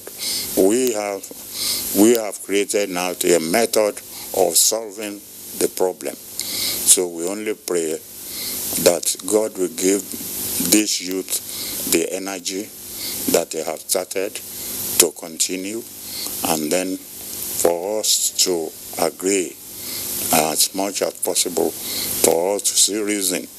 If the old man also, we should still see reason, and then the cooperation of this will bring success.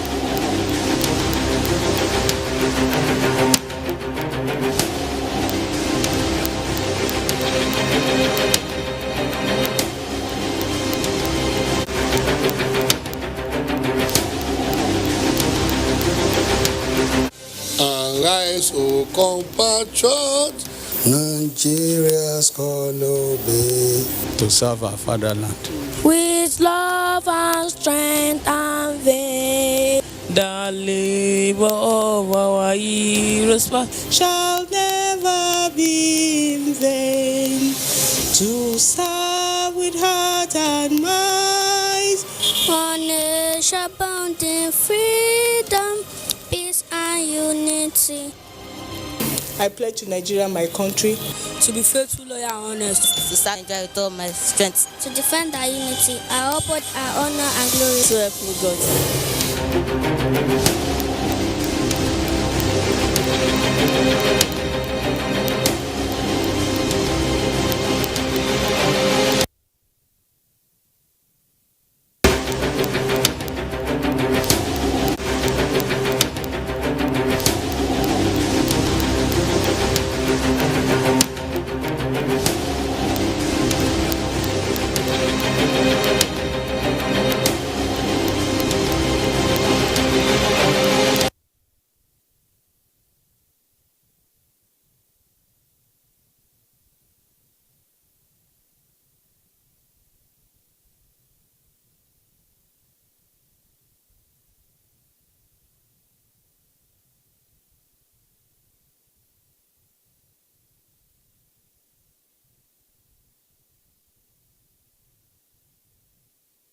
All right, it's still independence, 59th independence anniversary celebration, and the young ones, the middle-aged, the aged, all attempting the national anthem there.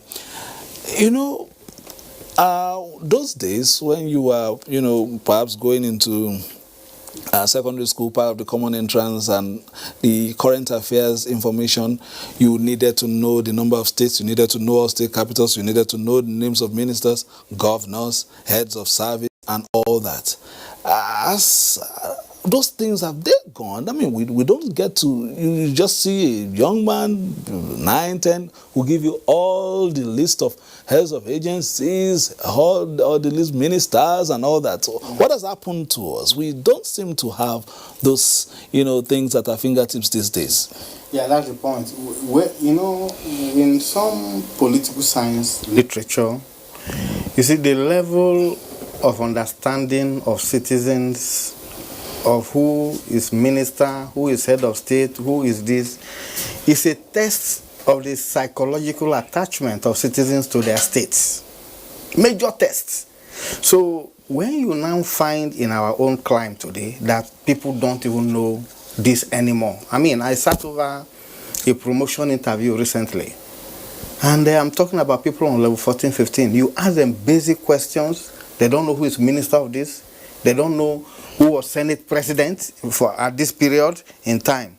But, so part of it is that people do not have any psychological attachment to their nation, and therefore they're not even interested in gathering knowledge about immediate issues. But more profoundly, I think the struggle for survival is so suffocating. People have to cope with so many challenges at the same time. You have to pay school fees, you have to pay rent, you have to look for gas, So they struggle. People spend all their time running from one end of the corner to the other, precisely to be able to exist marginally. And in that context, people cannot afford the luxury of remembering these things. Thank you very much, Prof. That is how we're rounding up now. And the final words from Amina before we let you go. Just one word from the youths. Okay. One word from the youth or the advice? Yes, advice. Yes. Okay. No, you can say any. Either an advice to you or your own perhaps thoughts at this time before we let you go.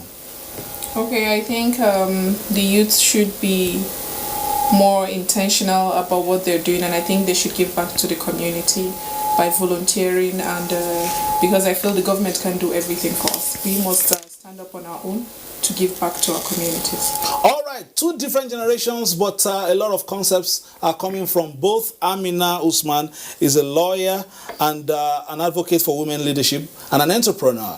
Thank you for coming. And Professor Sam Egu is an erudite scholar, a professor of political economy, and also currently the resident electoral commissioner for the Independent National Electoral Commission, Niger State. Thank you very much. Thank you, my brother. Thank you, Nigerians. Actually, I really have my PVC.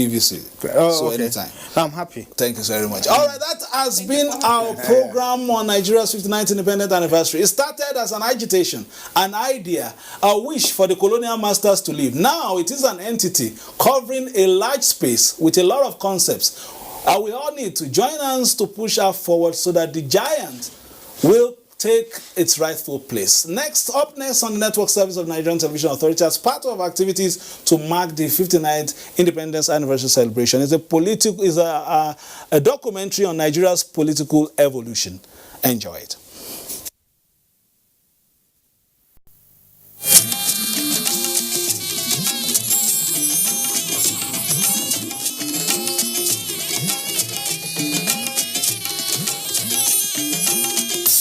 This is the network service of the NTA. 14. Nigeria's is a story of a journey into nationhood which transformed an opportunistic intention to unity of purpose for self-determination. Nigeria, a manifestation of providence and struggle. These 59 years now, as we are.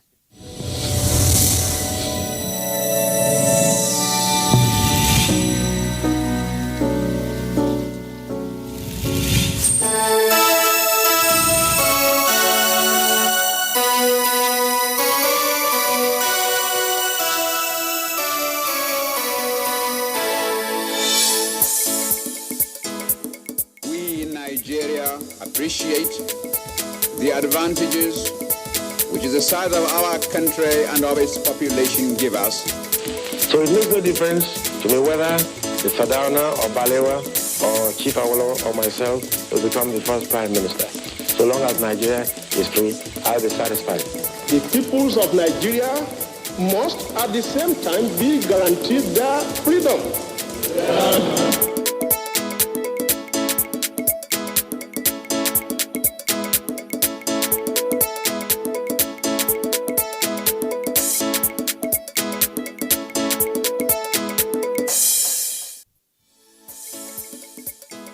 It was initially a configuration of economic expediency of the large areas around the Niger.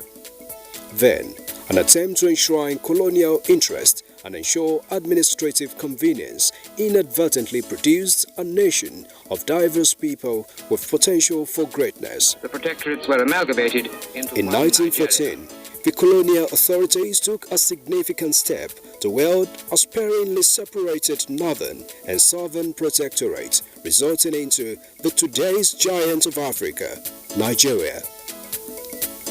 Britain Frederick Lord Lugard was deployed by his king to lead the emergent entity as a Governor-General, and Lokoja, previously the capital of Northern Nigeria Protectorate, fittingly served as the administrative location for the colonial government. Before 1914, the two areas were being by Britain as two separate colonies of theirs. They called them protectorates in those days. In 1914, Frederick Lugard, who later became Lord Lugard, fused the two areas into one country and called it Nigeria, Niger area. The word Nigeria was coined from Niger area, and it was suggested by his secretary, who later became his wife. Another coincidence for a promising nation was the establishment of a national council comprising 24 official and 12 unofficial members. The European on one hand and some Nigerian traditional ruler on the other made up the number of the unofficial members. That was apparently an attempt by the British colonialists to encourage a local representation from the colony. Let us put away the temptation of always feeling that it was the British that brought together the Nigerian people. No. In fact, history has revealed that Nigeria has been relating, the people of Nigeria, the peoples of Nigeria have been relating with each other long before the British came. The Oyo people of the Oyo Empire has been trading with people from Kuala Lumpur, from the other part of the Niger. The people from Kadembono has been having a relationship with some people from the Hausa state. The people in Old Calabar have been trading with the people in the Igbo state. The Arochukwu issue, of course, we all know about it. Now, if you look at the peopling of Nigeria, there has been this intergroup relationship, there has been this relationship, this intercourse amongst the people of Nigeria that has been there, and it was growing at a very comfortable speed until the British colonialists came. In fact, it was the colonial experience that actually come to stifle the relationships that existed amongst the Nigerian people. The capital shifted from Lokoja to Calabar, Calabar to Lagos. Then they were ruling this country now, Nigeria, with the strong arm of our colonial administration in those days.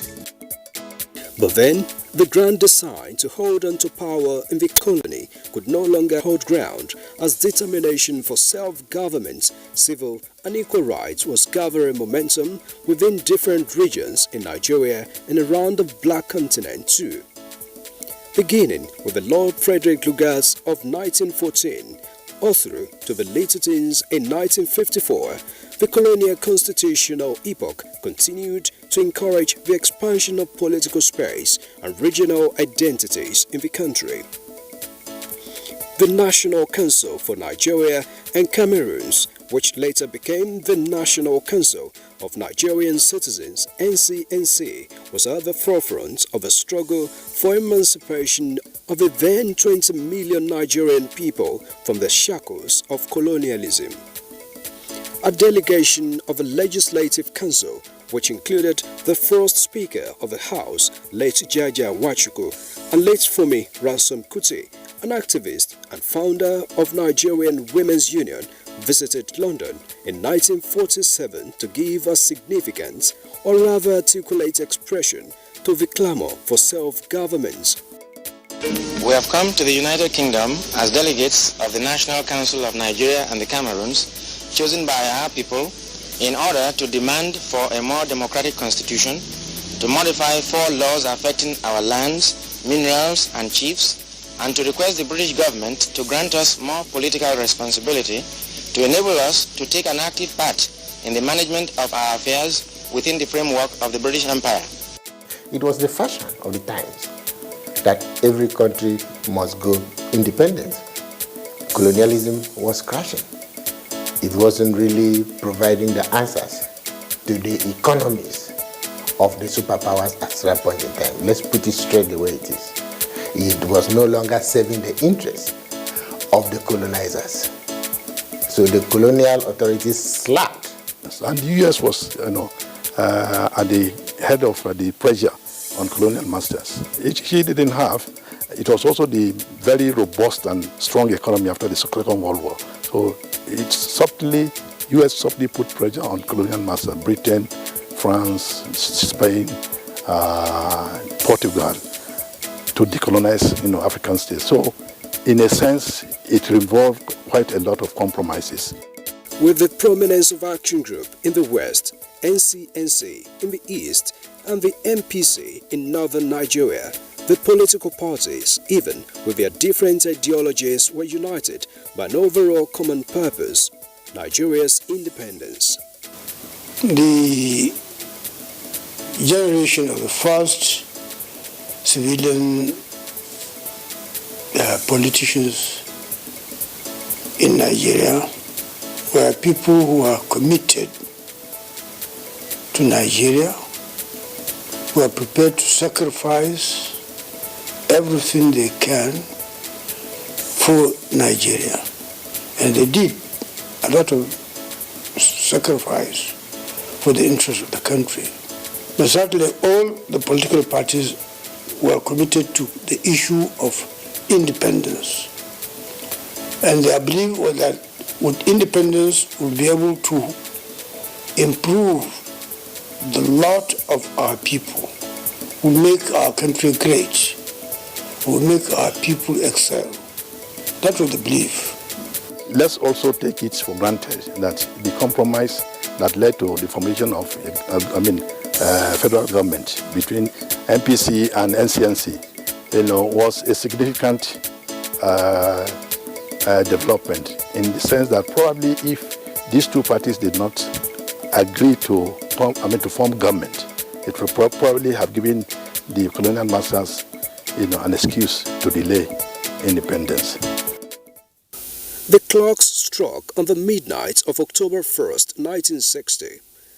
The Union Jack flag was lowered and replaced by the green, white and green flag. Today is Independence Day, the 1st of October 1960, and Nigeria is now indeed an independent, sovereign nation. Nigeria indeed attained independence, but that only opened a new page of political challenge for the founding fathers.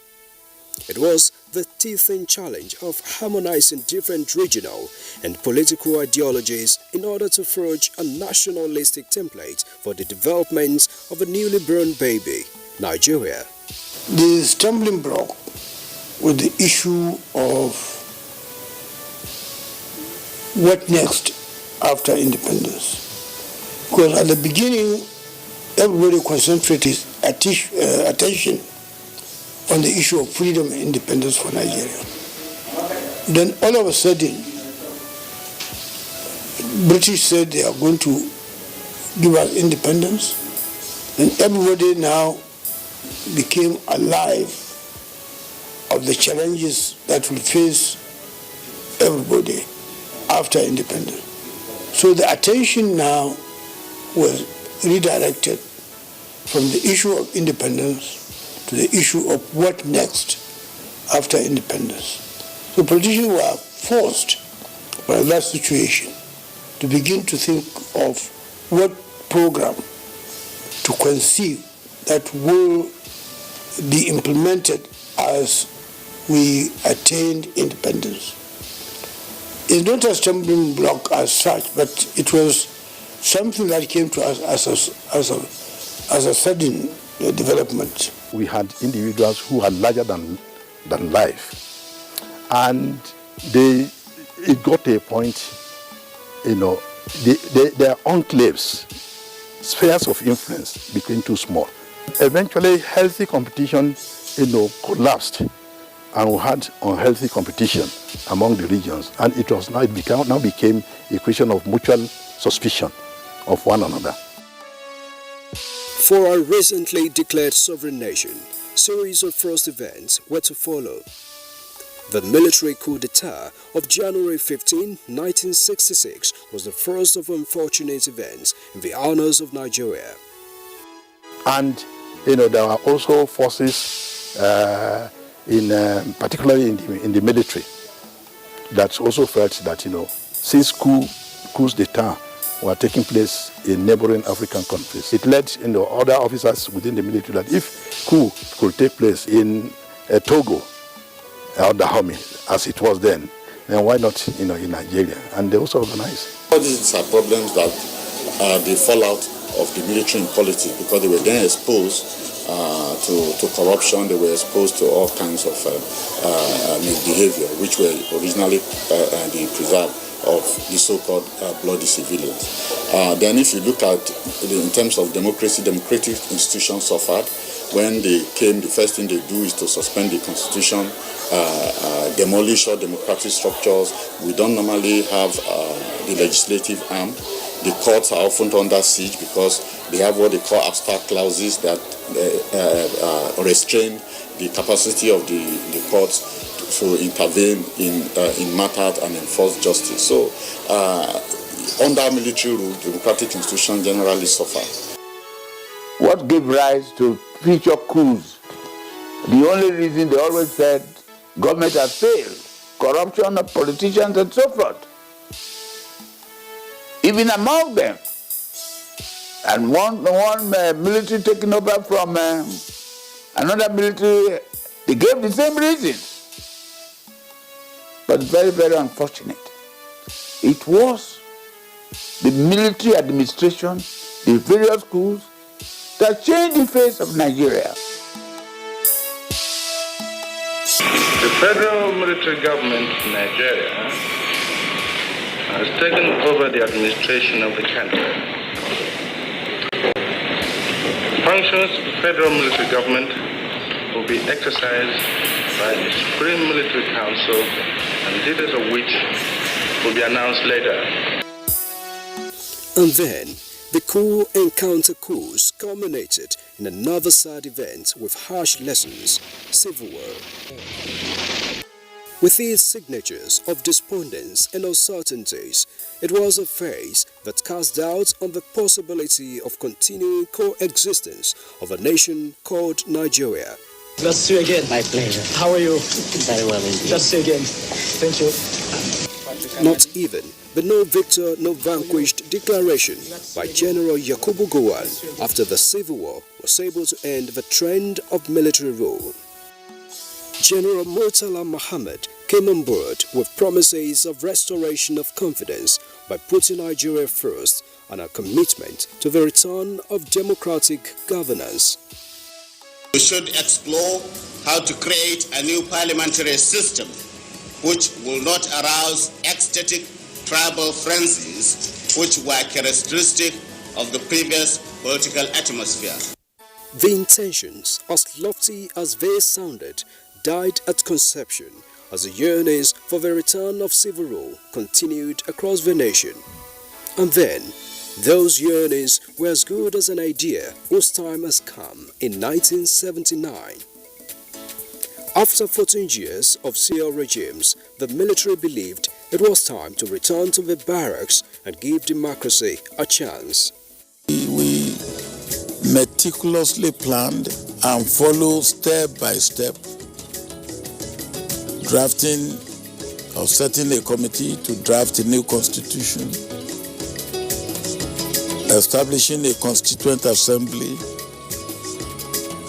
conducting an election based on the new constitution, duly elected government. I, Sheikh Usman Aliyu Shagari, do solemnly swear. And here comes the Second Republic with late Shehu Shagari in charge after the change. However, the democratic rule could not replicate itself before the country was returned to the old order. The military stepped in yet again. With public apathy, albeit to the rhythm, the chorus again was promises of a better Nigeria. One military regime came after the other without people's mandate until another date in 1991 gave another glimpse of hope for democratic dispensation. The seed for a third republic germinated but never reared its head to see the light of the day.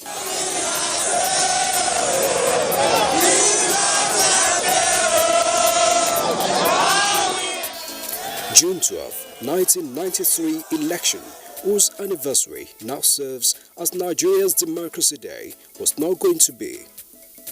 Then, the interim government arrangement put in its place was summarily displaced. This regime will be firm, humane and decisive. We will not condone nor tolerate any act of indiscipline. Any attempt to test our will be decisively dealt with.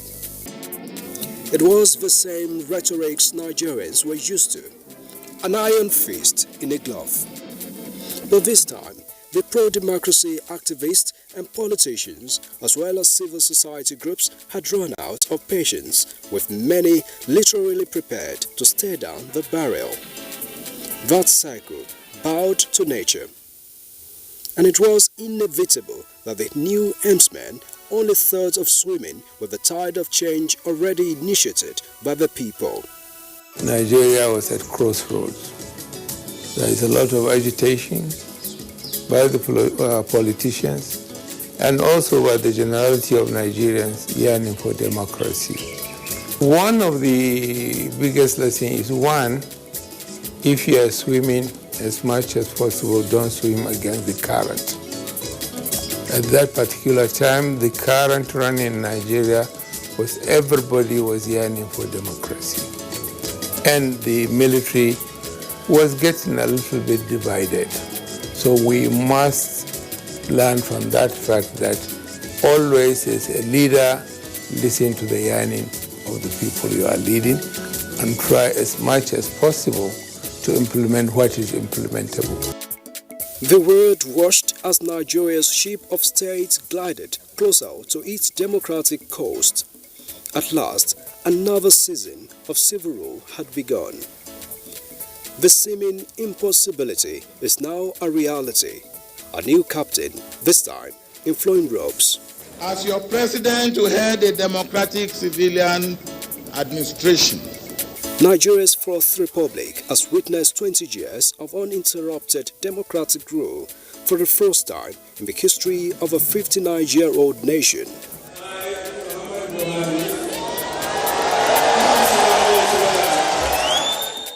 We are celebrating our 59th independence. If it were in the public service at 59, you are at the retirement age. So if Nigeria were to be a human being, let me use that analogy. Nigeria is at the age of retirement. And what do you do at retirement? You take stock. At this stage, we are already 59. If we don't get it right now, then we risk dying intestate as a country. After 16 years of dominance by the People's Democratic Party, PDP, a progressive and creative merger got the people's endorsement. This was a hybrid of the Action Congress of Nigeria, ACN, Congress for Progressive Change, CPC, All Nigeria People's Party, ANPP, and a faction of the All Progressives Grand Alliance, APGA, fused into one, the All Progressives Congress, APC. People are no longer saying we are a nascent democracy. So Nigerian leadership must take charge of the issues, must look at the issues as they occur and respond accordingly to the issues. We cannot continue to play by the colonial playbook.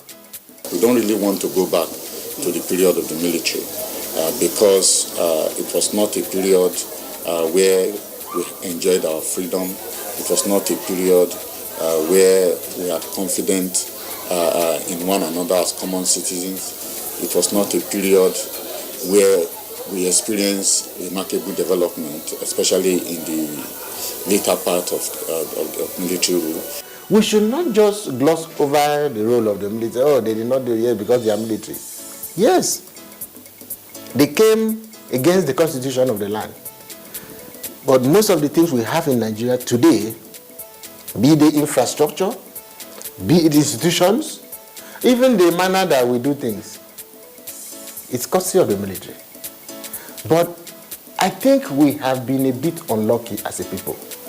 Most civilizations across the world became what they are through their militaries. Nigerian military could have resolved most of the problems that we are having today. They had the opportunity. They had the powers of calling things into existence. Most of the states we have today, somebody sat down and called them into existence. There was no debate in the Senate. There was no House of Representatives. There were no councillors anywhere. Somebody, the head of state, sat and called into existence some of these things. With the history of a country oscillating between civil and military dispensations, which have helped shape its status, an amalgam of toil and hope, the future now throws up its questions with current realities of the nation's quest to shed its toga of a sleeping giant. The lessons we have gained is that there's no shortcut to progress. We can't think that we can get somebody, a messiah, who can take over power through the barrel of the gun and suddenly transform Nigeria into an Eldorado. We must work through democratic institutions, respect due process, and painstakingly do our part in ensuring that democracy thrives. The way forward in this country, we've come so far, 59 years old now. We should put Nigeria first in whatever we are doing. Whether you are Yoruba, whether you are Hausa, you are Fulani, you are Igbo, you are Ijoman, Ijoma, Tiv, Kanuri, we are all one. Yoruba, we are all one. Once we have agreed to come together in 1914, let us treat ourselves equal citizens. Let's love ourselves. No one should try to dominate the other. That's the Nigeria we all want.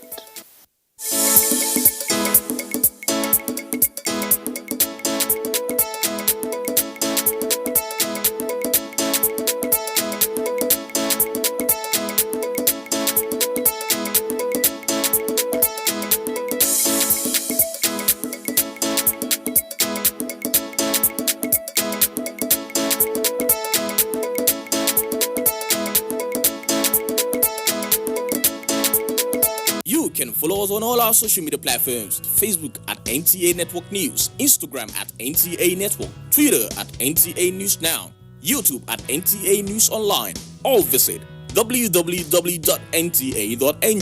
For live streaming, visit www.nta.ng/live.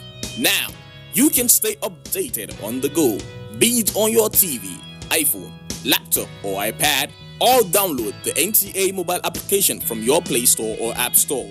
NTA, you can beat the rich. Welcome. This is Thoughts for the Week with me, Cordelia Obey. And you know that this is a segment where we get to talk about things happening around us, and the basis is usually African proverbs. And most of the times I take them from the Words of Wisdom, a book written